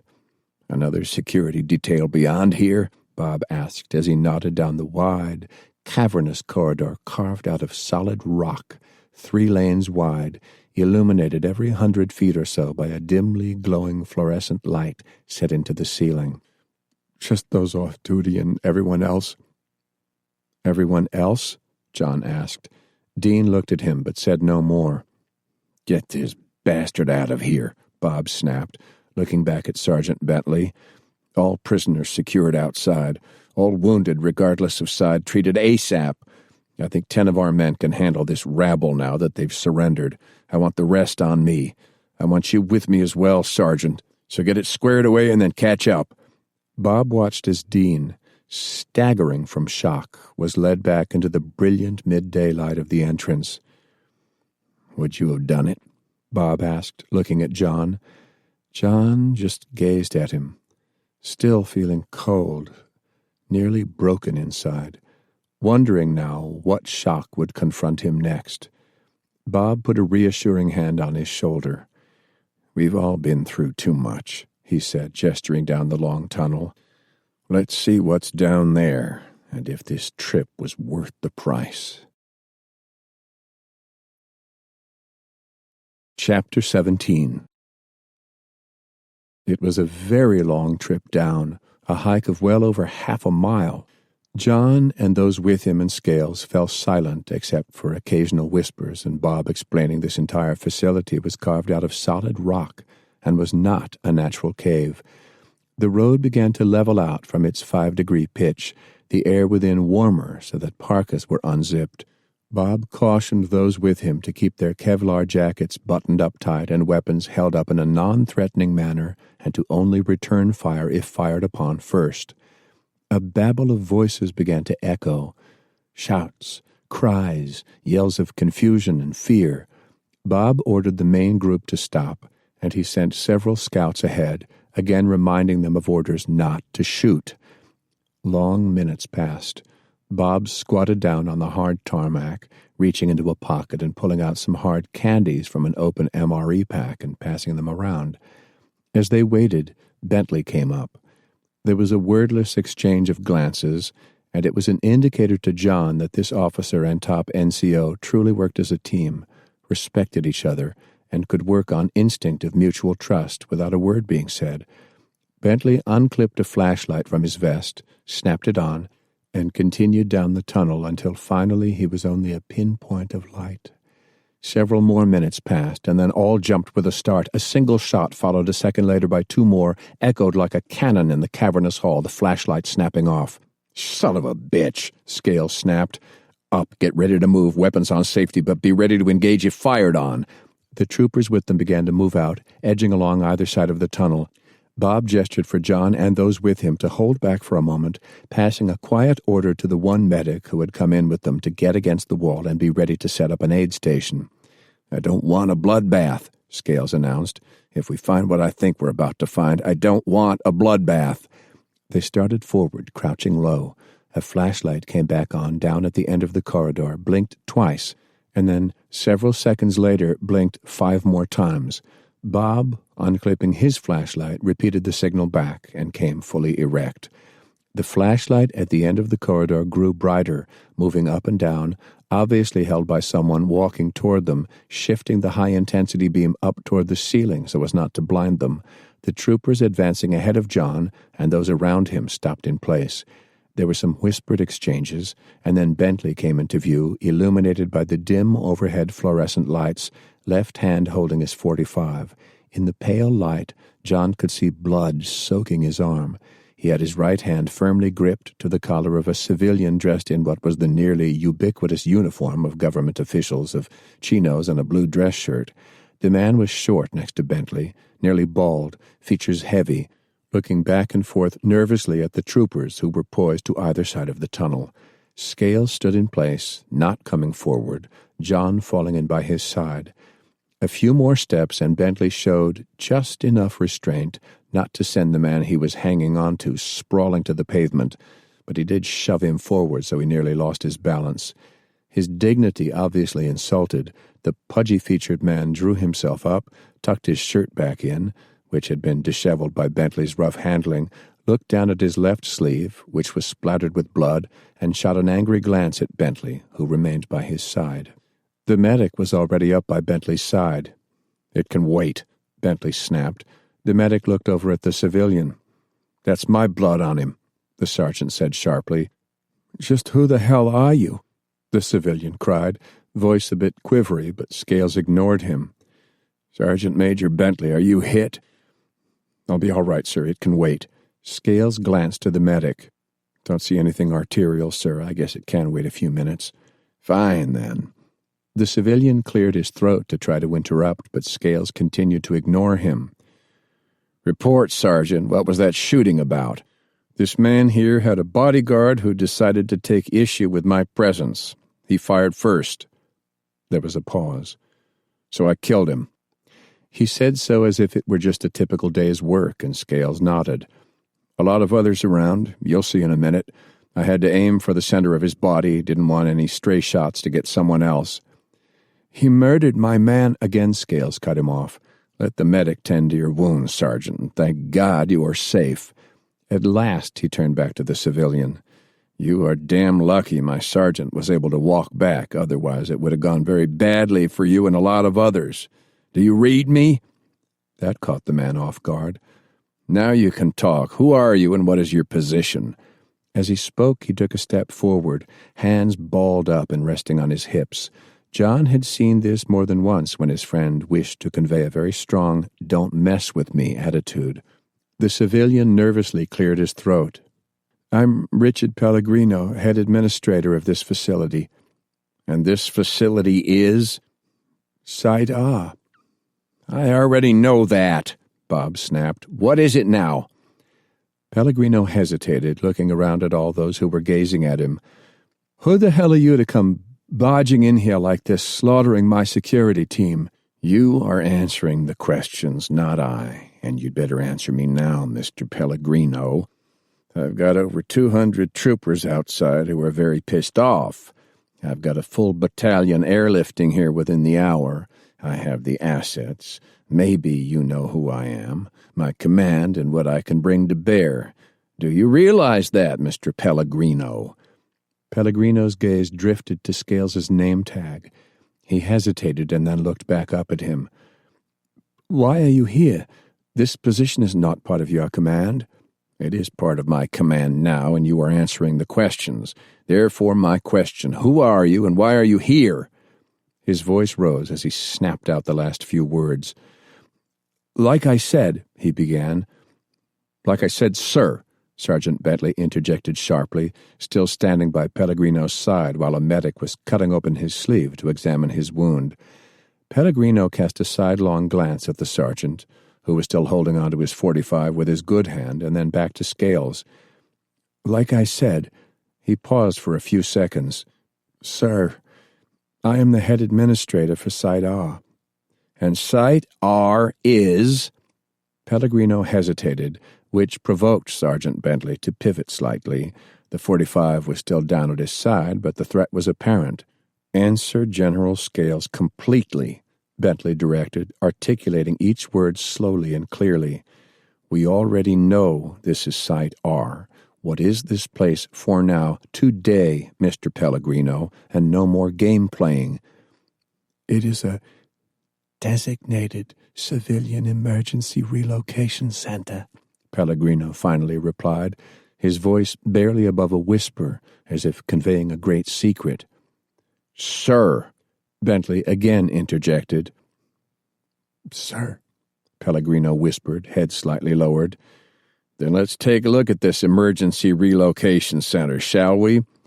You can't, Pellegrino cried. This facility has the highest level of security requirements, which I doubt you are qualified for. I am ordering you to turn around, leave now, and we can just call what happened a tragic mistake that I won't report. Bob looked at him with absolute contempt. My security clearances existed long before you most likely crawled out of your frat house at some Ivy League hole. I've put up with shits like you for over 40 years, but not this day. If you want to debate it further, look around you. These men with me have as much security clearance as I do after the hell they've been through for the last 2.5 years, and every right to see what is down at the end of that road. Pellegrino started to bluster, and Bob, contempt obvious, stepped past him. Someone dragged this bastard along, he snapped. John, who had remained silent throughout the exchange, could not help but smile as Pellegrino was shoved to one side, a trooper grabbing hold of him by his collar and pushing him along. He had endured far too many like him during his brief stint at the Pentagon, some of them in uniform, who were just ticket-punching their way up the career ladder, and to hell with what was actually right, or how many got hurt or even died as a result of their actions. The tunnel began to widen out. The troopers keeping pace with Bob along either side advanced with weapons raised, but not positioned to fire, but could do so swiftly if need be.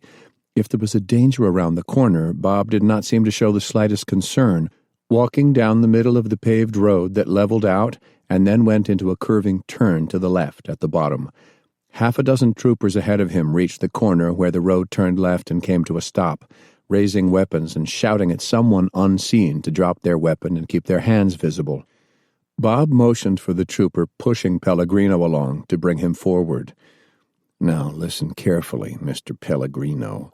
Do you have more armed personnel around that bend? He hesitated, and again Sergeant Bentley was menacingly by his side. He could only nod. Then you go forward and tell them to lay their weapons down and come out with their hands up, that the fight is over and no one gets hurt. But if one of my troopers gets shot, Sergeant Bentley, or my friend John Matherson here, will gladly put one into you. The fight is over, Pellegrino. Let's make sure no one else gets hurt. The thoroughly frightened administrator was shoved forward. He cautiously advanced the last few dozen yards, turned in the middle of the road illuminated by several floodlights, and squeaked out a command for those waiting on the far side to give up. What sounded like an argument started until Pellegrino shrieked out that they were outnumbered and everyone would die if they didn't surrender immediately. Seconds later, the first men and women of what John hoped was a final line of defense emerged, hands over their heads. Bob's troopers, weapons pointed high but still aimed in their direction, shouted out for them to move up the road on the double. Several dozen emerged, and as they were moved up the road, John could see the looks of fear. It was the medic who was trying to follow Bentley and work on him who helped diffuse the tension, walking in among them, offering reassurances, announcing that if any were hurt they should fall out and she would take care of them. Otherwise, they should just keep moving up the road toward the exit. To John's amazement, one of them was actually smoking a cigarette, the scent of it wafting around him as they passed him. A cigarette? Here? Just what kind of place is this, really? Any more? Bob shouted. A trooper at the very front of the ground turned, looked back, and replied with a hand gesture that all were cleared, but John could see there was a look of confusion from the other troopers who were standing at the bend in the road. Let's see if all of this was worth it, Bob said softly, starting out again. Whatever they were about to see, John could not get out of his mind that his friend Lee was dead. Whatever they were to find, was it worth Lee's death? And then he turned the corner of the road, dug 1/2 mile down into a mountain, and came to a stop in silent amazement. The underground cavern, if it could be called that, was illuminated nearly as bright as day and seemed to stretch off into infinity. The road, which had broadened out into 4 lanes as it went through the curve, emptied into a vast, open underground chamber, the road just continuing straight on until it was actually lost to view. There was a turn off to the right, an illuminated sign overhead announcing all entering had to first report for decontamination and security clearance. Bob ignored it, and up at the front with his troopers just pressed straight on, Bentley dragging Pellegrino along. The ceiling overhead arced more than 30 feet high. The spread of the cavern from his left to right was at least several hundred yards or more. The broad street was actually lined with barracks.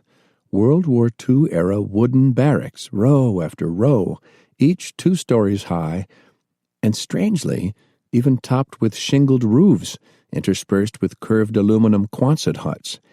At regular intervals, natural stone pillars rose from the floor to the ceiling to support the vast mountain overhead, so that the interior almost looked like some strange, surreal military cathedral. All stood in amazement, except for Bob, who looked around, hands on his hips. "Like I told you, John," he said softly, "I was here once, more than 25 years ago, as part of a drill. This was designed in the 1950s to be the fallback position for the Pentagon in the event of nuclear war. The barracks you see laid out down this road, it's actually called Main Street, were left over from World War II. After the place was hollowed out, it was felt that the cheapest and easiest thing to do was just build these. We still had hundreds of them as surplus, prefabricated and sitting in a warehouse a couple of hours away. No weather here, no termites. They'll stand 100 years or more. Off to the right, there used to be a motor pool, even used to have a couple of old Sherman tanks down here, rigged up as earth movers if we had to dig our way out of a nuke hit close by. There even used to be old-style electric golf carts for driving around inside. I think that was Ike's idea." 100 yards or more down Main Street, a small crowd had gathered. "How many are here now?" Bob asked, looking back at Pellegrino. "Who?" "Civilians, damn it!" Again a hesitation. "About 1,500, maybe 2,000. Some leave at times, and others are brought in." A brief pause, and with Bentley glaring at him, he finally added, "Sir?" The man's features had gone to nearly purple. His knees were shaking, and with a moan he slowly sank to the ground. The medic ran up to him, knelt down, felt for his pulse, and then looked up at the general. "Might be his heart, sir." "Given what I think is here," Bob said softly, "I have to ask, what heart?" He then announced, "Shoulder all weapons. These are civilians here. Unless he dies on us, drag him along." He gazed down coldly at Pellegrino. "Which way to the command center?" he snapped, and the ailing man pointed straight down Main Street. He set off with a purposeful stride, right up the middle of the main street, troopers, with weapons shouldered as ordered, flanking to either side. John trailed along behind him, his friends Reverend Black, Maury, Forrest, Kevin, and Grace, who had disobeyed John's orders to stay behind and had caught up with the group and was still obviously in shock over Lee's death, followed behind Bob. They passed several of the wooden barracks, relics of what seemed another age. The paint was peeling from the wooden sides, but other than that, they seemed well tended. There were even nameplates tacked to doors. John slowed as he passed a Quonset hut on his left. There was a single name tag tacked to the door. He recognized the name, the same as on the personal emails that Linda had snatched out of the ether and which had finally led them to this place. Surely it couldn't be. As he stared at the nameplate, similar to the types of nameplates set in front of an officer's home on a military base, the door cracked open, an anxious young face looking out, a girl in her early teens at most, still gangly like a young colt. He smiled at her, and a flicker of a smile creased her slender face as she nervously brushed back an errant wisp of reddish hair. John stopped, his friend staying with him. "Are you here to arrest us or something?" she asked. He shook his head and gestured toward the front porch as if requesting permission to approach. She hesitated, nodded, and opened the door wider. He caught a glimpse of inside the barrack. Though the exterior was of World War II vintage, the interior looked something like a typical living room. A sofa, several chairs, and what appeared to be the back of an old-style television from 30 or more years ago. Don't worry, young lady. There was a misunderstanding, but it's been settled. You're perfectly safe. He spared a quick glance back down Main Street. Bob had gone far ahead of him, surrounded by the troopers who had entered with him. John looked over his shoulder. His friends, however, had lingered behind, waiting for him out on the street. Grace was still with him, and it was she who broke the tension. "Hi, my name is Grace," she announced in a warm, friendly voice, and she simply stepped past John, advancing up a step onto the porch and extended her hand. The nervous smile on the young girl's face within the hut broadened slightly.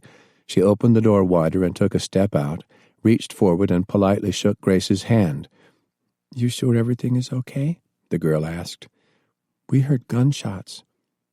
"We?" John asked. "I live here with my mother and 2 kid brothers. The emergency siren went off. Our teacher told us to go to the shelter, but I ran home to get Buster before going to the shelter area, because sometimes we're in there for a day or two, and I can't sleep without Buster, and then I heard shooting." "Who is Buster?" John asked. She hesitated, a bit embarrassed. "It's okay," Grace said softly. The girl reached behind her and then produced a stuffed bear, obviously well worn from constant loving attention, and her features turning red with embarrassment. The gesture, the sight of her holding the stuffed bear, struck John like an electric shock, and he lowered his voice. "It's okay, young lady. My daughter had a friend like him named Rabs." He could barely get the words out. Among his friends, there was no one who did not know about Rabs, his daughter's beloved stuffed companion, who sat on the windowsill in the sunroom and watched over her grave, and which John had gone back into his burning home to retrieve, more cherished to him than any other memory of the past. Maury came up to John's side. "You're about the same age as my son, who is 11, he said. "He won't admit it, but he has a friend like yours, a panda named Pandy that sits on his nightstand. It's okay, young lady." "I'm 12. My name is Laura." "We're pleased to meet you, Laura," John interjected. "Don't be anxious. Everything is okay now. Just a misunderstanding and no one was hurt. We're just visiting here." "That's good," Laura replied, still obviously a bit rattled. "When I heard the shooting and I wasn't in the shelter area, I went to the far corner of the room and curled up behind the sofa with Buster as we were drilled to do and waited for the all clear, but I haven't heard the all clear." "I think it might be broken," Grace replied. "They should have sounded it by now." "Should I go to the shelter?" she asked. "If you would feel more comfortable," Grace said smoothly. "If you want, I'll walk you there." "Okay." Grace took another step up, reached out and put a reassuring hand on the girl's shoulder and then looked down at Buster. "I have a bear almost just like him," she said warmly, and there was genuine emotion in her voice. "Mine is named Winnie. How did Buster get his name?" Laura instantly began to choke up, tears coming to her eyes. "They kept telling me that they would go back and get our dog Buster and bring him here, but they never did." She started to cry, and Grace gently embraced her. "Come on, let me help you to where the shelter is, but you'll have to show me the way." She nodded, sniffing back tears, clutching tight to Buster. John struggled with his own emotions. The frightened girl was the same age as his Jennifer, at least the same age as Jennifer was when she was still alive and dying. Something she said forced the question he had to ask, sensing that if there were going to be straight answers, it would be here and now from this girl. "How did you get here, Laura? You haven't always lived here." "Some men came to our school and called out my name and those of a few other kids, and now I'm here." John knelt down in front of her, looking up at Grace, shaking his head slightly for her to wait. Grace picked up on the signal, stopping in place, a protective arm around Laura, holding her tightly to reassure her. "Can I see Buster?" John asked. Laura reluctantly held him out, and John took him. It was nearly impossible to keep his own emotions in check. The scent of the stuffed bear, the worn fabric, a bent ear that had obviously been stitched back into place. For a moment, in his heart, Buster was Rab's. He kissed Buster and handed him back to Laura with a whispered, "Thank you." She snatched him back, but her eyes were on John. "Are you okay, mister?" she asked. John could only nod. "He misses his daughter," Maury said, voice thick with emotion as well. "Where is she?" "She's back home in North Carolina," Maury quickly interjected, sparing John from giving a more honest answer. John took a deep breath and forced a smile. "So you were in school, some men came in, called out your name, and you left with them, is that it?" Laura nodded. "Where did you go to school, Laura?" Maury asked. "Sidwell Friends in Washington." "And why did the men take you out of class?" "It was all kind of scary. We all knew the men. They work for the Secret Service." "Secret Service?" John asked, startled but trying to not let it show. "Yes, sir. They're always there because the president's kids go there too. The men are very nice to us, though it's a bit scary at times since we all know they have guns on them. One of them would always sit in the back of the classroom where the president's kids were in class. Out on the playground, they'd even bat some balls for us, so we all knew them." "So the Secret Service men took you out of your classes? Did anyone else go with you?" Maury interjected. "Yes, sir. About 20 or so. They said we were going on a special trip." She clutched Buster a bit tighter. "They let me bring my backpack, and I had Buster in there, so he came with me." "And then what happened, Laura?" "We went out to the ball field behind the school, and there were 2 helicopters there, and they had me get on board." "Just you?" "Oh, no, sir. About 20 kids or so." "The president's kids as well?" "No, sir. We thought it strange, but they were left behind." "And then?" "We flew here. It was a fun ride. The Secret Service men told us to buckle in tight, that it was going to be like a roller coaster ride, and it sure was. My friend Becky threw up all over the place." She smiled at the memory. "Where did you go on this ride?" "Here. We landed outside, and they had us run in here. It was a bit scary. There were some men with guns outside. They had us get into the backs of a couple of trucks and brought us down inside here." "Laura, when did you take this helicopter ride, and how long have you been here?" She looked around, suddenly a bit nervous. "We were told we're not supposed to talk about it, sir." "Laura?" It was Grace now, bending over to face the girl at eye level. "It's okay, sweetie. You can share it with us. Mr. Matherson trusts you, and I do too." Laura was silent for a moment, and tears began to well up. "It was a scary day. We were taken to what they call the shelter here. All day long, more kids were coming in. Parents, some old people. I had to put on a large name tag that hung from my neck with my parents' names on it. Finally, I saw my mom with my 2 little brothers. She had 1 suitcase for all of us." She paused, welling up. "But Buster, our dog, wasn't with her. She was crying and told me that Daddy was safe, but in another place. Then they told us they had to shut off all the electricity for a day except for emergency lights, and we all slept in the shelter area." "What day was this?" John asked, and now his voice was insistent, growing impatient. She just stared at him. "Laura, sweetheart, what day did this happen?" Grace asked softly. "The day the war started," she whispered. "When on that day?" John pressed, trying not to sound insistent and frighten the girl.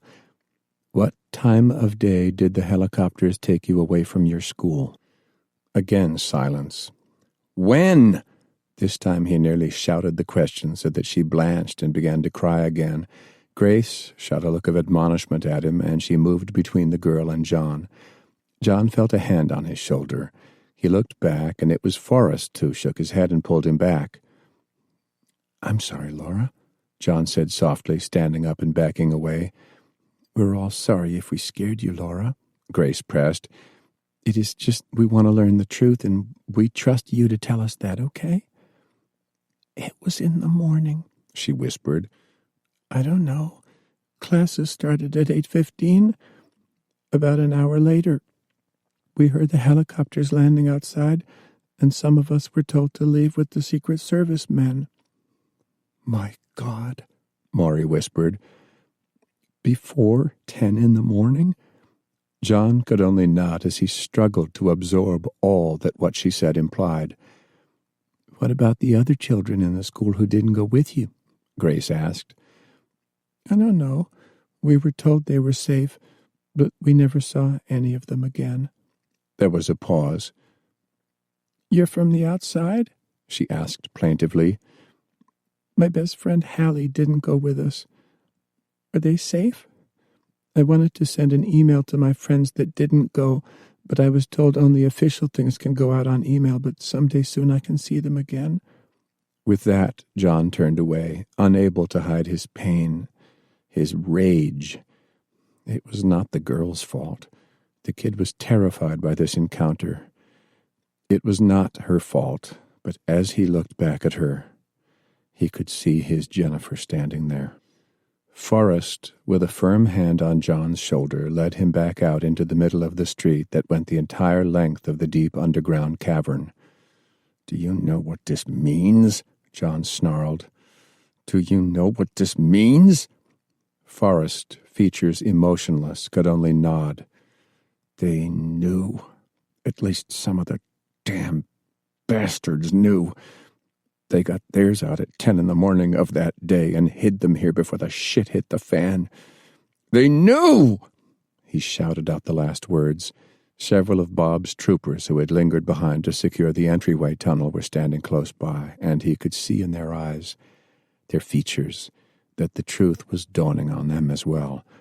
One of them was crying, cursing foully about his own wife and newborn son, an unrelenting stream of obscenities, a comrade holding him tightly, telling him to let it go. John was feeling the same rage. On the day, it had been like any other day, but for one great difference. It was Jennifer's 12th birthday. After teaching his early afternoon class on such a beautiful warm spring day with half of his students dreamily looking out the window, he had gone down to the village and at a favorite store purchased 12 Beanie Babies for his daughter and raced home to be there before she arrived. Jen, dear, now gone Jen, his first wife's mother and such a beloved grandmother to Jennifer, had arrived as well to greet their birthday girl. The rest of that final afternoon of peace had unfolded without incident. Jennifer and a friend had gone up into the neighbor's orchard to play with the family's 2 golden retrievers while he grilled up some burgers and hot dogs for dinner. Then Bob Scales, the same Bob Scales who just an hour ago had led the assault on this facility, had called from the Pentagon to wish Jennifer a happy birthday. They had then chatted. There was no warning. No Bob sending some sort of coded message that the shit was about to hit the fan and to get ready. Just a friendly chat until suddenly it was obvious even Bob was being caught off guard. Some shouts of panic in the background from Bob's end, his suddenly saying, "Something's up, got a problem here, I gotta," and then the line went dead. The war, the day, had begun for John and the rest of the nation as all power just went off. The sound of traffic on the interstate drifting into silence. A few minutes later, a puff of smoke rising from a distant ridgetop. To be learned later, it was a commercial jet that had gone in, killing all aboard, one of a couple of thousand jets going down across America. All of it coming to a stop at just after 4 in the afternoon, hours after young Laura said that she had been evacuated to safety.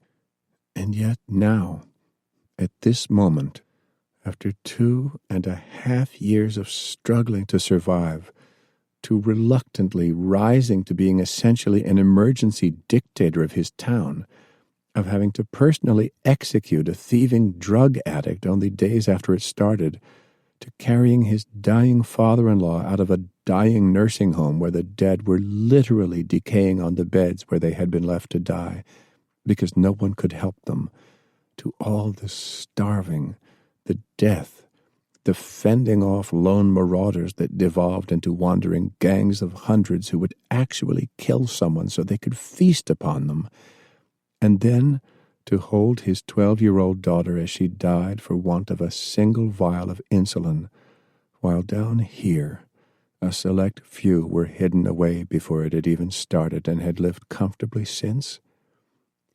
"Laura!" He turned to look up Main Street.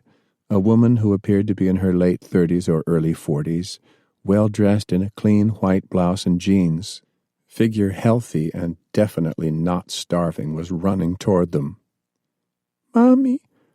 Laura broke free from Grace's protective embrace, leaped down the steps of the Quonset porch, and ran toward the woman, who slowed, grabbed the frightened girl by the shoulders, and pushed Laura protectively behind her. She looked toward Grace, who had been following behind Laura. "Back off and leave my child alone," the woman snapped, and then she half-turned to look at Laura. "Are you all right? Did they hurt you?" Laura was sobbing too hard to answer. The woman turned back to face Grace. "She's all right. No, we didn't harm her, ma'am." "Who the hell are you?" "My name is Grace Freeman. Listen, damn you. You keep your hands off my child. You're armed. You are dangerous. You stop where you are and get the hell out of here now." Grace looked over at John, obviously confused. John stepped toward the woman. "Miss Freeman is with me," he announced. "She is no threat to your child." She glared at John with an icy, dismissive gaze. "And who the hell are you?" Her sanctimonious, superior tone was to John like sandpaper grating on an open wound, reminiscent of so many like her going back to childhood, the rich kids who lived up in Short Hills, the wealthy community that adjoined where he lived for several years in a working-class neighborhood. Their parents were the power brokers of firms in New York, while his father was putting his ass on the line in the skies over Vietnam. The wives and daughters of haughty generals, unlike men like Bob Scales, who truly came from the salt of the earth himself. To college professors one had to bow to in order to have any hope of getting a passing grade, with their all-so-superior attitude cramming their political views down his throat.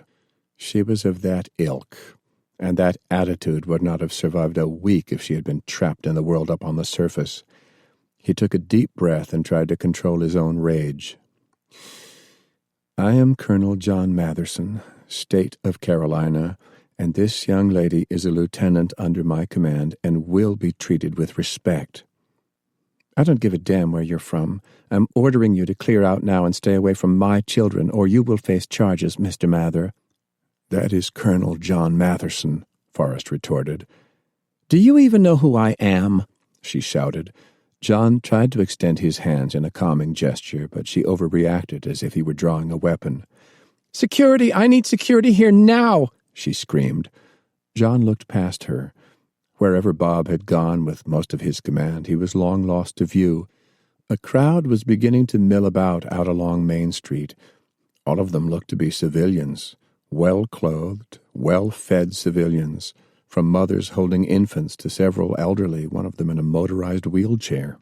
Some were looking their way, and as if this woman was indeed some sort of leader, they started to head in their direction to witness the confrontation.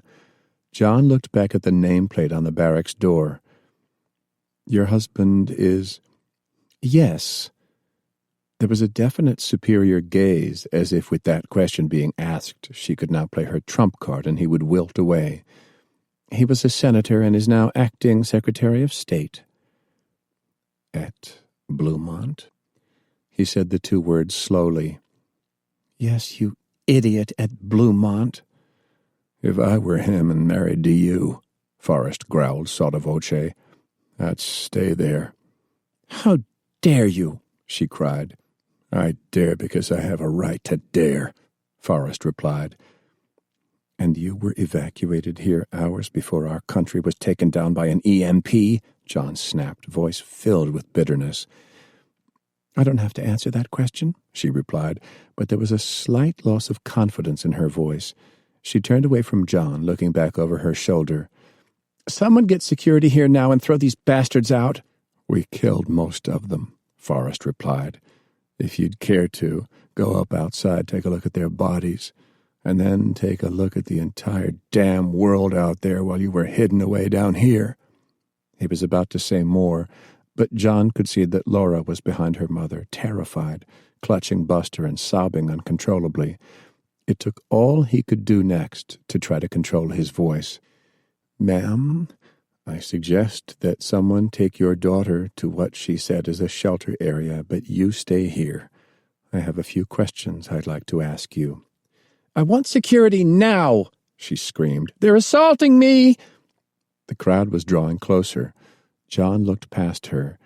They numbered in the hundreds, while Bob had brought less than 100 with him when they stormed this place. More than a quarter were dead, wounded, or still deployed outside in a defensive perimeter protecting their precious airlift assets or dealing with the prisoners and wounded. He realized he should have stayed with Bob, who had forged ahead to find the communications center.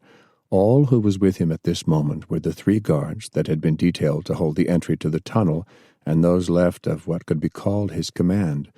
Grace, Reverend Black, who was gazing about, obviously in shock, Kevin Mulady, Maury, and Forrest.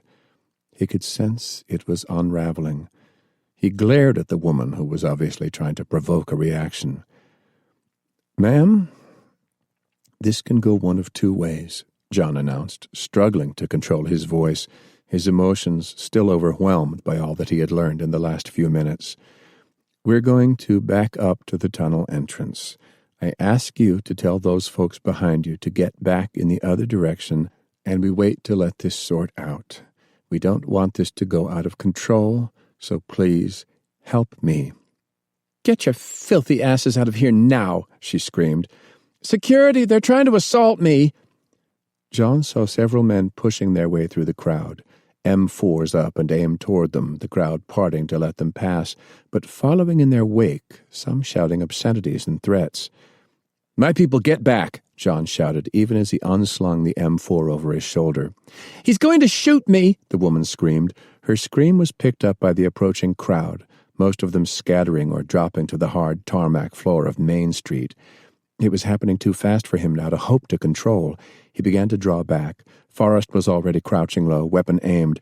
Grace was out front, crouched low and moving forward, and John could see that she was trying to snatch Laura and knock her down while the girl's mother remained upright, screaming.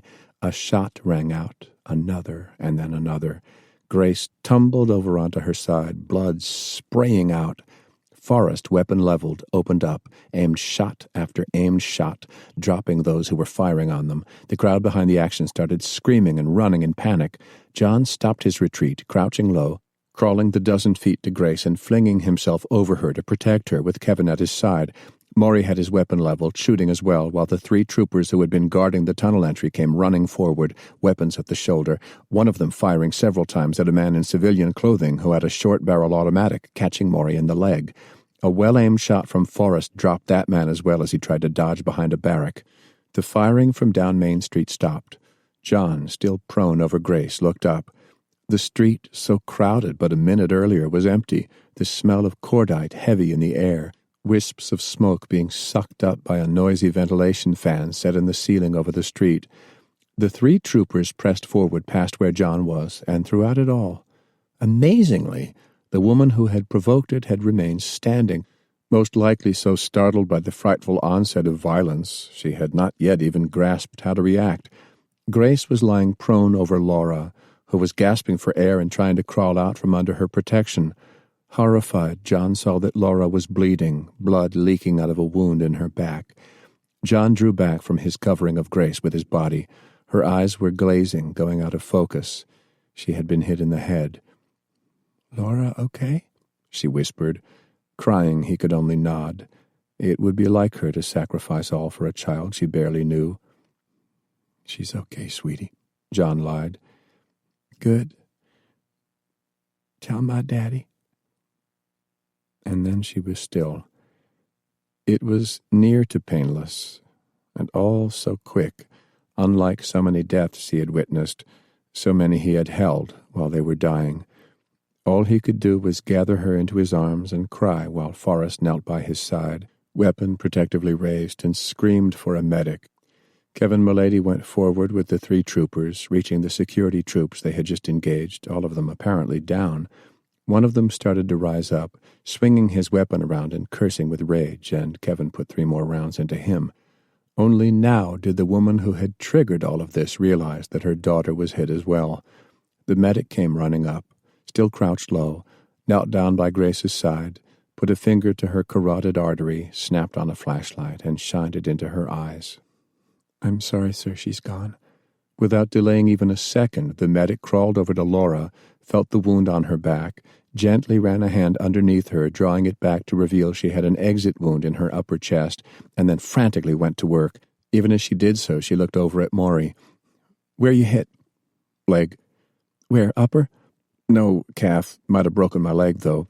She glanced at him as if evaluating his injury. "You'll have to wait," she cried, and then focused her attention back on Laura.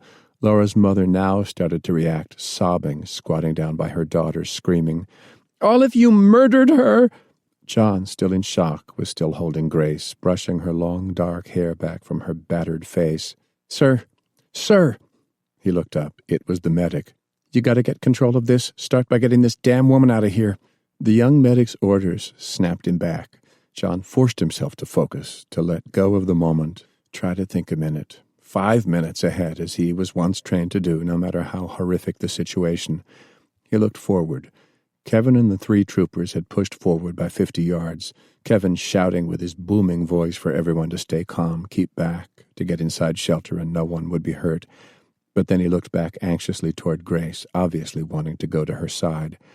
One of the troopers was checking the 4 dead, kicking their weapons aside, picking up the light automatic carried by the one in civilian garb who had been killed and slinging that weapon over his shoulder.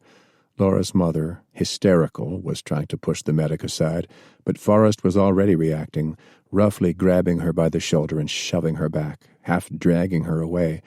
John stood up, went to Forrest's side, and pulled the woman to her feet. She was continuing to scream, an almost sure provocation for more chaos to ensue. He held on to her, pushing her toward her barrack house. The last thing needed now was for her to run off screaming that those with him had been responsible for the shooting of her child and not the other way around. "You were the one that triggered her getting shot," John shouted. "Now let my medic try to save her." Laura had left the Quonset hut door open, and John shoved the woman up the steps and inside. What he saw startled him. The quarters were Spartan and yet comfortable, a bit of a strange mix of retro furniture that was obviously from the 60s and looked like it had come off the set of the Brady Bunch, complete with the ubiquitous olive green color so favored back then.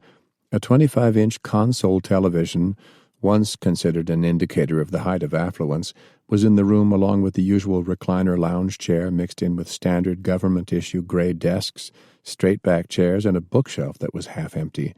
The woman was beginning to sob. John looked at her without pity and glanced at Forrest. "If she starts getting loud or tries to leave, you have my permission to punch her out," John snapped.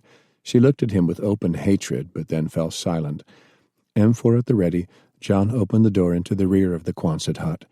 There was a small kitchenette to his right, a sink, a 2-burner range and fridge, and an unopened pack of MREs on the counter. To his left, a door half open. Looking in, he saw there were twin bunk beds against one wall, and a single standard military-issue bed against the other wall. A few toys were on the floor, a wooden track train set, several dolls, and a model of a spaceship, obviously the children's room. Next to the kitchenette there was a small but nevertheless complete bathroom with a shower, wash sink, and toilet. Curious, he turned on the hot water for the sink, and after about a minute of running cold, warm, hot water finally poured out, and the toilet most definitely flushed. There was even a roll of toilet paper beside it. All of this filled him with a mix of rage, but then, strangely, nostalgia as well for such simple comforts of a lost age that a few had managed to preserve down here. He now noticed for the first time that it was all climate-controlled. There was no heat running. It was cool, perhaps in the mid-60s, but not uncomfortable. The entire cavern was at the same temperature and humidity as well from what must be a vast climate control system and sanitation support for the entire cavern. The energy demands must be prodigious, at least by the standards of the world after the day. At the far end of the room there was one more door. There was perhaps a 1 in 1,000 risk, but still, after all the tragedy of the last few hours, he was not sure what to expect. So he flipped off the safety on his weapon, leveled it, and then popped the door open. It was the master bedroom. She was indeed high-ranking. It was no two cots pushed together. There was actually a queen-size bed that took up more than half the floor space of the room, but nevertheless looked damn comfortable when compared to the freezing cold nights with Michaela, when they would revert to zipping 2 heavy down sleeping bags together in order to be close and then snuggle together on their double bed. Jen's room did have a king-size bed, but that had been her room and, in his heart, taboo to ever move into, even though she had been dead for close to half a year. All of that gone in the fire just a week ago. He glanced around the room.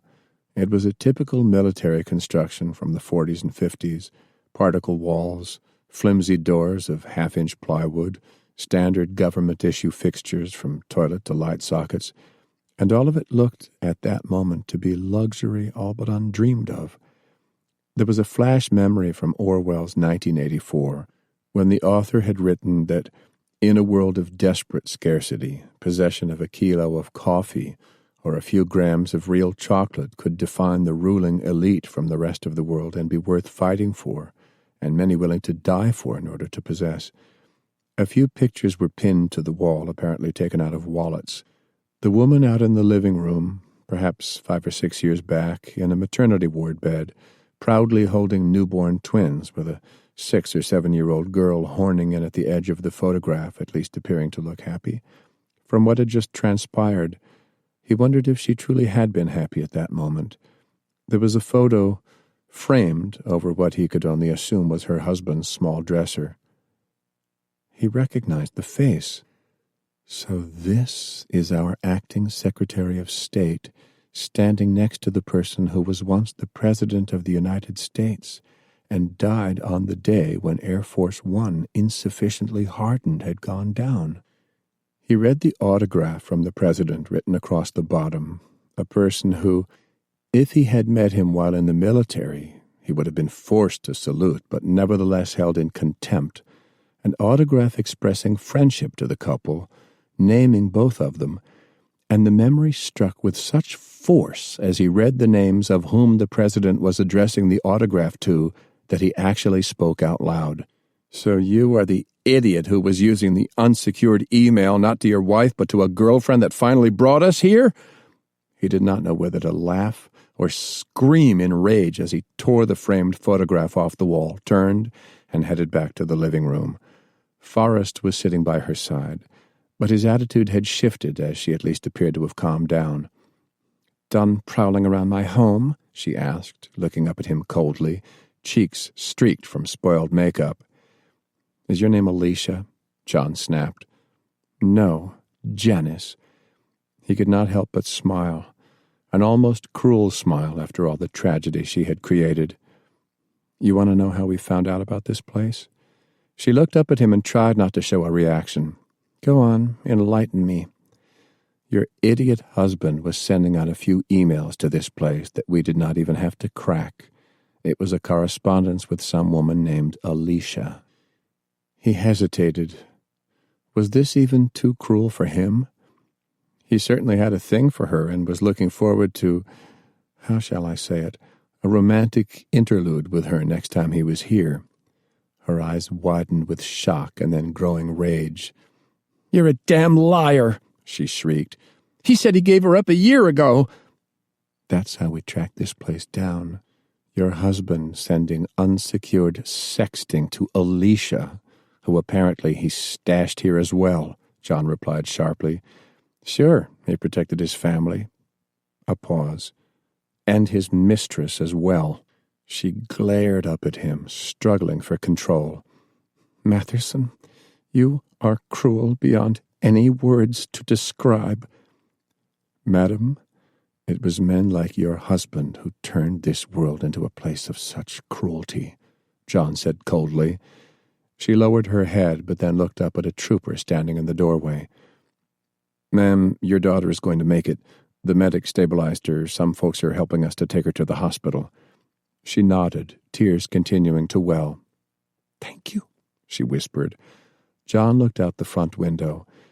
Someone, a civilian, was bringing up a stretcher. Another was holding up an IV bag while the young medic was hunched over Laura, still working on her, but the girl was obviously conscious. But next to her, Grace lay as she fell, Reverend Black and Kevin kneeling by her side and crying. Get a blanket, something over Grace, John whispered. When we leave here, she goes back with us. Understood, sir. A pause. I'm sorry. She seemed like a good kid. I saw it happen. She was trying to knock the little girl down to protect her when she got hit. She gave her life trying to save someone else. That was Grace, John whispered. I'll see she's taken care of, sir. John could only nod. The woman looked at John. Who was she? He stared straight at her. In a way, you could say she was a daughter as well. The woman lowered her head. I want to go with my girl. Let me leave. In a few minutes. She's in the best of hands until then. The way you behave, your being around her might upset things again, maybe trigger another incident. The woman was obviously in shock, and she just seemed to sag the fight out of her. Your husband is the acting Secretary of State? He asked. She nodded. And he is at Bluemont? Again a nod. How did all of you get here and when? John pressed. She looked over at him. Answer my questions, and in 5 minutes I'll see someone gets you safely to your daughter. Again, how did you get here and when? I was flown in along with my twin boys. When? John tried to keep the tension out of his voice. On the day. When? She seemed to recoil backward, and he realized it was again becoming difficult to contain his anger. When? The morning of the day, she whispered. The morning of? He paused for a moment. It was before 5 in the afternoon in North Carolina when we were hit and everything went down.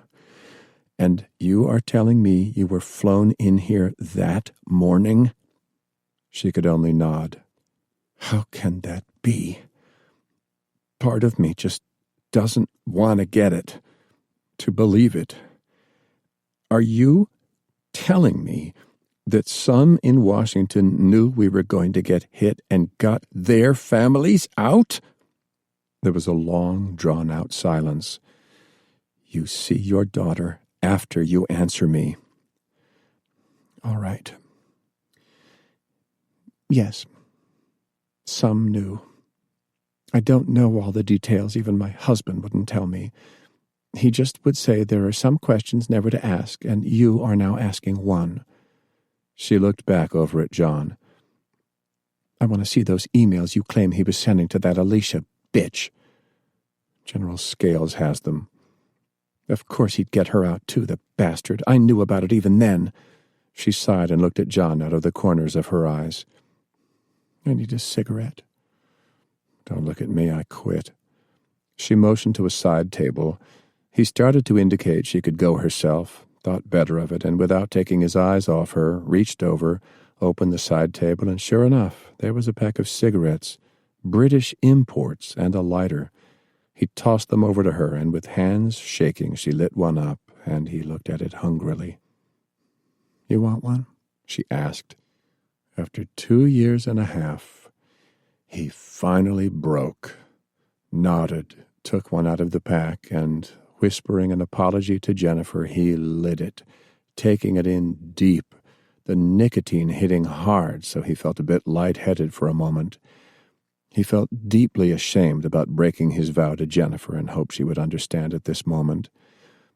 I don't know who, whether it was NSA, CIA, or some other agency, picked up the warning we were going to be hit later in the day. Only a few knew.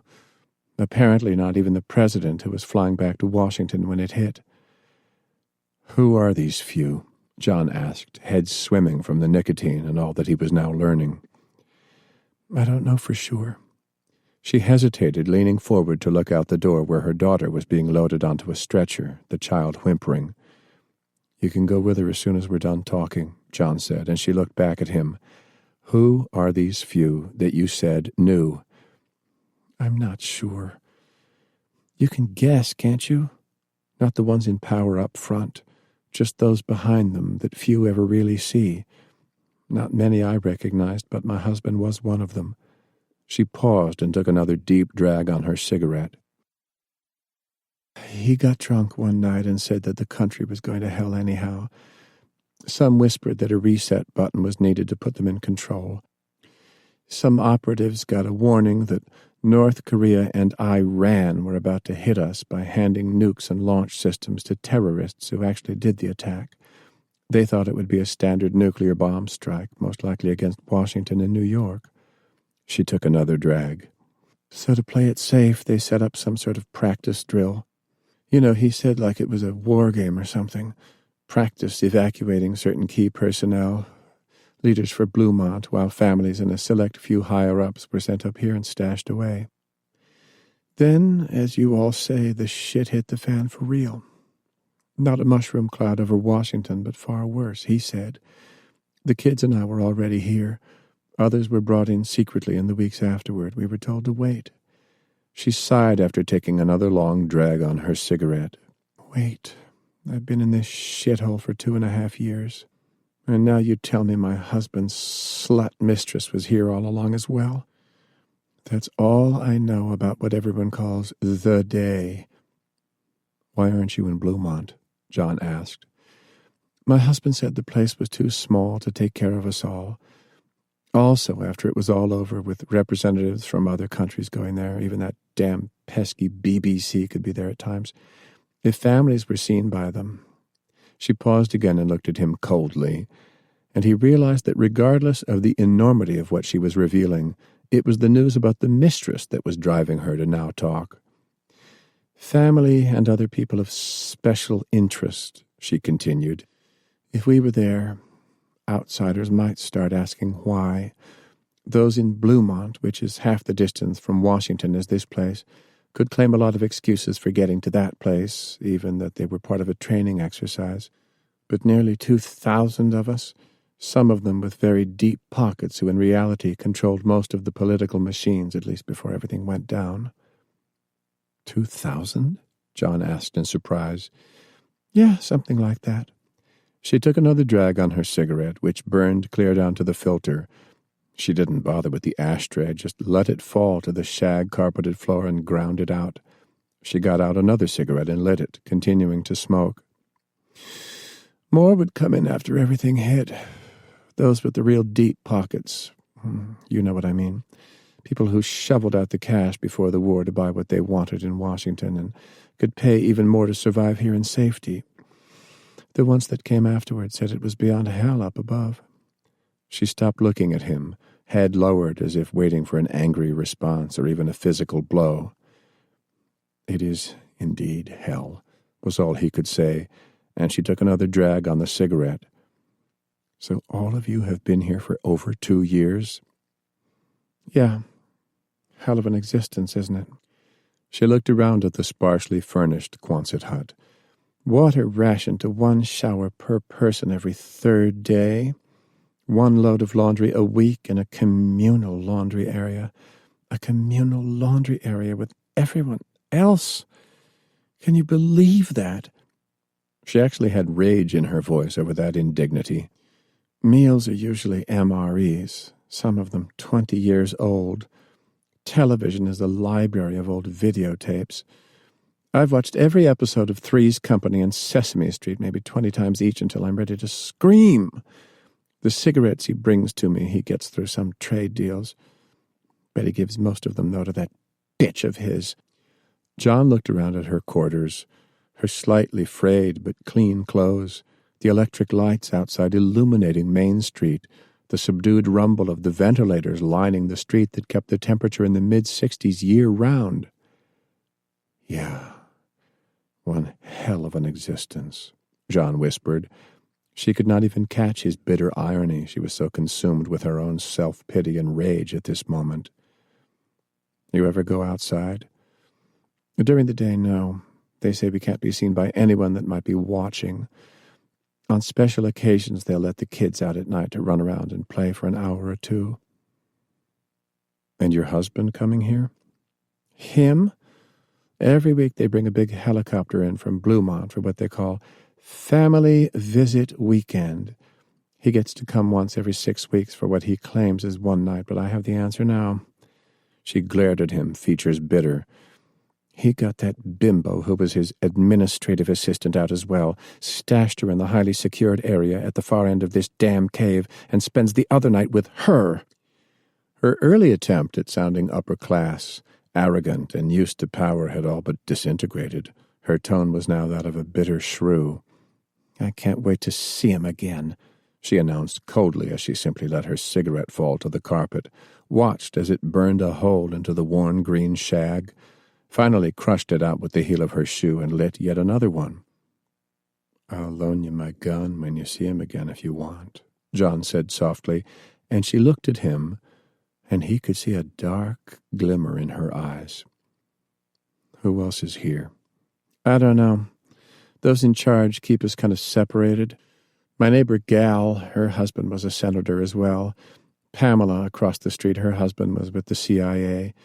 There's a section in the back, some nice modern trailers back there. That's cordoned off separately. Some say that's where the bigwigs, the elite, are stashed. You can smell their cooking at times. Real food, not the shit they give to us. I would think acting Secretary of State would be a high rank. She sniffed derisively. Yeah, right. He's a puppet. I mean, the real high rankers. The president's family, maybe? You mean that fool in office when it hit? They never got them out. At least that's what my husband said. But the acting president now, yeah, that family is back there somewhere. John looked down at his cigarette, which had burned out. He let it fall to the carpet. She looked over at him, and he could see tears. Maybe it was, as I heard someone whisper. It was to reset things. Others, like my husband, would take over, figuring just D.C. would be hit. I don't know. I asked my husband more than once what happened and why. He gets drunk a lot now, and all he says is that it's better to reign in hell than serve in heaven. He says that a lot. He looked at her, no longer with contempt, but almost a sense of pity. He looked back out the window. The stretcher with her daughter was up, being moved, medic still by the girl's side, a civilian walking along the other side of the stretcher holding the plasma bag high. Maury was sitting across the street while a trooper was cutting his pant leg back and wrapping a bandage around the wound. Maury was crying, but not for himself. He was looking down at Grace, whom someone had thankfully covered with a poncho. They're moving your daughter. Go with her, John whispered. She stood up without comment and started for the door, paused, and looked back. You want any more cigarettes? Go ahead and take them. That bastard of a husband brings me a new carton every time he comes here. I hope your daughter is okay, John said in reply, but her back was already turned to him, and she disappeared from view, suddenly shouting melodramatically that she needed to be by her baby. John could see that Forrest was leaning against the wall just outside the open door. Their eyes met, and Forrest, scarred and wounded veteran of Afghanistan, came into the room and sat down by John's side. I heard most of it, Forrest said softly. John could not reply. Scales sent a runner back. He wants you with him. In a minute. Forrest reached over to the carton of cigarettes. There were still several packs inside. He opened one, lit it with his battered 101st Airborne Zippo, and looked over at John, offering him a puff, which John gladly took. Chapter 18. Having been escorted through the vast cavern labyrinth by the runner sent back by General Scales, John passed row after row of old-style barracks and Quonset huts. Most of them were empty, windows dust-covered with no sign of habitation. There was a grim triage logic to it. Designed back in the 1950s to house 25,000 for how long? A month? 6 months? Maybe a year? 2,000 could stay down here for years, a decade if need be. Also, moving 25,000 in? Surely it would have drawn notice. Bob had been in the Pentagon on that day of days and was clueless as to what was going on at the moment everything hit. The number who were in the know and slipped away earlier that day, or even before that, 100 or 2 at the most, their families added in. It was the sick mathematics of living versus dying. Who was the inner elite who cared no more for their duty and moral responsibility and thought only of themselves? Triage at its most sickeningly self-centered. It was time to confront it. As they hiked to wherever Bob had gone, John could see scores of civilians lingering, watching. Some were even tanned. My God, did they even have tanning beds down here to get a dose of vitamin D and look good in the process? He looked at his friends, Forrest, Reverend Black, and Kevin, so clearly showing the ravages of 2.5 years of survival, and he knew how he must look to them. Kevin was struggling to keep it together, an affirmation of what John suspected, that he and Grace had become close. Reverend Black was whispering to him, a supportive arm around his shoulders. He was barely keeping to his task, and John was tempted to relieve him and send him back to Grace's body and see that it was tended to with loving respect. But at this moment he needed him far more than sentiment could allow. After nearly a half-mile of walking, John could see, of all things, a cyclone fence that went from floor to ceiling, warning signs to either side of the entryway that they were about to enter a secured area. That almost made him laugh, if it hadn't been so ironic. The gate was wide open, 2 of Bob's troopers posted to either side. A dead body covered with a poncho lay to one side, a massive pool of congealing blood having leaked out from underneath the poncho. He paused and made eye contact with the troopers. "One of theirs," a trooper announced. Her voice clipped, grim. A field bandage was wrapped around her upper left arm. "You all right?" he asked her. "Yes, sir, but that son of a bitch isn't." She nodded to the body. "He nearly shot the general." There was a gaze of intense hatred in her eyes, and it was obvious she had killed him and now showed no remorse. How could he blame her? How could he blame any of them? After all they had been through, after all they thought they had been fighting for, and now to see this? "The general is in that bunker complex over there, sir," she announced, nodding back beyond the fence, wincing as she did so from the wound to her arm. He looked over at the other guard, a sergeant. "Can't we get her over to a hospital?" John asked. The sergeant nodded back down the street that John had just traversed. "Sir, we've got less than 50 in here," the sergeant whispered. "No telling how many we've yet to secure who will fight back once they get organized for a rush on us. The general said everyone who can hold a gun stays on station until we get things straightened out." The sergeant turned his attention away from John, shouldered his weapon, and aimed past him. "You there! Halt and keep back, or I will shoot!" the sergeant snapped. John looked over his shoulder. A group of milling civilians was getting closer, and at the sergeant's command sullenly started to draw back. "If they were all armed, we'd be in the shit," the sergeant said softly. "Word is that there are some additional personnel in a highly secured area." He paused. "You know anything about that, sir?" "I do," was all that John felt comfortable with saying. "Just be ready. There could be some well-trained personnel in there." He looked just beyond the gate. There was a Humvee parked inside. "See if you can get that thing to start. If not, drop it into neutral and roll it to block this gate. Stay behind it as cover just in case." He looked over at Forrest, who was nodding in agreement. "Mind staying here?" John asked him. "Kevin, Reverend Black, maybe you two as well?" "Okay," Forrest smiled. "Sir?" The 2 guards were obviously grateful for the reinforcements, and leaving them behind, John started for the bunker complex. As he approached, he eyed the building. Unlike the living quarters, it was made of poured concrete. A lone guard from Scales's unit guarded the door, offering a salute as John approached and opening the door for him. As he went through the door, it felt as if his ears were about to pop. The room was overpressured. the air pressure higher within to keep any ambient dust or anything else, such as chemical or biological agents, from filtering in. He could see wire meshing in the heavy glass of the door. It wasn't armor against bullets, it was Faraday caging of the entire building, proofing it against an EMP. Of course, it was known about back in the 1960s, and he could recall some of the secured briefing rooms down in the basement of the Pentagon having the same kind of protections. Once through the double doors, it truly was a Dr. Strangelove world. A vast projection screen filled the opposite wall. It was dark, but he could easily imagine a global map display, arrows crisscrossing back and forth showing the trajectory of incoming missiles. Several dozen desks were arrayed in 3 tiers facing the darkened screen. They were standard military issue of a generation or more ago. Most had old standard rotary phones on them as well, a few early model desktop computers, all of it having the feel of a time capsule. There were glassed-in rooms in a semicircle set around the main room, 6 feet higher than the main floor. John could see one was lit up with fluorescent lights. Bob Scales and 6 of his troops were in that room. As he approached, Bob looked down and waved for John to come up.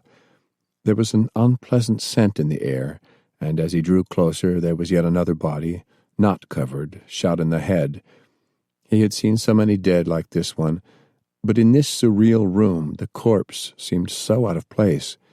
John hesitated for a moment, looking down at it and then up at the lone guard stationed at the door, telling John that the general was waiting for him, and he went into the room.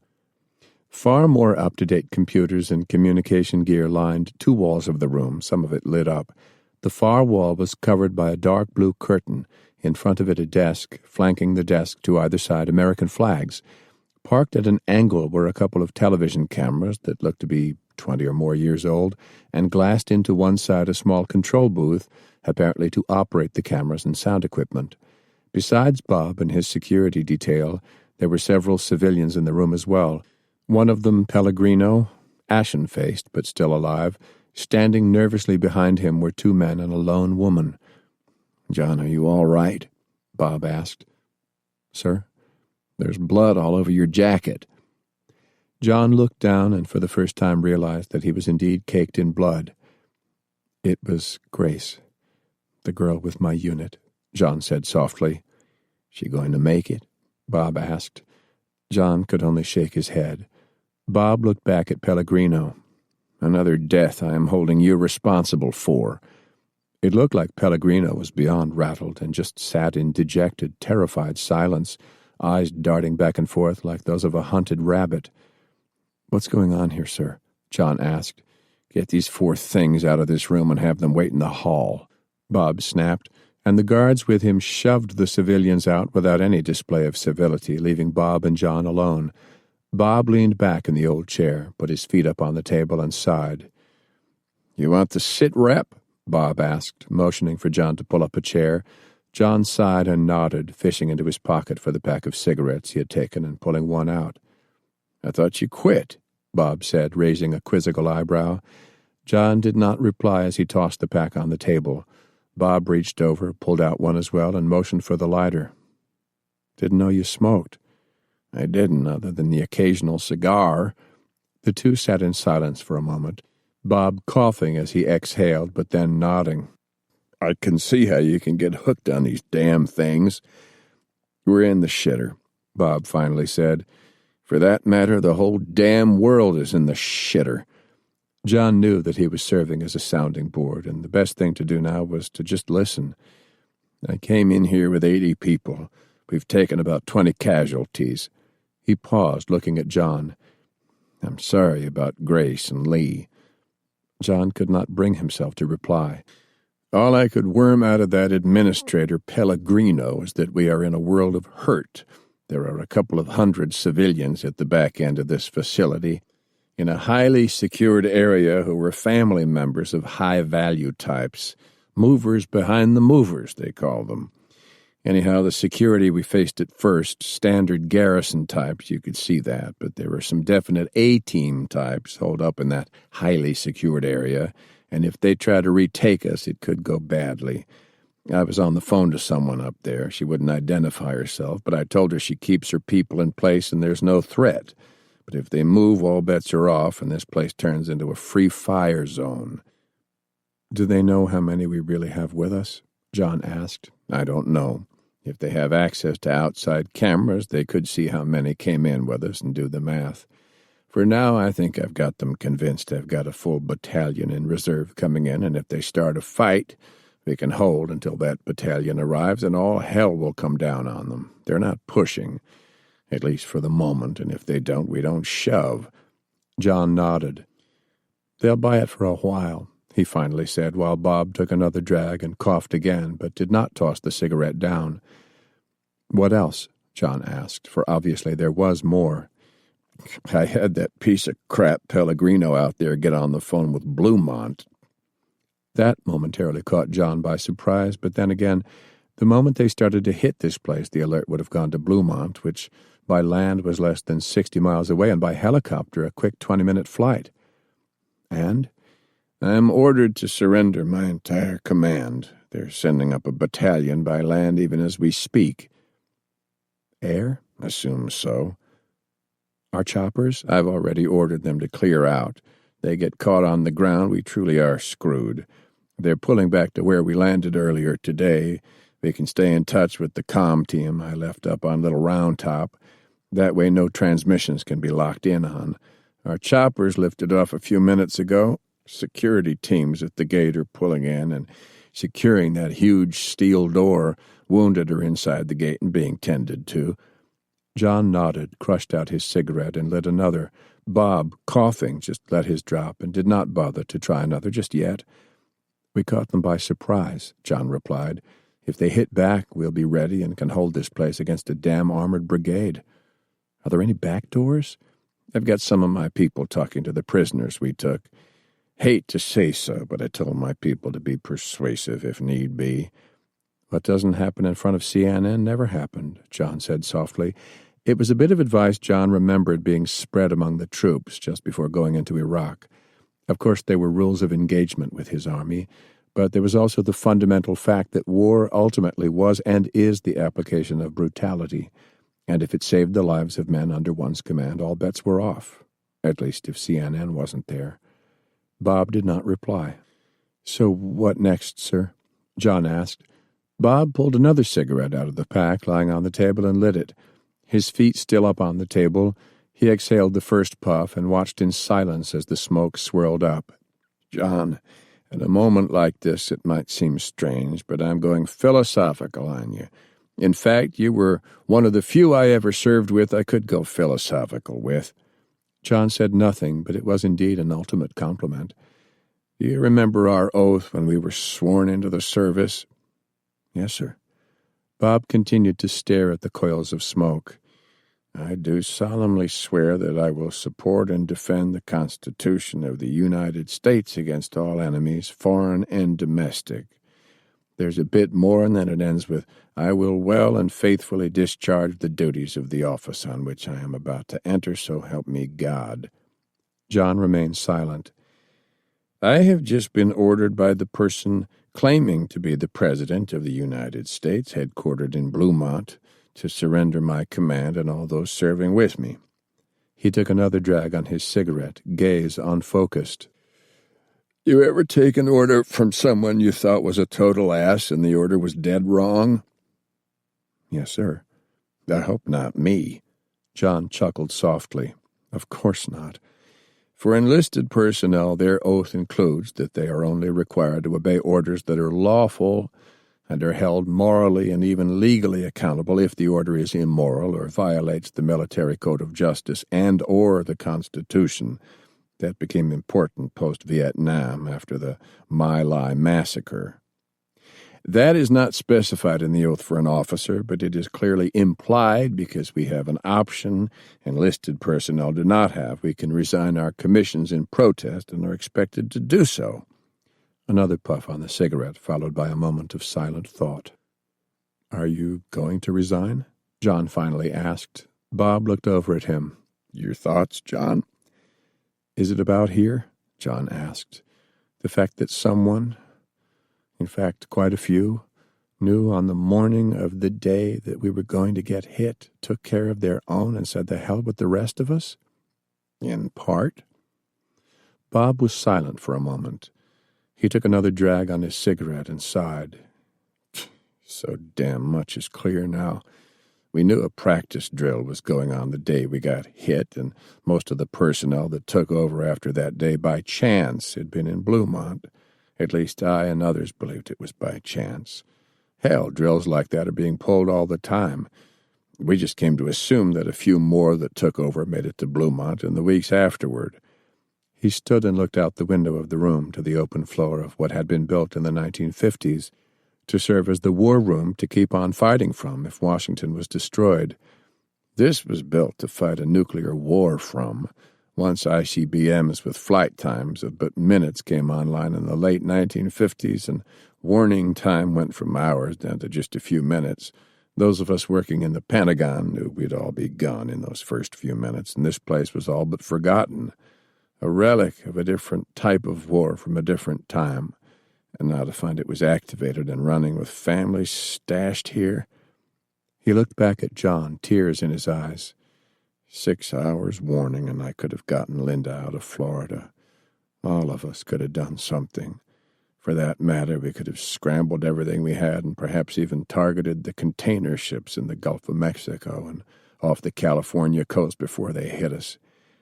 It's all too much to absorb, John. I spoke to a woman who said her husband claimed that a select few knew something was coming, but assumed it would be just a nuclear strike on D.C., and I would guess maybe New York. John wearily shook his head. Just D.C. and New York. John whispered again. Just 10 to 15 million dead. My God, what kind of mentality thinks such a loss would be a small number, and that would reset the political paradigm in their favor? There's intelligence chatter all the time, Bob sighed. If one believes all of it every day, you go crazy, you know that. Maybe they thought that it was just a mid-level alert. I guess we'll never know for sure. Bastards who would sit back for that think of themselves first. I doubt if we'll ever get the truth from them. By the way, John said, breaking the tension of the moment with a sad smile, it was her husband sending those love notes. Not to his wife, but to his mistress, stashed away in the highly secured other end of this facility that gave us the clue about Site R. I told her you have the letters. She is so pissed off, I'm certain she'll sing like a canary for us if we need more info later. Typical, Bob said softly, wearily shaking his head. So typical of so many moral scum we all had to salute at one time or another. But to the core question, sir, John asked, is it about what they did to us all or what they are going to do to us next? Go on. I see one side of the dilemma that you are dwelling on being what happened, but, sir, the more pressing issue is what they're going to do next and how you will reply. Keep talking. Now Bob lit his third cigarette. All of this started to unravel when you received orders, when was it, not much more than a day ago, to pull your entire command back to Roanoke. It meant that Bluemont was preparing to pop an EMP to destabilize Atlanta, take out communities like mine that are resisting them, and I guess send a message to China as well not to push beyond the Mississippi. It comes down to the fact that they are willing to hold and execute power whatever the cost. I just heard someone quote Milton, better to reign in hell than serve in heaven. They scrambled to protect themselves when all hell cut loose and then seized the reins of power afterward. Whether that was their plot beforehand or not, we most likely will never know. But since the day, what they've done, what they are planning to do next, that, sir, is the issue of the moment to focus upon. Bob closed his eyes. By the rivers of Babylon, there we sat down, yea, we wept when we remembered Zion. If I forget thee, O Jerusalem, let my right hand forget her cunning. If I do not remember thee, let my tongue cleave to the roof of my mouth. He looked over at John. The 137th Psalm, he whispered. I dwell on it often when I think of all that has happened. And you are saying we cannot let our tongue cleave to the roof of our mouth or our right hand forget its strength. Bob made no gesture of reply. Enemies, foreign and domestic. It all turns on that, sir. Not just what they did, but what they are about to do to hold on to their power. To protect the Constitution, it is therefore right for you to act." His gaze was no longer fixed on John, as if he was staring off to some distant place. "And to not forget the Jerusalem that they allowed to be destroyed," John interjected, "whether they thought it would be, forgive me for even saying it, just a strike on Washington and New York that would reset the political paradigm and power structure, or some suspected it would be a full-scale EMP strike. It happened. Now they're ready to do it themselves against the southern United States. Why?" "A message to the Chinese, for one," Bob said softly. "If we're now willing to do such against our own territory, still in rebellion against them as they see it, the message would be clear. They're so desperate that they will order the same against everyone else in this world if they think they're about to go under. Second, it was to knock out people like you who were beginning to rise back up and put things together, and who at some point would look at Bluemont and start asking questions." "Therefore?" John asked. "We have to hold to our oaths to protect the Constitution against enemies, foreign and domestic," Bob replied, strength returning to his voice. "Yes, I took over what they called Eastern Command. I actually believed restoring order using our traditional military had to be done, but the ones I was first fighting against were barbarians like that posse you wiped out. But then you were in front of me, John. That is when the inner question started for me. I was ordered to bring you in. I tried to reason back that you had been provoked into that fight with Fredericks because you had no alternative but to fight. It didn't fly. I thought I could work my way around it, get you to cooperate peacefully, which you did order, and then they tried to kill you anyhow. That assassination attempt was, of course, to kill you and your family as vengeance for your defiance, but it was a message to me as well that I was being watched and to toe the line. And thus the questions began to hit at last on my part in all of this." He looked over at John. "Forgive me for not protecting you better." "Nothing to forgive now, sir," John replied, but in his heart he knew if Michaela had been killed, that would have taken him beyond any forgiveness. "When they ordered me to pull back to Roanoke, I knew I had to act, but how? Then your friend Linda handed me the deepest paradox of all. Did at least some of them know what was about to happen before the day, protected themselves and their own, and left the rest of our country wide open for what then followed? That finally tipped it. That is why I had to come here and settle for myself what had to be done." He forced a weary smile. "What I have to do now." Bob turned away from John and lowered his head. John knew what he was doing. He had seen it just days before in the chapel at Montreat. He remained thus for several minutes. John heard him whisper, "Thy will be done." Bob made the sign of the cross and then leaned back in his chair and looked over at John. "Get that administrator, or whatever he is, back in here," Bob said, and his voice was firm. John opened the door, pointed at Pellegrino, and nodded to the guards, who shoved the trembling man back into the room.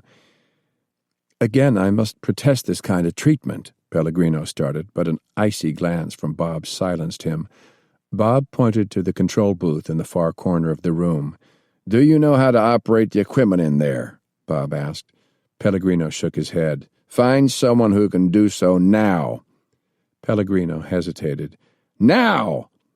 "Phyllis is our communications person," Pellegrino blurted out. "Get her in here," Bob snapped. John opened the door, pointed at Phyllis, and beckoned for her to enter, which she did reluctantly. "First of all, get me on the phone with Bluemont again and put it on speaker. I want you and Colonel Matherson to hear it." Pellegrino did as ordered, pulling over the red phone on the desk Bob was sitting at and pushing a single button that lit up on the face of the phone. Bob picked up the receiver. "Who is this?" A woman's voice answered on the other side. Bob looked over his shoulder at Pellegrino. "I said I want this on speaker." Pellegrino looked to Phyllis, who switched on a speaker mounted above the desk. "This is General Robert Scales here." There was a pause. "We demand that you put Mr. Pellegrino on the phone now," the woman replied. "It's the other way around," Bob replied. "Whoever calls themselves president where you are, you put that person on the phone." "Just who do you think you are?" came the sharp reply. "General, you have been stripped of rank effective immediately. You are to turn yourself over to Mr. Pellegrino and the head of security where you are. Any who continue to obey your orders will face the severest consequences. You will be escorted to a secured area where you wait until our forces arrive." Bob actually smiled at that. "Go to hell." "What?" Her voice was almost a shriek, and as it rose in volume, John found himself looking at the loudspeaker with surprise. He recognized who she was. "Madam, you are to recall your forces now, immediately." "Mr. Scales, it's the other way around." "I hold the trump card, you do not." "You're an egotistical fool. You have fewer than 80 with you. We realize that now. You've undoubtedly learned by now there are additional security forces within the site. Whatever chance you had is finished. If you surrender yourself, I promise leniency for all those deluded into following you, and that is our only offer." Bob cupped his hand over the receiver and looked at John and the two guards. "Tell her to kiss our asses," one of the troopers replied. "Every man and woman under your command is with you, sir." Bob nodded his thanks and then looked at Phyllis. "I want you to turn those cameras on and set up an uplink." "To what?" she asked nervously. "BBC, for starters, China, the whole damn world." "I will not." "I can have one of my tech people in here in less than 5 minutes and do your job for you," Bob replied coolly. She did not move. "Get someone. Sergeant McCloskey can handle it," Bob snapped to the two guards in the room, and one set off at a run, but the other guard came up close to John. "McCloskey's dead," the guard whispered to John. He could see Bob hesitating. Such a rare sight, but all of it had become also overwhelming. Every second that passed raised the chance that a counterstrike could hit them, and as if in answer he could hear what sounded like gunfire from outside the command bunker. Chances were they were about to be overrun. What had to be done, he knew Bob most likely was contemplating, but the moment dragged out, gunfire growing louder, and for John it came down to Lee, Grace, Jennifer, and all those who died, all those who would continue to die. "Sir," John snapped, and he extended his hand out, indicating he wanted the phone. Bob looked at him in surprise, but then handed the phone up. "This is John Matherson. You might not know who I am, but I know who you are." There was a pause from the other end. "The terrorist from Carolina?" It was more a question than a reply. "A citizen from Carolina who knows that you plan to take down the entire southeast region of the United States with another EMP burst within the next few days. What difference does it make that I'm talking to you instead of a general now formally stripped of command?" she snapped. "I'll tell you the difference, ma'am." There was no reply, but over the loudspeaker John could hear whispering from those who were most likely in the same room with the woman on the phone. "I want all of you to listen closely. General Scales might not be comfortable with ordering this, but I no longer have a problem after everything you bastards have done to us, to our country." "How dare you?" "I dare because I can destroy this place in a matter of minutes." Another pause, whispered voices, and finally a reply, as if she were trying to laugh his words off as an idle threat. "It was built to withstand a direct hit on the surface from a nuclear weapon. Unless you have one with you, John Matherson, your words are just that, words. But we are inside. This place has a central ventilation system. I have enough of my people here that we will blow that. For starters, there is fuel storage, gasoline, and diesel. We will dump it and light it off. The barracks are made of wood. After 60-plus years down here, they'll burn like torches. Your food supply is centrally stored. We already know where that is. 100 gallons of gasoline tossed in there and lit, and the life of luxury in here turns into the way people like my family have been living for over 2 years, while your families are fat, warm, well-fed, and safe.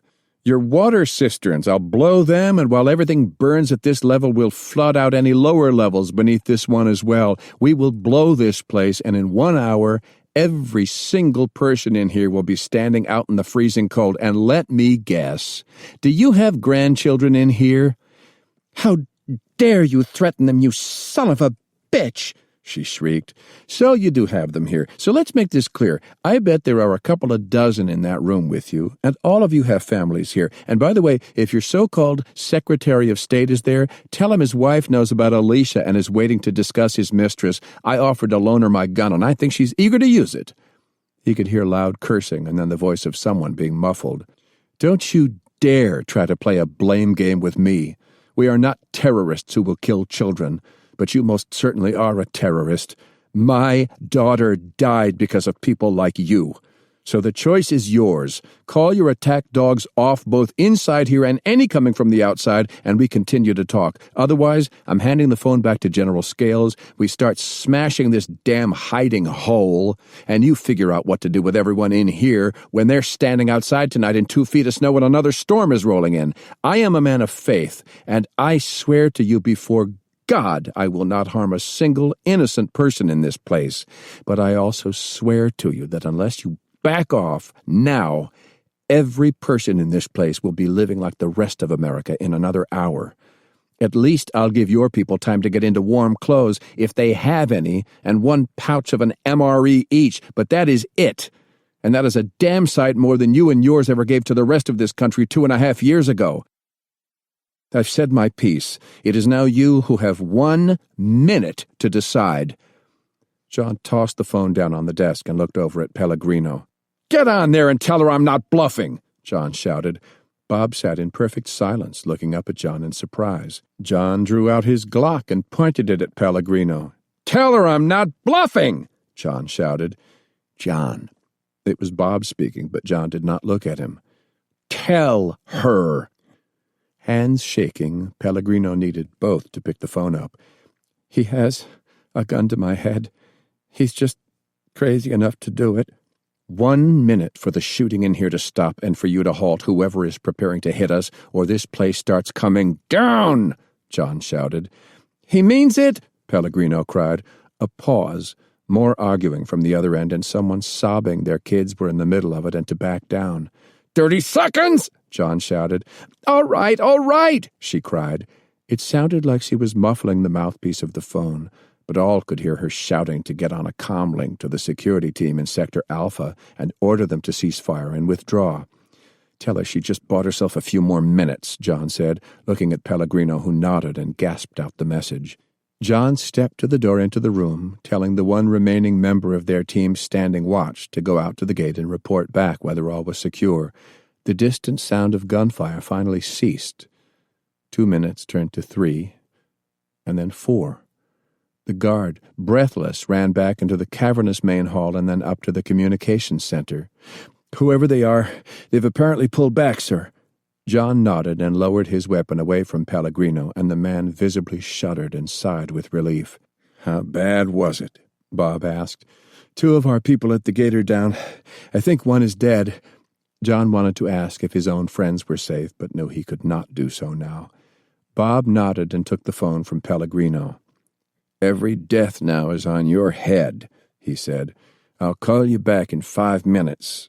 But if any moves are made, if anyone tries to approach from outside, what Matherson said will come to pass."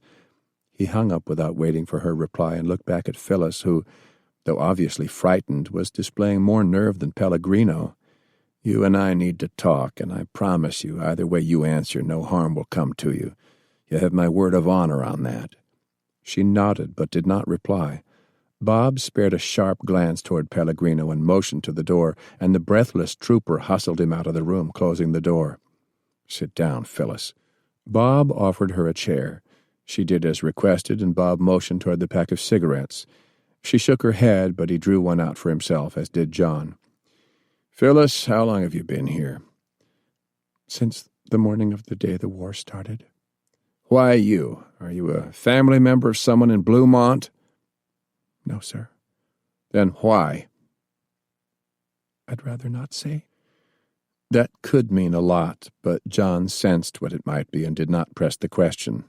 "And you being in here in this room when I came in," Bob continued. "I was assigned to work communications here. I used to be a producer and sometimes anchored for a television station in D.C. For John, that seemed to fall a bit into place. She was tall, highly attractive, the type that would be pushed in front of a camera to interview some government official. It was easy enough to see what had developed out and why she was alive here rather than long ago dead back in Washington.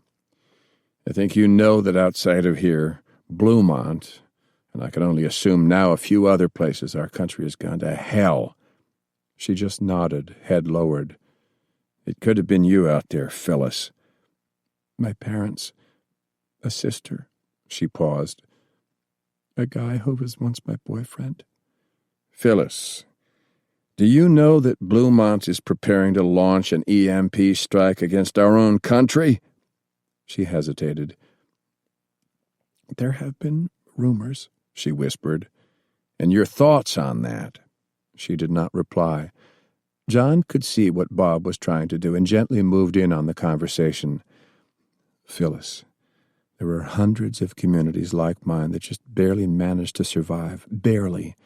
We're starting to crawl out of the dust. Basic things, get at least a trickle of electricity up and running. From that, the chemistry lab in the college where I teach is again making anesthesia and antibiotics, things we once took for granted. Phyllis, have you ever witnessed an amputation with the victim wide awake? No pain pills afterward? No way to stop infection once it's set in?" She stared at him wide-eyed and then lowered her gaze and shook her head. "How about watching a diabetic child die because her frantic parent could not find a single vial of insulin?" Another shake of her head, but her glance turned back up to him. "Yes, that was me. My daughter was 12, and I held her as she died. Even with just a few extra hours warning, so much could have been different. Phyllis, those of us left are trying to crawl out of the hellhole of what happened, and those in Bluemont are about to hit us, to push us back down into that hole. Bluemont is going to smash all that within the next 2 to 3 days because it doesn't fit what they see as their plan." "Look at me, please," John said, and she raised her head. "How old was your sister?" 14. My daughter was 12 when she died for want of a vial of insulin." He held the eye contact, and this time she did not break away. "What do you want me to do?" she finally whispered. John stood just behind Phyllis, who was at the control board. It was lit up. She had indicated to him and Bob that the uplink was hot and also being fed to Bluemont as well. If she was bluffing, she was being damned good at it, and he could only hope for the best and that she had made a moral choice. Or, as Bob had interjected, a penance, and it was time for her to set her own moral choices straight. Bob was sitting behind the desk at the far end of the room. Phyllis looked over at John. "He's on," she announced, and she turned her attention back to the display board. John wasn't quite sure what to do other than just hold his hand up and wave. Bob nodded and looked at the camera, and John could see the image on a small screen in the control room. Certainly not the professional quality the world had once grown all so used to, but it would have to do. There was no makeup, no smile, just a firm, determined look. "My name is Robert Scales. Until an hour ago, I was a serving Major General in the United States Army and in command of all Army operations in what was defined as the Eastern Mid-Atlantic Command Zone. My task, as assigned to me by an entity located in Bluemont, Virginia, claiming that it was the reconstituted government of the United States of America, was, and I quote from the orders I was operating under, to return to federal control all territory from Charlottesville and Richmond, Virginia to the north, the Appalachian Mountains to the west, and the border with Florida to the south.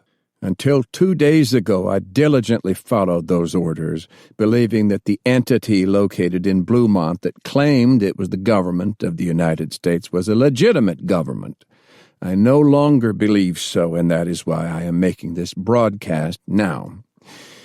Several days ago, I was made aware of 2 actions by those who claim to be the government. One, a crime of unsurpassed magnitude on what so many of us now call the day. The other, a crime of nearly equal magnitude that same government was planning to commit within the next 48 hours. I shall review those crimes shortly, but before doing so, I am making the following statement and then demand. An hour ago, I wrote out my letter of resignation as a serving officer in the United States Army so that it can never be stated that one following a tradition going back to General Washington and those who served with him rebelled against his government. I therefore resigned and now have the freedom to act as a private citizen. Bear that in mind as I now make this demand. I demand that the criminal entity that claims to be the federal government based in Bluemont resign from office. That applies to the so-called president and every other official there. All of you who resign will stand trial by a duly created civilian court, for your crimes are of such magnitude you must face juries of your peers. Do not resign, and you shall be construed as in rebellion against those who defend the Constitution of the United States and dealt with accordingly." He paused and looked over at John for a few seconds, who had been carefully watching Phyllis's actions. Nothing seemed amiss.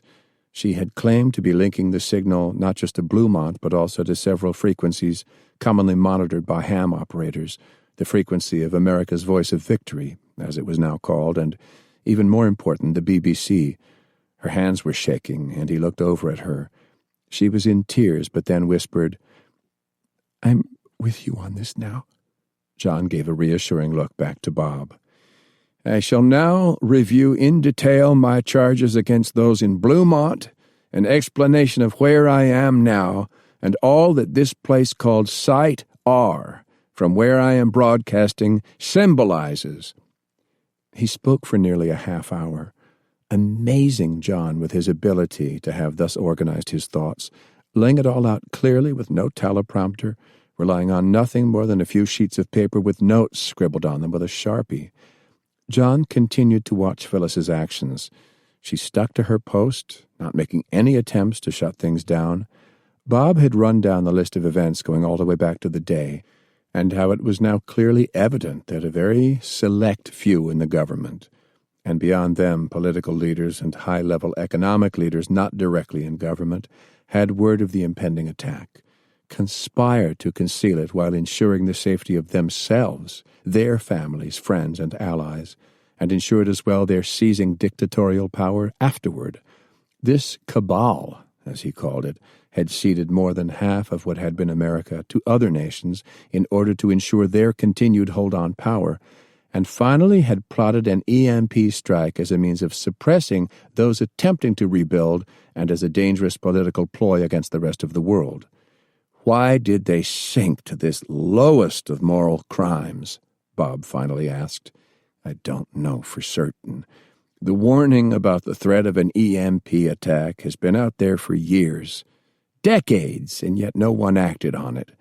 Was it ignorance, or was it simple, dumb disbelief? Perhaps for many, yes. But I recall all too well an interview with someone who was fully aware of the threat long before it hit. When he was asked why there was no action to prepare, his reply was, "Don't we, the ordinary citizens of our country who are aware of the threat, realize the elites will take care of their own no matter what happens?" This day I have found that those who claim to be our government, based in Bluemont, did take care of their own, while the rest of us faced the day without warning. And hundreds of millions died. Every one of their deaths rests on those who knew and said nothing while looking out for themselves. I must add that I believe that some, for perverted reasons, saw this as a means of seizing power, no matter what the ebb and flow of politics, fearing perhaps they would soon be voted out of office. And the sickest crime of all is that, to paraphrase Milton, who in Paradise Lost once wrote of Satan, they felt it was better to reign in the hell they created than to serve in heaven. To a world, to Americans who lost so much but still survive, to personal friends, I must ask you, should such as they be allowed to continue on in power? I point no finger at one political view or another. Our petty arguments of left or right, liberal or conservative seem so inane now in contrast to what we endured together. Regardless of what we once felt on such things, I believe we are united with these revelations that we must stand together to ensure that government of, by, and for the people shall not perish from this earth. In conclusion, Bob finally said, I can only speak now as a private citizen, having resigned my commission in order to be free of what any might construe as a military coup. All men and women in uniform must now make a choice.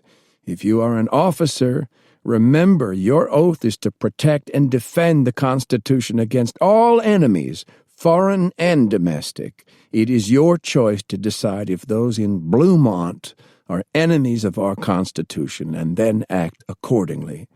I am asking that any force commanders in possession of nuclear weapons go to a full lockdown and vow that under no circumstance whatsoever will they deploy or launch such a weapon except in response to nuclear weapons launched by another country against what is left of the United States until a properly constituted government formed within the original guidelines of our Constitution has been recreated. Only after that takes place, with a duly elected and morally guided government in place, will those in direct charge of such weapons unlock them strictly to ensure the defense of our country against outside threats. I am asking that those military forces directly attached to Bluemont, either defensively or currently moving toward offensive action to retake Site R, go to a full stand-down. I no longer have such power to order you to do so, but your unit commanders can.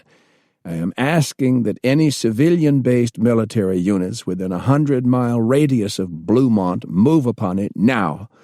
I pray that there shall be no violence offered from our regular armed forces, who will instead join you in occupying Bluemont and placing under arrest any who are still there. Where I am located now, near Gettysburg, Pennsylvania, is the underground shelter I spoke to you about earlier. Having resigned my commission, I have no power to act here, but I am requesting of the officer who is taking over in my place to ensure that the civilians who have lived here safely for 2.5 years shall be protected. Our own Constitution makes clear that no family member can be punished for the crimes of a parent or spouse. However, if those in Bluemont do resist or attempt to seize this place by force, all civilians within Site R will be ordered to evacuate and find whatever shelter and sustenance they can in the outside world all the rest of us have resided in for the last 2 years. If that is indeed the tragic result, I ask that you show them more compassion than their leaders have shown to us. So what is next? Bob asked, and he looked at the camera for a moment, as if almost expecting to hear tens of millions of replies. I leave that to you, my fellow citizens. Our once proud cities and our once beautiful capital have been reduced to ruin and ashes. I see the land around Bluemont to somehow be accursed. I will therefore close with a suggestion. I ask that 30 days hence 5 representatives from each of the surviving states come to meet here at this place. I ask that you good citizens decide how they shall be selected, as it was once done when the founders met to frame our Constitution. I ask that we reaffirm that Constitution and create a reunited union of states. Why here? He paused for a moment. Within sight of this place I am now broadcasting from, our nation, once divided, fought the bitterest battle of a bitter war. And yet, 50 years later, and again 75 years later, former enemies met as friends, standing on opposite sides of a stone wall on a place called Cemetery Ridge, and shook hands in friendship. But a few hundred yards from that wall, President Lincoln stood before the newly made graves of those who gave the last full measure of devotion and proclaimed that this nation, under God, shall have a new birth of freedom, and that government of the people, by the people, and for the people shall not perish from this earth. There was another long pause. In your hands, my fellow citizens, and not mine, now rests the fate of this nation. I ask that Almighty God grants us his peace and guidance in the days to come. He sat back in his chair, eyes still on the camera. Phyllis waited for some sort of signal, but he gave none, and finally John whispered, "That's it." She reached across the board and threw a number of switches off, and then looked over at John and began to cry. "I'm sorry I was ever here," she whispered. "Consider what you just did as atonement," John replied. He stepped out from the narrow confines of the control booth and walked up to where Bob remained motionless. "I guess all we can do now is wait and see what happens," Bob sighed. "We shall nobly save or meanly lose the last, best hope of earth," he said, as if to himself. Chapter 19. 2 days after the collapse of the Bluemont government. "If I could order you to stay, I would," Bob said, extending his hand. John could only smile and shake his head. "I've had enough of it all, sir." "Come back as a delegate?" "What was it that Sherman said? If nominated, I will not run. If elected, I will not serve," Bob replied. "Something like that." "They're coming," Sergeant Major, now Colonel Bentley announced. John looked back behind Bentley. A half-dozen men and women of what had once been Bob's command, which he had turned over to Bentley after promoting him to the rank of colonel before resigning his commission, came out of the tunnel bearing a flag-draped coffin. All came to attention. And even though Bob was no longer serving in the military, old instincts were still within him as he came to attention and saluted as Grace's coffin was respectfully loaded into the Black Hawk. Maury followed, limping and helped by Forrest, along with Kevin and Reverend Black. Earlier in the day, in honor of his friend's request, Lee Robinson's mortal remains were lifted by helicopter to what was truly hallowed ground in front of the iconic statue dedicated to the men of North Carolina, who had advanced across a sun-drenched field in what would forever be remembered as Pickett's Charge. Reverend Black had read from the 91st Psalm, Lee's favorite, and with full military honors he was laid to rest in the ground he had often said, quoting Joshua Chamberlain, that here indeed was the vision place of souls. It was hard for John to imagine life ahead without his stoic friend by his side. Together they had often joked, if they had indeed lived 150 years ago, they would have faced each other as honor and duty demanded, but their bonds of friendship would have endured. John wished that a photograph taken of the two of them together had survived, but it was lost when his house burned in the war against the posse. They had attended a historical event together, and there posed for an authentic ambrotype, Lee in gray uniform, John in blue, Lee's hand resting on John's shoulder in a gesture of friendship and love. So much was still in doubt. All thanked God that the military garrison at Bluemont had not tried to attack Site R. They had all gone to their barracks to wait it out. As to the elite located in a highly secured reserve area at the far end of the cavern, it was apparent that some attempted to flee via a hidden exit. They were met by a hovering Apache and fled back inside. Some had urged Bob to personally lead a move, either to arrest those within that special compound or to execute them summarily, but he announced he would not do either once it was learned that a missile that was indeed nuclear-tipped and had been moved into position at Wallops Island, Virginia, had been rendered inactive by troops there. The warhead atop the missile was seized and impounded by a team of Navy SEALs operating from a carrier off the coast, whose commander announced he would no longer accept orders from Bluemont, would remain in stand-down, and would await orders from whatever government in compliance with the Constitution was created. Global reaction was compounding by the hour. some announcing that Bob should act as temporary dictator, president, or whatever he wished to call himself. China made clear it was occupying up to the Mississippi, and again issued the threat that any action against their humanitarian aid being offered to the stricken former United States would be construed as an attack upon their mainland. But just this morning word had come in via the ambassador in China, who had served under the Bluemont government, but after Bob's broadcast announced his allegiance to a properly formed government, that the Chinese foreign minister had informed him that as long as no action was taken against their occupation forces or their homeland, China would recognize the new government. If anything, at this moment, rather than a help, John saw himself as a liability for what Bob was attempting. In its dying gasps, Bluemont had played a recording of his conversation, heavily edited, to make it sound like he was indeed threatening to murder everyone inside of Side R. Unfortunately, no one had thought to record the conversation from their end, and John realized the best thing now was to distance himself from Bob until everything settled down. But beyond that, he was weary and exhausted from all that had transpired, and the thought of yet more years of struggle to come had become overwhelming. The turbines of the Black Hawk started up, and Bob motioned for John to step away for a moment.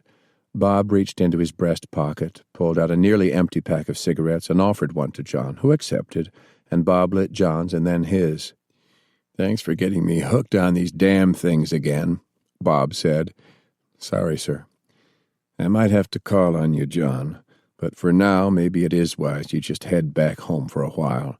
That doctored recording does make you seem like a hard ass." "I saw it had to be done, sir, and I didn't want you in that role. Better me than you." "Thank you, John."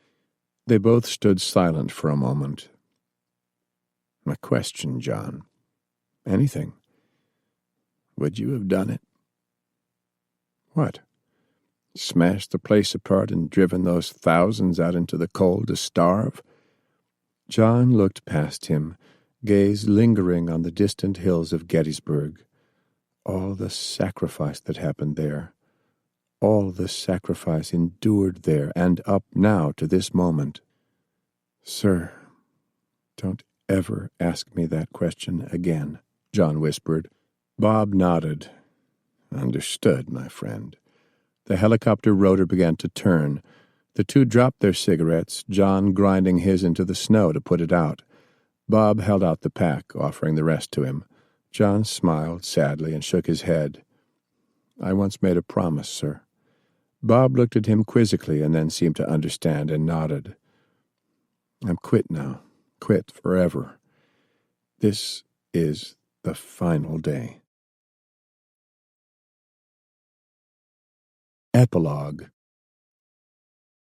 May the peace of the Lord be with all of you on this most blessed of days of renewal and beginnings. I hereby declare the academic semester to be open.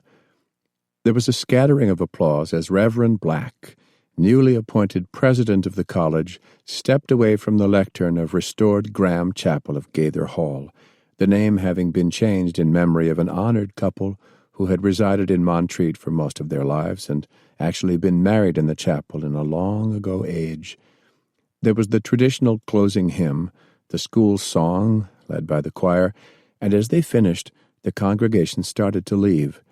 But then a lone voice from the choir began to sing a song that struck John to the very core for all its symbolism. The lone female voice echoed in the restored chapel. "Try to remember the kind of September when life was slow and oh, so mellow." All stood frozen in place, and more than a few began to weep. John looked over at Michaela, remembering the first time he had brought her to this chapel. A student up on the stage, unaware that she had an audience, had started to sing that song from the Fantastics. It had become something of a theme of the time they had been through, a song of remembrance and loss. Young Jenny was nestled in against her mother, having fallen asleep through most of the service, but was now stirring, looking up sleepy-eyed at her father and smiling.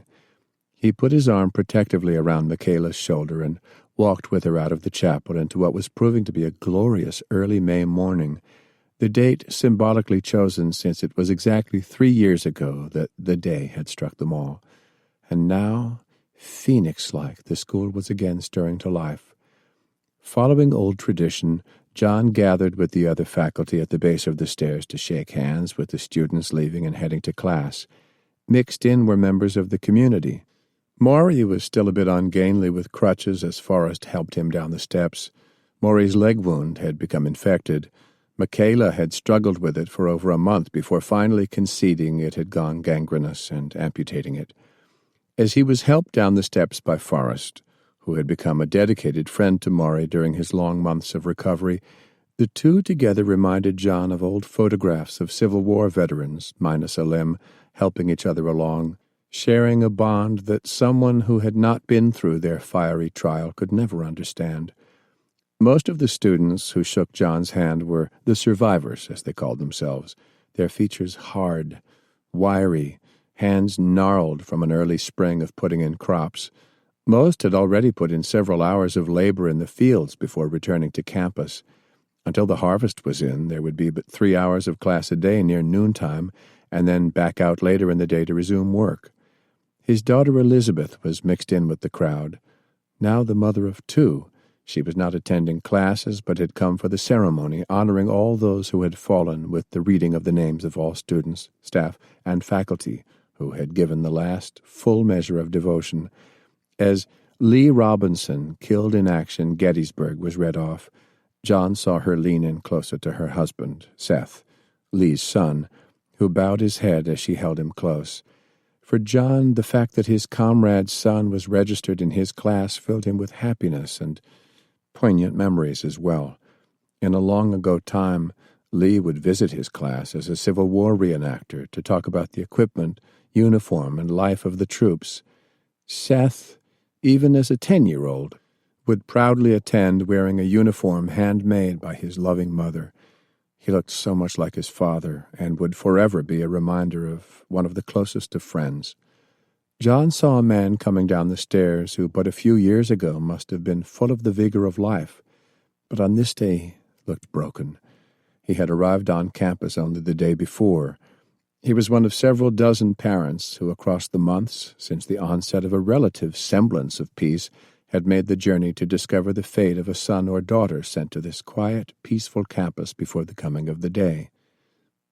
"We want you to stay with us for several days," John said as he grasped the man's hand.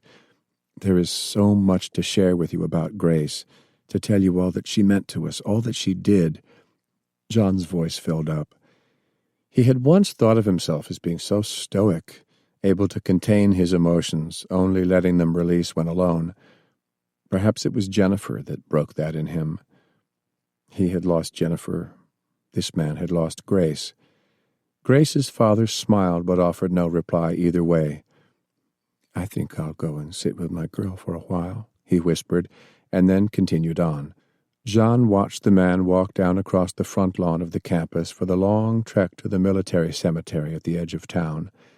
John had taken him there the day before, and was touched to see that someone was still thoughtfully putting flowers on her grave, suspecting it was Kevin, who had taken her loss in such a way that it was obvious that he had been deeply in love with her. "You'll be late, Professor," Michaela announced, and John looked over at her, smiled, kissed her lightly, bent over to kiss Jenny, who stretched up to him with chubby arms for a smoochie, and laughed as he mussed her hair, blonde like her mother's. He left his family and started on the short walk to his classroom. Then, as he so often used to, he stepped into a tiny octagon-shaped building just 10 feet across, 3 of its 8 sides open to face onto the bubbling creek that flowed down through the middle of the campus. It was the campus prayer porch, a favorite place where he used to often come to sit, to listen to the creek tumbling by, at times to pray, at times to just soak up a moment of peace and solitude before the start of a class. The walls were covered in graffiti, without exception all of them touching. A brief quote of scripture, a "thank you, God," a heart with initials in it, but so many now, R.I.P., my love. I miss you, sweetheart, and I'll see you in heaven. Several hundred names were written on the walls in long, orderly rows, the names of all those from the college who had died in the war. Too many. Far too many. He sat in silence, looking at them. As years would pass, as it did with all wars, the pain would lessen, the aura and legends would grow, as was so with nearly all wars, and memory of the names would drift into history. The issues of this war were still in doubt. The day of the reopening of the school had been chosen because of all that was symbolized by this day in May, 3 years to the day since the start of the war. Some things that John had said to the man who this day would be sworn in as a duly elected president must have stuck, and though John did not remember it, the new president did. That there was a final day, and what John had learned was to be the theme of his inaugural address to be delivered at the hallowed resting place of Gettysburg. That the war had reached its final day. Perhaps it was just rhetoric. Half the country was still occupied by foreign powers. As for those who once ruled from Bluemont, some had indeed met their fate at the hands of angry mobs that eventually stormed the facility, while their Praetorian Guard had shown the wisdom of standing aside, in the same way the original Praetorians would do at times with an unpopular emperor when a mob stormed the imperial compound. Many, though, had managed to disappear, John musing that such was often the case with people like that, a few cropping up as far away as South America and Africa, though one such nation, thinking it would be a friendly gesture, publicly hanged several of them. Within Site R, there had actually been a standoff for several weeks between the guards and dwellers in what was actually known as Section Alpha and the troops under Colonel Bentley. The guards of that section finally agreed to disarm, and for those within to face the same fate as the rest of the dwellers of Site R. As for those elsewhere in the facility, it was a profound moral question for the nation as to what should be done with them. The majority favored just driving them out into the snow, where more than a few waited just beyond the fence that encircled the compound to loot them at best or deliver far worse punishment. Many, therefore, still resided there after Bob, citing the example of Lincoln, appealed that to take vengeance on them was not in the spirit of what the country should again aspire to, and that it was accepted that the statement against attainder of blood meant that no person could be punished for the crime of another family member. The consensus was growing to let each of them take 2 to 4 weeks' worth of rations and find transport back to wherever they originally lived, though many now pleaded there was no place for them to go, that their spouses and parents were dead or had fled from Bluemont and disappeared. Upon the revelation that Bluemont had indeed planned to loft an EMP over the southeastern United States, nearly every officer in the military had refused to accept further orders, and within days declared that their oath was to the Constitution. As such, they would follow legal orders from a higher commander who had not been tainted by direct association with Bluemont, and waited for such a person to be chosen. It was finally agreed that an admiral aboard one of the surviving carriers, who had ordered his SEAL team to seize the nuclear-tipped weapon at Wallops Island and was clearly untainted by any direct association with Bluemont, would serve as chief of all military operations until a new president was in place. Bob's appeal for the beginning of a convention to reestablish a federal government had gotten off to a rocky start, ironically nearly identical to an argument when the original Constitutional Convention was held. Why were certain delegates sent rather than others? Who had the power to choose the delegates or even issue such a call for a meeting? Some states, particularly high food production states, had experienced far fewer casualties than small urbanized states, such as New Jersey, which was all but depopulated, as was Rhode Island. There was also the question of whether delegates of states west of the Mississippi would be admitted. Texas, which was fighting what was nearly a full-scale war against Chinese and Mexican incursions, flat out said it was quit with the Union and wanted to proclaim that its boundaries should be what they had been when it was an independent republic, which had once included most of the Southwest clear to California and parts of Colorado and Utah. A smart compromise had actually been suggested by a history professor out of Purdue, who specialized in the pre-Civil War South, suggesting that the 13 original states should send the original number of delegates, and once a quorum was convened, delegates from states in order of their admission into the original Union would be greeted once the Constitution was reaffirmed. The idea, of course, was immediately seized on by those within the original states. It was seen as a way out of an impasse that threatened to cripple Bob's hopes before they were even remotely attempted, and therefore, this day, what Bob at his inauguration as president called the final day, marked the beginning of a restored United States of America. Henceforth, this day in May would be observed with the same reverence as July 4th, but also as a day of reflection as December 7th and September 11th were once observed. The ringing of the campus bell stirred John from his musings. It was time. He stood up, leaning over the railing. A blossom in the thicket of rhododendron that all but engulfed the small building was beginning to bloom. He gently plucked it free, held it for a moment, and then let it drop into the stream. "Jennifer, sleep in peace, my little angel," he whispered. He reached into his jacket pocket and drew out Rabs, flame-scorched but still intact. The house next to where he had buried Jennifer and her grandmother was gone. There was no longer a windowsill for Rabs to rest upon and keep watch. But here, he realized, was a sacred place as well, where the names of so many others who had been lost were engraved. His gaze lingered on Grace's name, recognizing Kevin's handwriting. Picking up a pencil from the small table in the room, he wrote Jennifer's name beneath Grace's and placed Rab's on the table. "Keep watch over all of them now, my little friend," he whispered, patting Rabs affectionately, eyes clouding with tears as he finally let go of the pain. All on this campus knew who Rabs was, and all would keep watch over him as well, and he would remain in the chapel as days, months, and eventually years slipped by. John left the peaceful chapel, entered Belk Hall, and climbed the 3 flights of steps to the 3rd floor to what he had once considered to be his classroom.